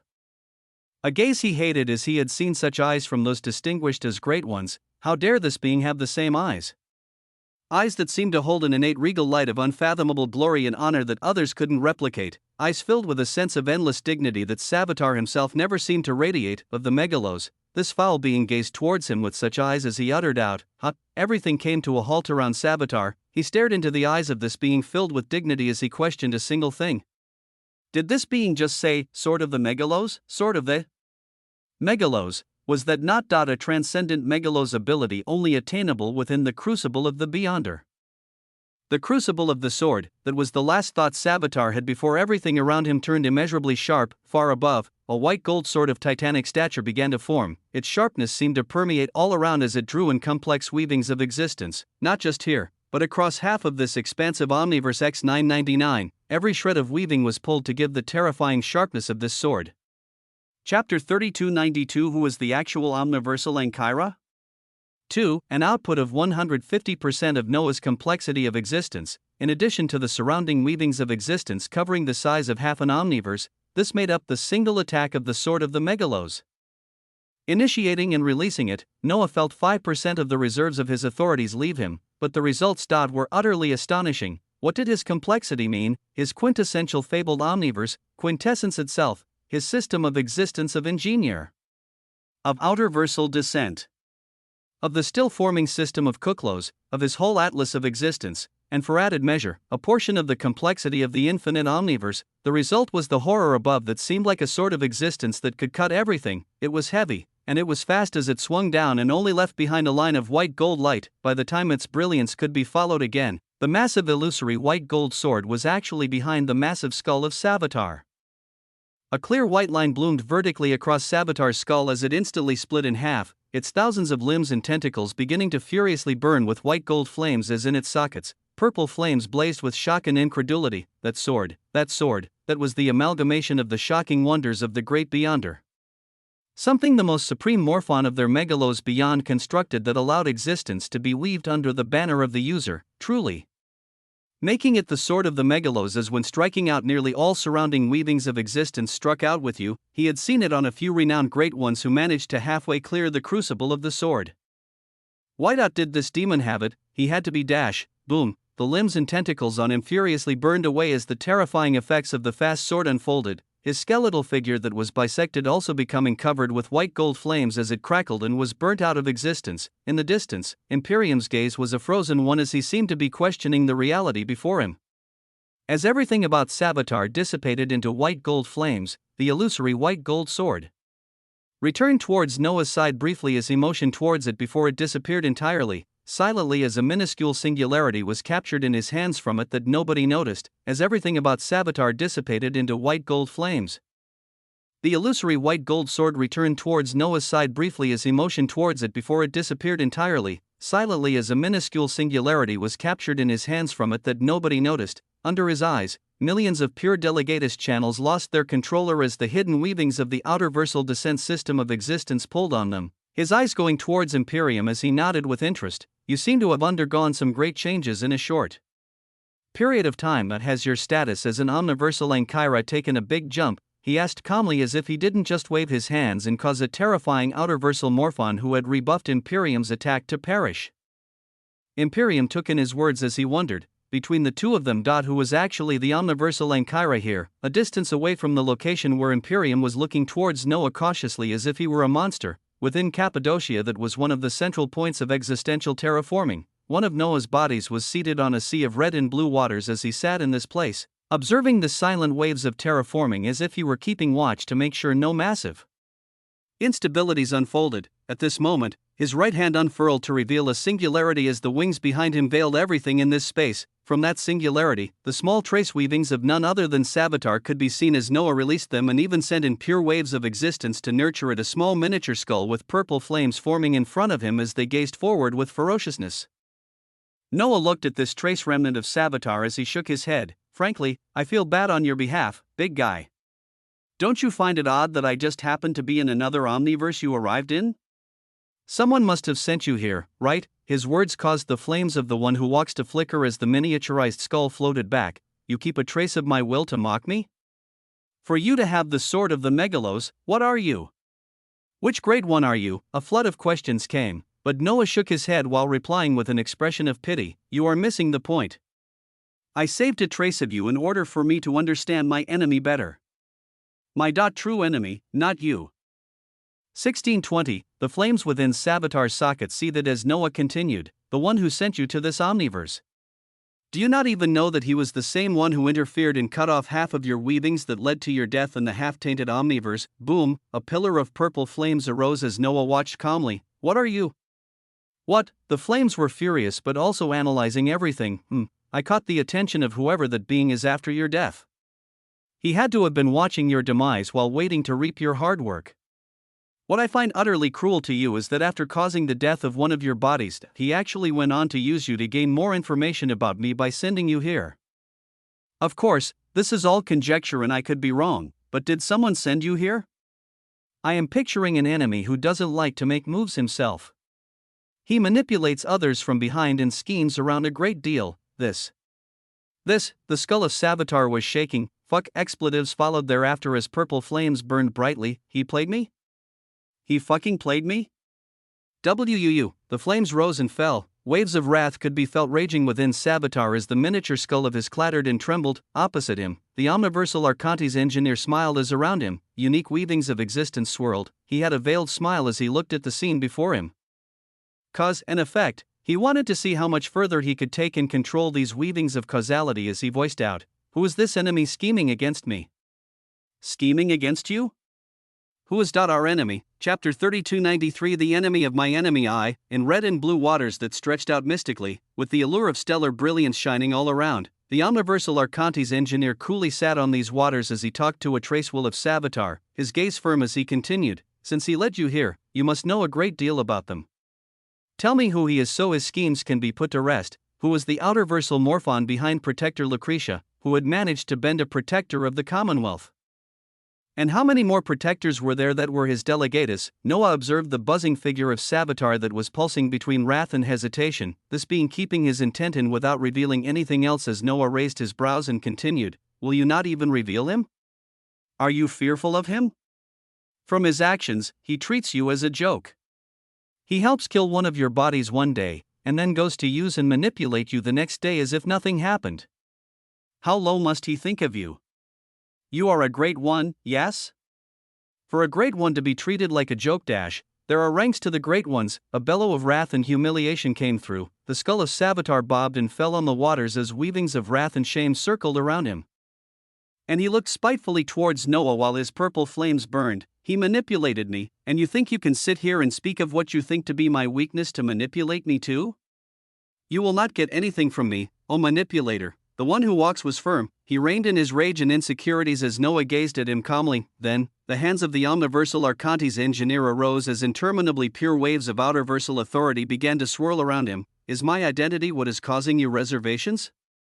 We stem from the same source, Savitar. I have waited the megalos beyond for too many years for one of my peers to treat me as an outsider. This is something we can discuss between each other morphon to morphon. Without any reservations, Savitar stared at the extremely pure waves of outer versal authority as his purple flames burned brilliantly, the sword of the megalos, outer versal authority. You aren't a mere delegatus. Who are you? His flames flickered subtly. Noah looked at him and shook his head with a smile as he replied, I have not intertwined my weavings with others for too many cycles. I do not know much of you all, and you all have likely not heard of me, or I may have been forgotten entirely. But you can call me. Noah's mind churned as he decided on a new distinction for himself. After a second, he laughed internally while continuing, the dreamer of the megalos. Words held power, choices held power, distinctions even more so. The dreamer of the megalos. Savitar uttered these words as he looked closely at Noah and the silent waves of pure outer versal authority. We are of the same breed. So let us discuss the enemy seeking to use us as chess pieces. I have confidence in my own power to strike back against them. I just need the target to be made clear. His words caused silence to descend as Savitar only stared at him with flickering purple flames. It was only after a few seconds. The great ponderer, he is a great one who has managed to survive for far too many cycles. Others have said that he was alive all the way back to when the great beyonder still moved across the megalos. He is a great one that other great ones steer clear of. Nietzsche. Noah carved this name into his memory as he nodded, letting out a light sigh. The great ponderer. I have only heard whispers of him since I woke up. The great beyonder though, he was something else. Cryptic words echoed from him that shocked Savitar as this morphon looked towards him quizzically. The way he spoke made it seem as if he had lived in the cycles when the great beyonder was active too. Did you know the great beyonder? Did you observe his feats? He asked cautiously, and Noah smiled as truly he had dreamed of the cycle when the great beyonder was just constructing crucibles. He smiled with a sense of mystery and replied, I know a lot, and I still know very little. Recently though, I observed some changes in the megalos beyond where a young morphon overcame the crucible of the Amaranto's dream of the megalos on the Pantheon of Umbra. The so-called instrument, is it? His words instantly shocked Savitar as his skull moved much closer. Your main body is currently within the Pantheon of Umbra? The great ponderer is there as well. Even one of my bodies is, I am not there. Noah raised his hand to stop this being who had inexplicably thought of him much differently than before. I told you, I am the dreamer of the megalos. The amount of information I can obtain is astronomical without ever having to be in that place myself. But it is great to know where one of the bodies of my enemy is. Where else is he in the megalos beyond? Which tainted omniverse is he feeding from within the megalos anear? Savitar heard his questions clearly as he calmed down. He seemed to come to a decisive point as his flames flickered firmly. He was hooked, without a shadow of a doubt. He believed Noah to be another terrifying great one. After all, he even knew of something as recent and intricate as what was occurring on the megalos Pantheon of Umbra. I know of at least 9 of the tainted omniverse under his control. As for the locations of his bodies across the megalos beyond, he is scattered. Nobody knows where his main body lies. Are you sure you are able to go against him? He alone is powerful. And he has many, many allies. Chapter 3294 The enemy of my enemy too. Was he sure? Savitar spoke such words with hesitation as at such a tone. Noah's smile actually faded as the gaze he gave towards Savitar was one he had seen too many times before, a gaze of disappointment. A gaze that was akin to looking at a worm wriggling on the ground. With such a gaze, the dreamer of the megalos spoke as Savitar felt like needles were piercing across his will. A morphon kills you, manipulates you, and lies to your face the next day showing utter disregard and disrespect to you, and all you have are worries and insecurities against him? Are you truly a great one? Are you someone I can even work with to oppose this enemy? His words were piercing as Savitar's skull trembled. He knew how he was talked about behind the scenes. He knew what other great ones thought of him. Even his distinction. The one who walks was taken as a joke by others, the one who runs away more often than not. The one who is the quickest to retreat in the face of danger. That was the one who walks. Cycles worth of memories crossed through his mind in the span of an instant as the flames within him burned savagely. I am a great one, he said the words to himself, these same words also being a declaration. His sockets burned with purple flames as he faced Noah's visage without looking away and repeated himself. I am a great one. The flames within this traceable will burn brightly as when Noah faced them. He nodded while speaking calmly, the enemy of my enemy. Isa friend. We may have begun on the wrong foot, but we can still ensure that the one plotting against us has an assured downfall. 2 entities stared at each other. The one who walks now held an extremely decisive demeanor as his intent weaved out succinctly. At the end of it all, I get to be the one that eats the main body of the great ponderer. That defiled him and lets him know who Savitar really is. You can have his tainted omniverse. You can have his other bodies. I want his core being to myself. His will was resonantly made clear as to this. Noah nodded with a smile. Now, it feels like I'm truly talking to a great one.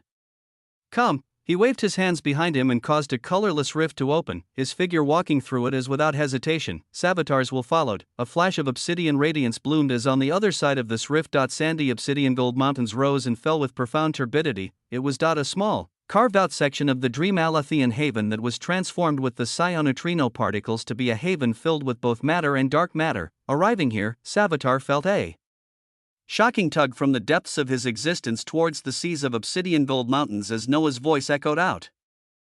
Regardless of where we are now, I still acted to destroy one of your bodies. So let me help you reconstruct it.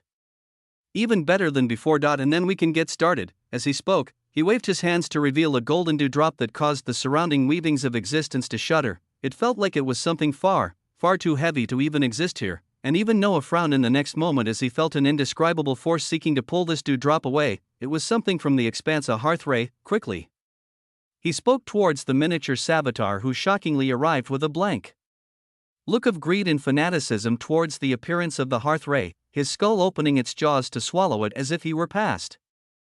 A blinding golden radiance shone as the force that seemed to be stemming from the expanse, which was pulling back something that belonged in that place, disappeared. Thereafter, rivers of obsidian gold sandy light rose from the nearby mountains of dreams as they surged towards the miniature visage of Savitar that rapidly began to expand and grow larger. It was the first alteration of an entity that wasn't Noah, this test being done with only the authority of a single Alathian haven filled with psioneutrino particles as what changes could be brought to a natural morphon who wasn't Noah. All of this came as after twisting causality, Noah knew the enemy hiding in the dark, the great ponderer.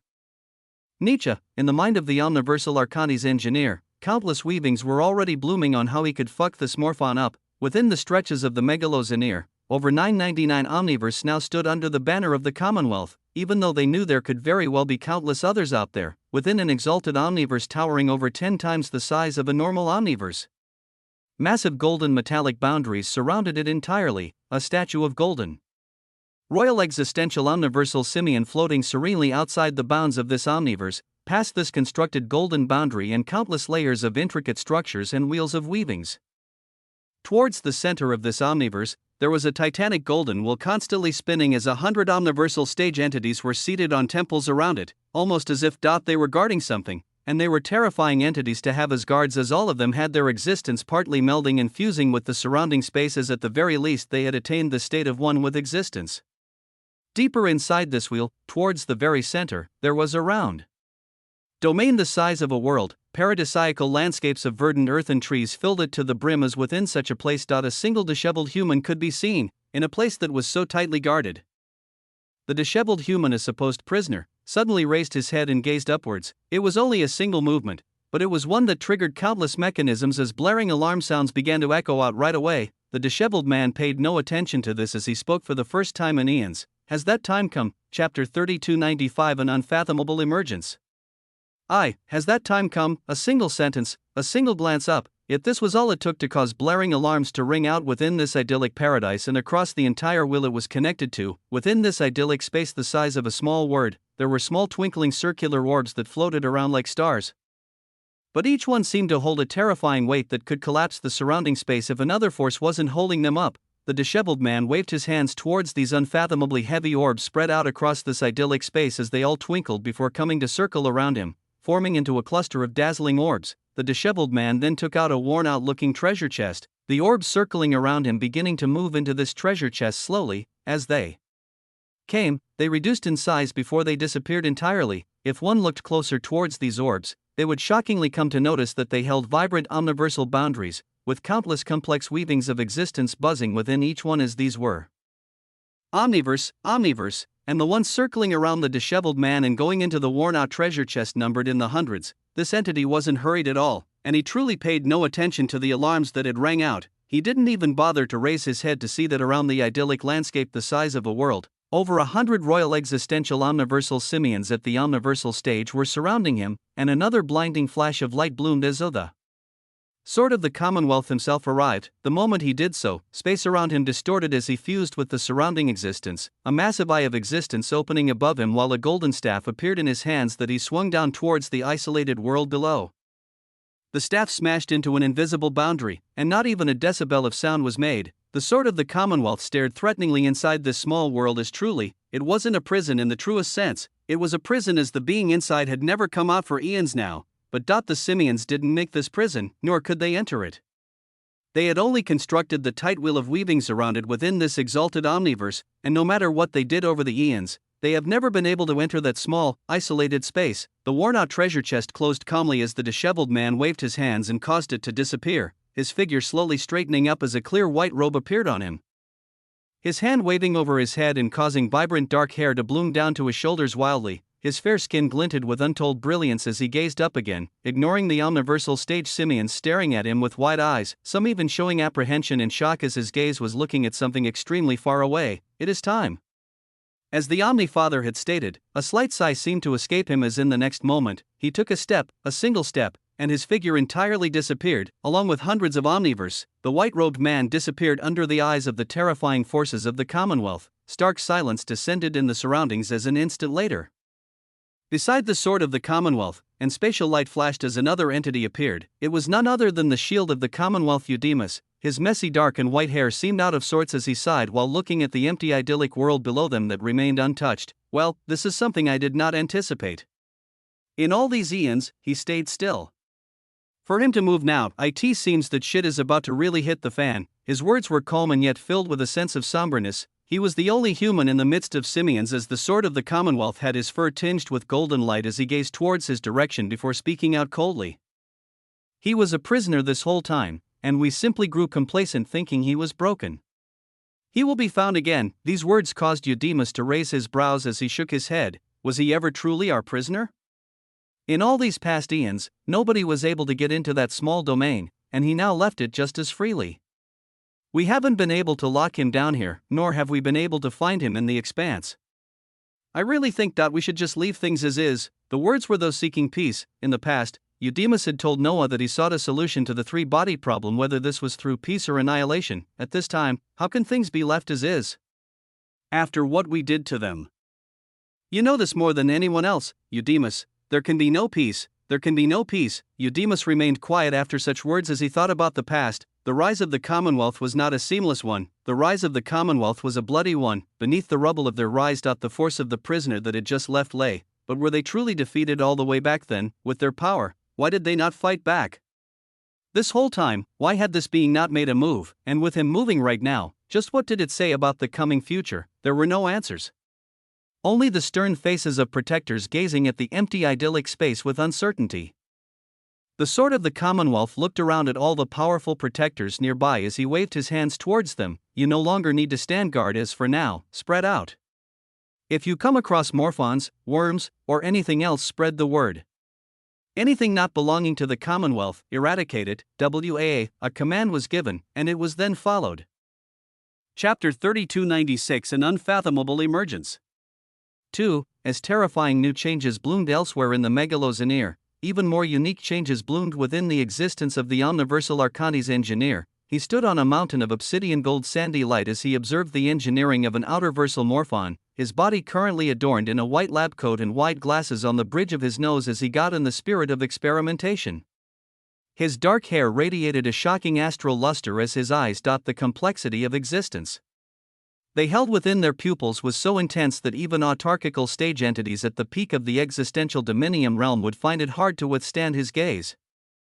He observed his Savitar's body that was in the form of an obsidian skull gained hues of gold markings on it, its thousands of limbs becoming filled with spikes as from behind, an aurora of obsidian gold wings erupted out. Gah.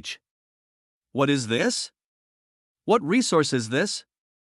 The voice of Savitar was filled with incredulity as he felt like this body was rebuilt to be even better than its old self. The speed at which outerversal authority coursed through him, the potency, the weight, everything seemed to have been elevated as his body seemed to be filled with astonishing weavings of power at his very core, if he could take these and alter his main body in a similar manner. His weavings buzzed resplendently as he also recalled that golden dewdrop that his existence had madly surged towards. That was also 50% of the reason why his current changes were so profound. His sockets were now filled with obsidian gold flames as he looked over Noah's direction silently before. Have you not already reached that place? That place? Noah heard such words and smiled sharply as he questioned. That place? The truly powerful great ones within the megalos beyond have reached it. The ponderer likely has as well. It was even theorized that the crucibles and other wonders that the great Beyonder made must have all come from that place. A grander weaving of existence where entities from all the megalos could arrive to once their existence achieves a certain nirvana. His words were filled with fanaticism as if he sought that place with great need. He looked towards Noah for answers as he just smiled while pushing the spectacles on his face closer to his eyes. Maybe. But let's focus on the matter at hand. The tainted omniverse where the great ponderer has his bodies in. Where are they? I shall start there. He had many means under his banner. The weapons of mass existential omniversal destruction still being designed and improved with dark matter and psi-neutrino particles being incorporated to make something utterly disastrous. He just needed a direction. Savitar gazed at him with a gaze that seemed to be trying to understand, and he then released weavings that contained bundles of information. Coordinates across the megalos Anir relative to where they currently were. Relative to Omniverse X999 itself, Noah took it all with expectant eyes as at this time, his eyes lit up as the depths of his existence began to radiate an extremely heavy light. Oh, it was the completion of the construction of something that was handed down from the dream of Ozymandias. It was the true emergence of a golden wheel in the depths of Noah's existence, the emergence of Kuklos. The wheel, when seeking the wheel of existence, one may find nothing at all, others may find something relating to the wheel, or something not even correlated with the wheel at all. A prominent ordeal the Commonwealth faced was their people seeking the wheel of existence and instead finding one of the more terrifying outerversal morphons to plague their lands, the Great Wheel. When Noah sought out the wheel of existence, what would he find? The system of existence of Kuklos has come to fruition as your weavings experience unquantifiable changes. When the system of existence of Kuklos fully formed a dazzling wheel inside Noah. A golden light encompassed his vision entirely to the extent that briefly, he couldn't see a thing, and when his vision returned, he saw something else entirely. An expanse of the darkness of the void lay all around him, and within this void, there were many, many speckles of golden light stretched out between vast distances. When he looked close towards these spicules of light, his vision zoomed in as he focused on one point of light that he felt a particularly unique tug from. And this point of light was an omniverse. Omniverse X999, his native omniverse. This meant that he was currently looking at his omniverse and the myriad of other points of light were other omniverse. His vision zoomed out. He felt like he was gazing below as, at this moment, he changed his point of view, or tried to, but he was only able to glance upwards for a brief second as there, endlessly far away, he caught a glimpse. A glimpse of an unfathomably complex wheel, a second of a glimpse, he then felt countless complex weavings of existence flow over him, his gaze no longer capable of turning upwards as he could only stare down and around the stretches of vastness below him. A point of connection has formed between the fourth mundi of power and the wheel of existence. An irregularity emerged during this connection is due to factors relating to your existence. Boons unique to you were obtained. His existence analyzed and broke down everything. At the same time, he felt quintessence within his first mundi of power shine brightly. The protagonist and cheats followed as his very existence seemed to resonate with the boons he was currently gaining as he was viewing an array of omniverse scattered out across the megalos Anir. From above, tendrils of complex golden lines fell onto his weavings as his vision only became more and more clear. You have gained the distinction of the cartographer of existence. Chapter 3297 An Unfathomable Emergence. 3. The cartographer of existence. Cartographer, a word that related to an entity that designed maps and generally drew in countless waves of information and laid it out in a geographical manner. Such a distinction was given to Noah at this moment as truly, he felt like he was gazing at a portion of an endlessly vast map, with many twinkling lights representing omniverse strewn about. His vision was centered around the omniverse he was currently in, its depth spreading around it as even. At this moment, it couldn't see everything. After a certain distance, he only saw endless darkness without any glimmer of stars as there, his vision could not yet extend to. The region your cartographer's vision extends to currently has been defined and designated the distinction of Sector 1. The location of omniverse and pertinent weavings within Sector 1 of the megalos Anir are being further defined. It was unique. A male generally had a sense of direction and what the distance was between 2 points, but Noah could barely get a gauge on even distance between omniverse at this moment. In a corner of what was deemed Sector 1 of the megalos Anir, Purely because this was where Noah's native omniverse currently was and where his current vision was limited to, Noah was also able to hone in on another omniverse where his body was in, the half-tainted omniverse. And even the omniverse of the protectors, these two were on opposite ends of Sector 1, with Noah currently not being able to judge their distance even though he knew their relative positions. It was a unique experience, as with this, Noah could effectively begin mapping the vastness of the megalos WNR. So long as he continued to extend his vision past his current limitations, and with such a tool, he could easily traverse from one omniverse to another without wandering aimlessly. But he knew this wasn't all. This was a boon under his new system of existence of Kuklos, brimming with a profound connection to the wheel of existence itself. There were still other wonders in store. On omniverse where your weavings are present, the cartographer's gateways can be formed, with each one laid down in an omniverse allowing instantaneous passage to all other connected omniverse. Cartographer's gateways, it was a passage from one omniverse to another. But even though this weaving seemed dazzling, Noah felt like there was another, even more dazzling weaving in this terrifying new distinction. As the cartographer of existence, the existential displacement of omniverse or other bodies of existence at a similar level is possible for an extremely high cost that your weavings of existence will have to bear. Existential displacement. Now the dot seemed like a grandiose capability. Noah focused on the weavings of such an ability as his vision of Sector 1 of the megalos Anir only became clearer, his intent beginning to test things out right after. Begin the formation of the cartographer's gateway within Omniverse X999. In the half-tainted Omniverse, he began to test things out. At the same time, he blinked, his vision changing from one landscape to another as within an instant. His main body opened its eyes within the depths of the infinite Omniverse. Another flash of light echoed from him and disappeared as outside of the infinite Omniverse, within a section of the red and blue waters of Cappadocia, a golden-robed Noah appeared. His figure seemed ethereal and filled with radiance as in front of him.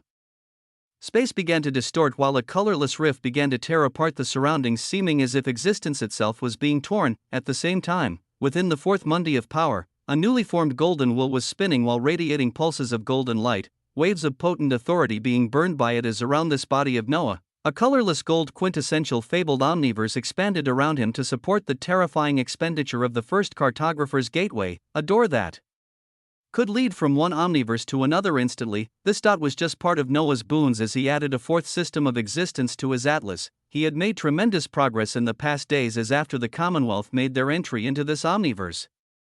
He had since then filled up multiple new sources of existence, condensed a fabled omniverse and escaped the existential dominium realm, and he even had another part of himself stirring waves within the megalos beyond. His power dot had spilled within the fifth echelon of existence. It was a good measure that seemed equivalent across the board, with the body of Savitar within the half-tainted omniverse having been at this stage, and Command Protector Valeria being at the same stage, but Savitar's main body within the megalos beyond was likely on the seventh echelon of existence as his power was a potent one, but the traversal of this power across the megalos was difficult as in a different megalos than the one that you were born in.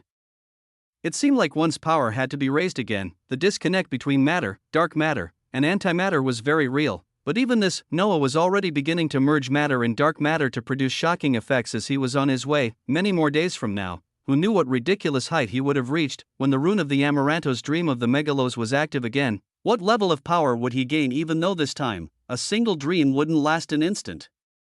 The weavings of Invictus Maximus pulsed as even though Noah may not fully know, he could see possible glimpses, and to arrive at the most pristine ones. Causality would be twisted and distorted under his banner. With an expectant gaze, he watched the formation of the first cartographer's gateway, within the same Sector 1 of the megalos Anir, an unknown distance away from where the first cartographer's gateway was forming. Another one of Noah's bodies floated into the vessel termed the Omniversal Voyager as the eyes of Command Protector Valeria and Protector Lucretia never left him. The three simian protectors of the Equestris protectors were looking towards him with scrutiny and disbelief as they saw the scene they just saw of this man before them melding with the surrounding existence. Chapter 3298, An Unfathomable Emergence. For, one with existence, it was a state only the truly powerful protectors who had forged their fabled omniverse attained.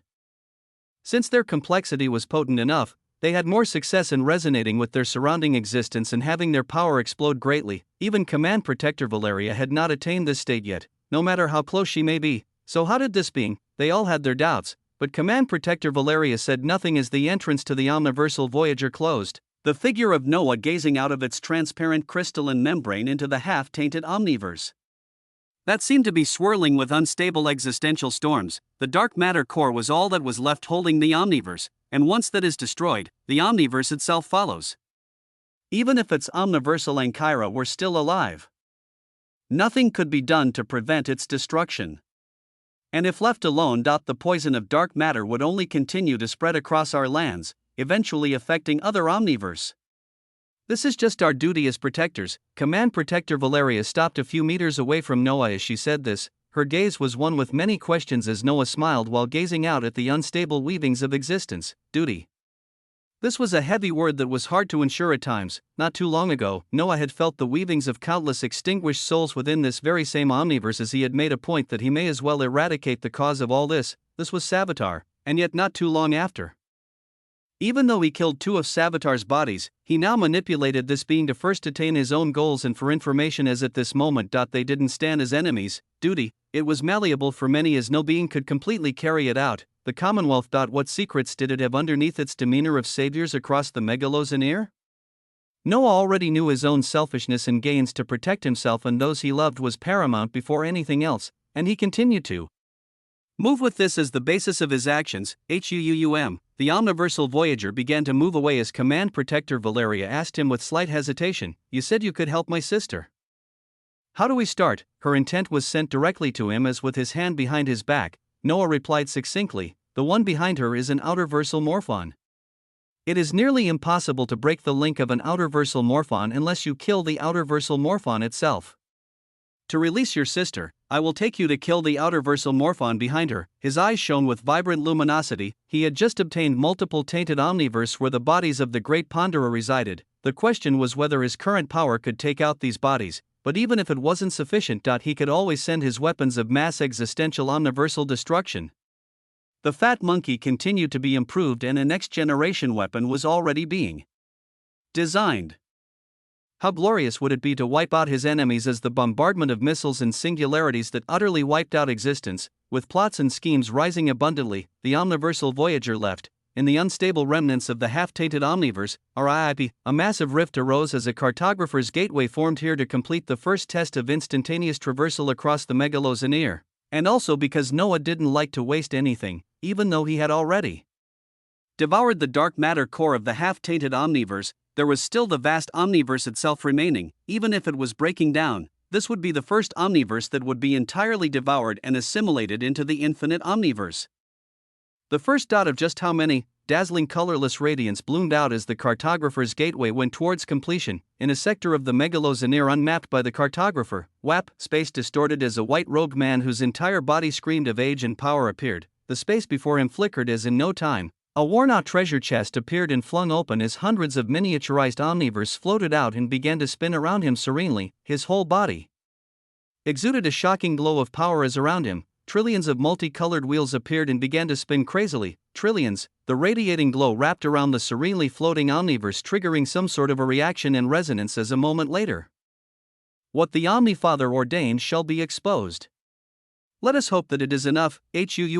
Cryptic words echoed out from him as a blinding pillar of white light erupted in this area, this pillar of light extending in all directions rapidly as it quickly grew to be larger than most omniverse. It then began to pulse with waves upon waves of light that stretched out far and wide. They stretched out to sectors the cartographer of existence had yet to map out, and even reached the single sector that he had mapped out. When these waves of light smashed into omniverse they came across, profound changes began to bloom. Within the omniverse of the protectors, verdant waves of light permeated all around.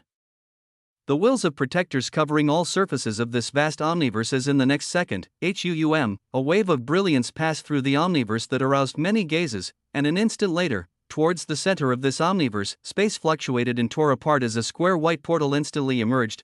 Booming wills of protectors instantly covered it as alarms were raised, with hundreds of protectors being notified as they began to arrive one by one in the area where the white square portal had emerged. They circled around it sternly as if they prepared for a great enemy to come out of it, but nothing came out. Within Omniverse X999, Noah was observing the completion of the cartographer's gateway when suddenly an unseen wave of brilliance filled with heavy complexity while through, and it was followed with the emergence of a dazzling white square portal. Chapter 3299, The Weavings of the Omnifather. A square portal. It bloomed instantly the moment the wave of brilliance passed over the omniverse, and it was near the vast empire of the Imperium itself, but the sheer presence it radiated was so potent that Noah found himself inexplicably drawn towards it. His figure flickered across the omniverse, crossing great distances to instantly appear in front of this fully formed white portal. It brimmed with complex weavings of existence, so complex that they didn't seem to belong in these weavings of existence. But the moment Noah stood before it, Lut feels an unfathomable tug of brilliance, destiny unfurls with brilliance, Cheats opens its eyes wide at the unknown possibilities that can cause such a reaction. His extremities were buzzing, his distinctions even more so, as the weaver of extremity and the weaver of existence. Nearly every part of him was urging for him to enter this white portal. The more this urge came, the more careful he was as just what could make something like this appear. Not too far from him, the figure of Imperium appeared with his golden hair waving majestically. His eyes showed alarm and serendipity as he had many intents flow into him through the many connected omniversal authorities, as he also felt a shocking pull towards this white portal.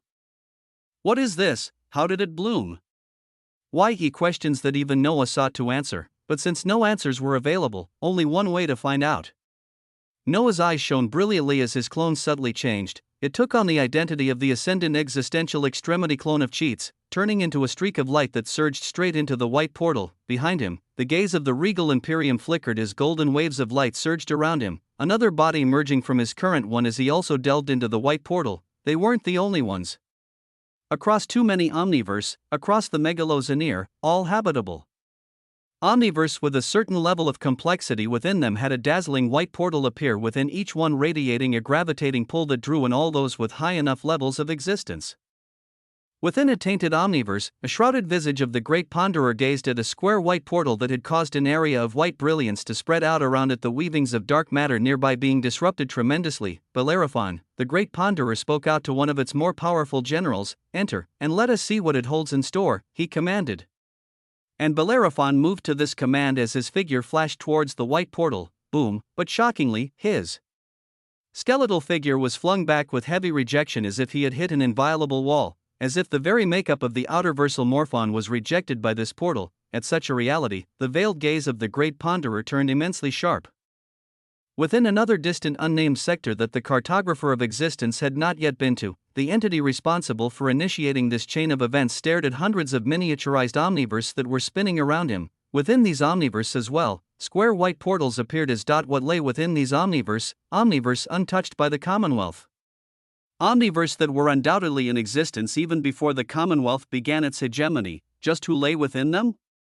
After passing through the square white portal, Noah felt like his very own existence had undergone a warping to an extremely distant place. Complex weavings even he couldn't fully grasp circled all around him, as the only thing he could confirm was that he was still within the megalozeneer, but apart from that, nothing. Boom, a wave of brilliance smashed into him that disrupted even his vision, his figure facing temporary darkness as when he could see again. He was exposed to utterly new fantastical weavings. He grabbed his head as if he was waking up from a long slumber, his hands splashing on water as he found himself to be on top of a serene body of water, water so beautiful and so endlessly blue. He was rising atop the calm waves of this endless body of water, and when he looked around, he wasn't alone. A few miles away from him, a titanic entity who was at least 20 times his size also stepped on the cerulean calm waves while looking around him, his body radiating a shockingly heavy pressure of power as he looked humanoid, but his skin pulsed with purple radiance and purple flames of entropy. Noah blinked at the familiarity, but he truly recognized shockingly pure waves of entropy surrounding this purple being whose entire body seemed wreathed in purple-violet flames. When he gazed at him,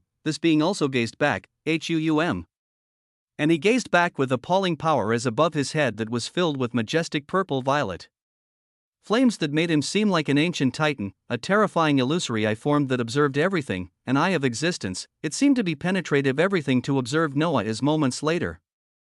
Interesting. Of which lineage are you, little one? A deep intent boomed out, an intent that didn't have any malice within it, simply curiosity. Noah gazed at this being as the complex weavings he could sense from them were similar to his, those of someone who had arrived in the expanse, those of someone who had transcended their weavings of existence. I am of the lineage of the omniversal Archontes engineer.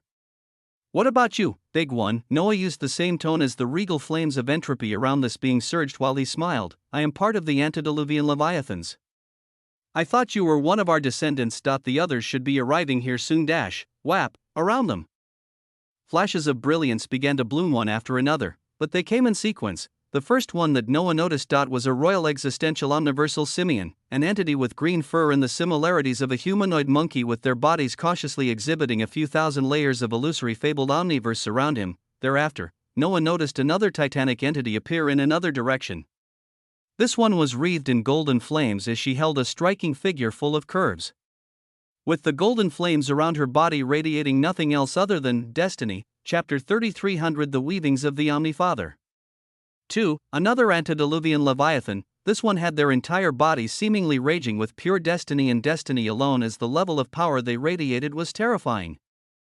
Thereafter, more and more figures began to appear, more simians, more humanoid antediluvian leviathans, and then others of even grander varieties. Noah saw the appearance of an entity burning with blue flames, their bodies reminiscent of a mythical phoenix. In another direction, a long purple serpent with the head of a dragon appeared, clouds forming below it as it emanated great mystique. In another area, a humanoid entity with crimson skin and 9 horns on his head appeared, devilish brilliance surging around him. In another area, the bellow of a whale-like entity bloomed as more and more entities of different varieties came one after another, but as Noah looked at all of them, he came to a single shocking conclusion: each one held extremely complex weavings, each one should have been an entity who had transcended their weavings of existence. He did not doubt that Imperium came into the white portal, and yet he was nowhere near. He felt like he had arrived in an area filled with shockingly powerful giants, and the surprises only became more prominent as in one direction he recognized the terrifying weavings of someone he had met before. As when he looked over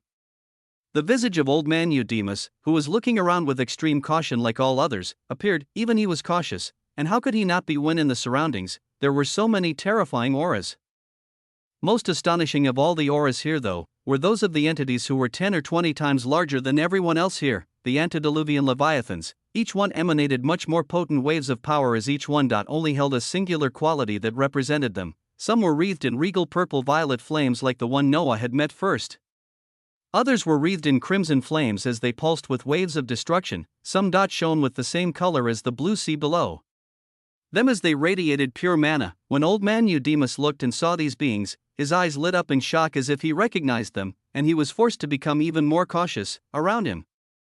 Simians naturally recognized him and gathered. They were the first arrivals, but it seemed many more would come. In the midst of all of this contention and caution, the endlessly empty skies above trembled as an intent formed in gold for all of them to interpret. After countless eons, the tresorverse of the Omnifather has opened to all those affiliated with matter. The tresorverse of the Omnifather. Not a universe, hyperverse, or omniverse, but a tresorverse. This intent shone with grandiose golden grandeur in the skies as when it did appear. Noah noticed that on the bodies of the antediluvian leviathans, gazing of reverence and respect arose. They knew of or had prior knowledge regarding this event or this Omnifather. This was the conclusion Noah arrived at, as now the main question was: what exactly did this tresorverse of the Omnifather hold in store? In the skies, silent waves radiated yet another intent for any who came here to grasp. The tresorverse of the Omnifather is a bridge that can take one from where they stand to merely a step away from the wheel of existence. Ascend the tresorverse primal tree of existence, and you shall be prepared. Ascend the tresorverse primal tree of existence, and you shall be prepared. Prepared for what exactly? And what tree was this intent speaking of when all around there was an endless expanse of sea and skies? As Noah thought of this, he couldn't help but remember the weavings of the entity known as Bob, who led him to the Hearthree's lotus primal tree and the gains he had made there. Hearthree's lotus primal tree.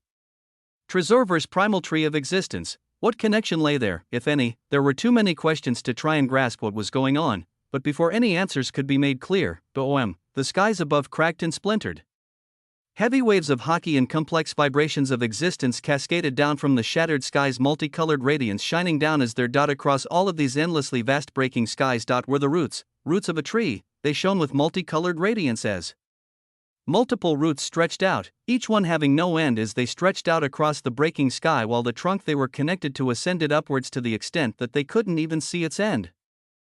The tresorverse primal tree of existence. The mere appearance of this tree caused Noah's existence to tremble with greed, a shocking pull extending itself to him as his very being felt like it was screaming for him to jump on the roots of this tree and climb up.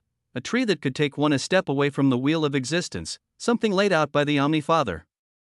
But who even was this being? By the grace of the Omnifather, in the midst of the shock and stupor of many, the antediluvian leviathans exploded with terrifying waves of power as their bodies began to rise towards the shattered skies. the one who had spoken to Noah initially was surrounded by unfathomably potent tendrils of entropy as he turned into a lightning bolt that shot up.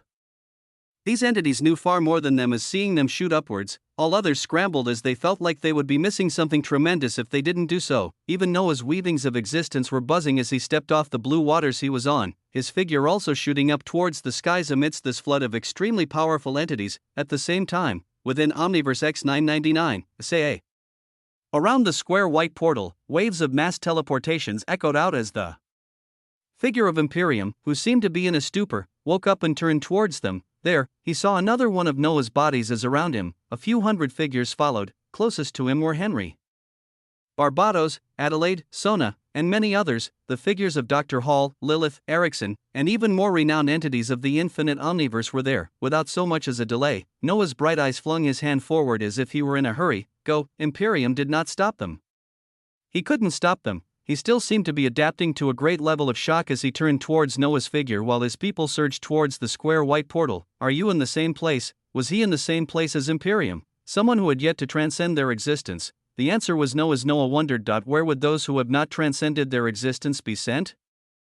This was just one among far too many questions. The main one that remained in Noah's mind was who the fuck was the Omnifather?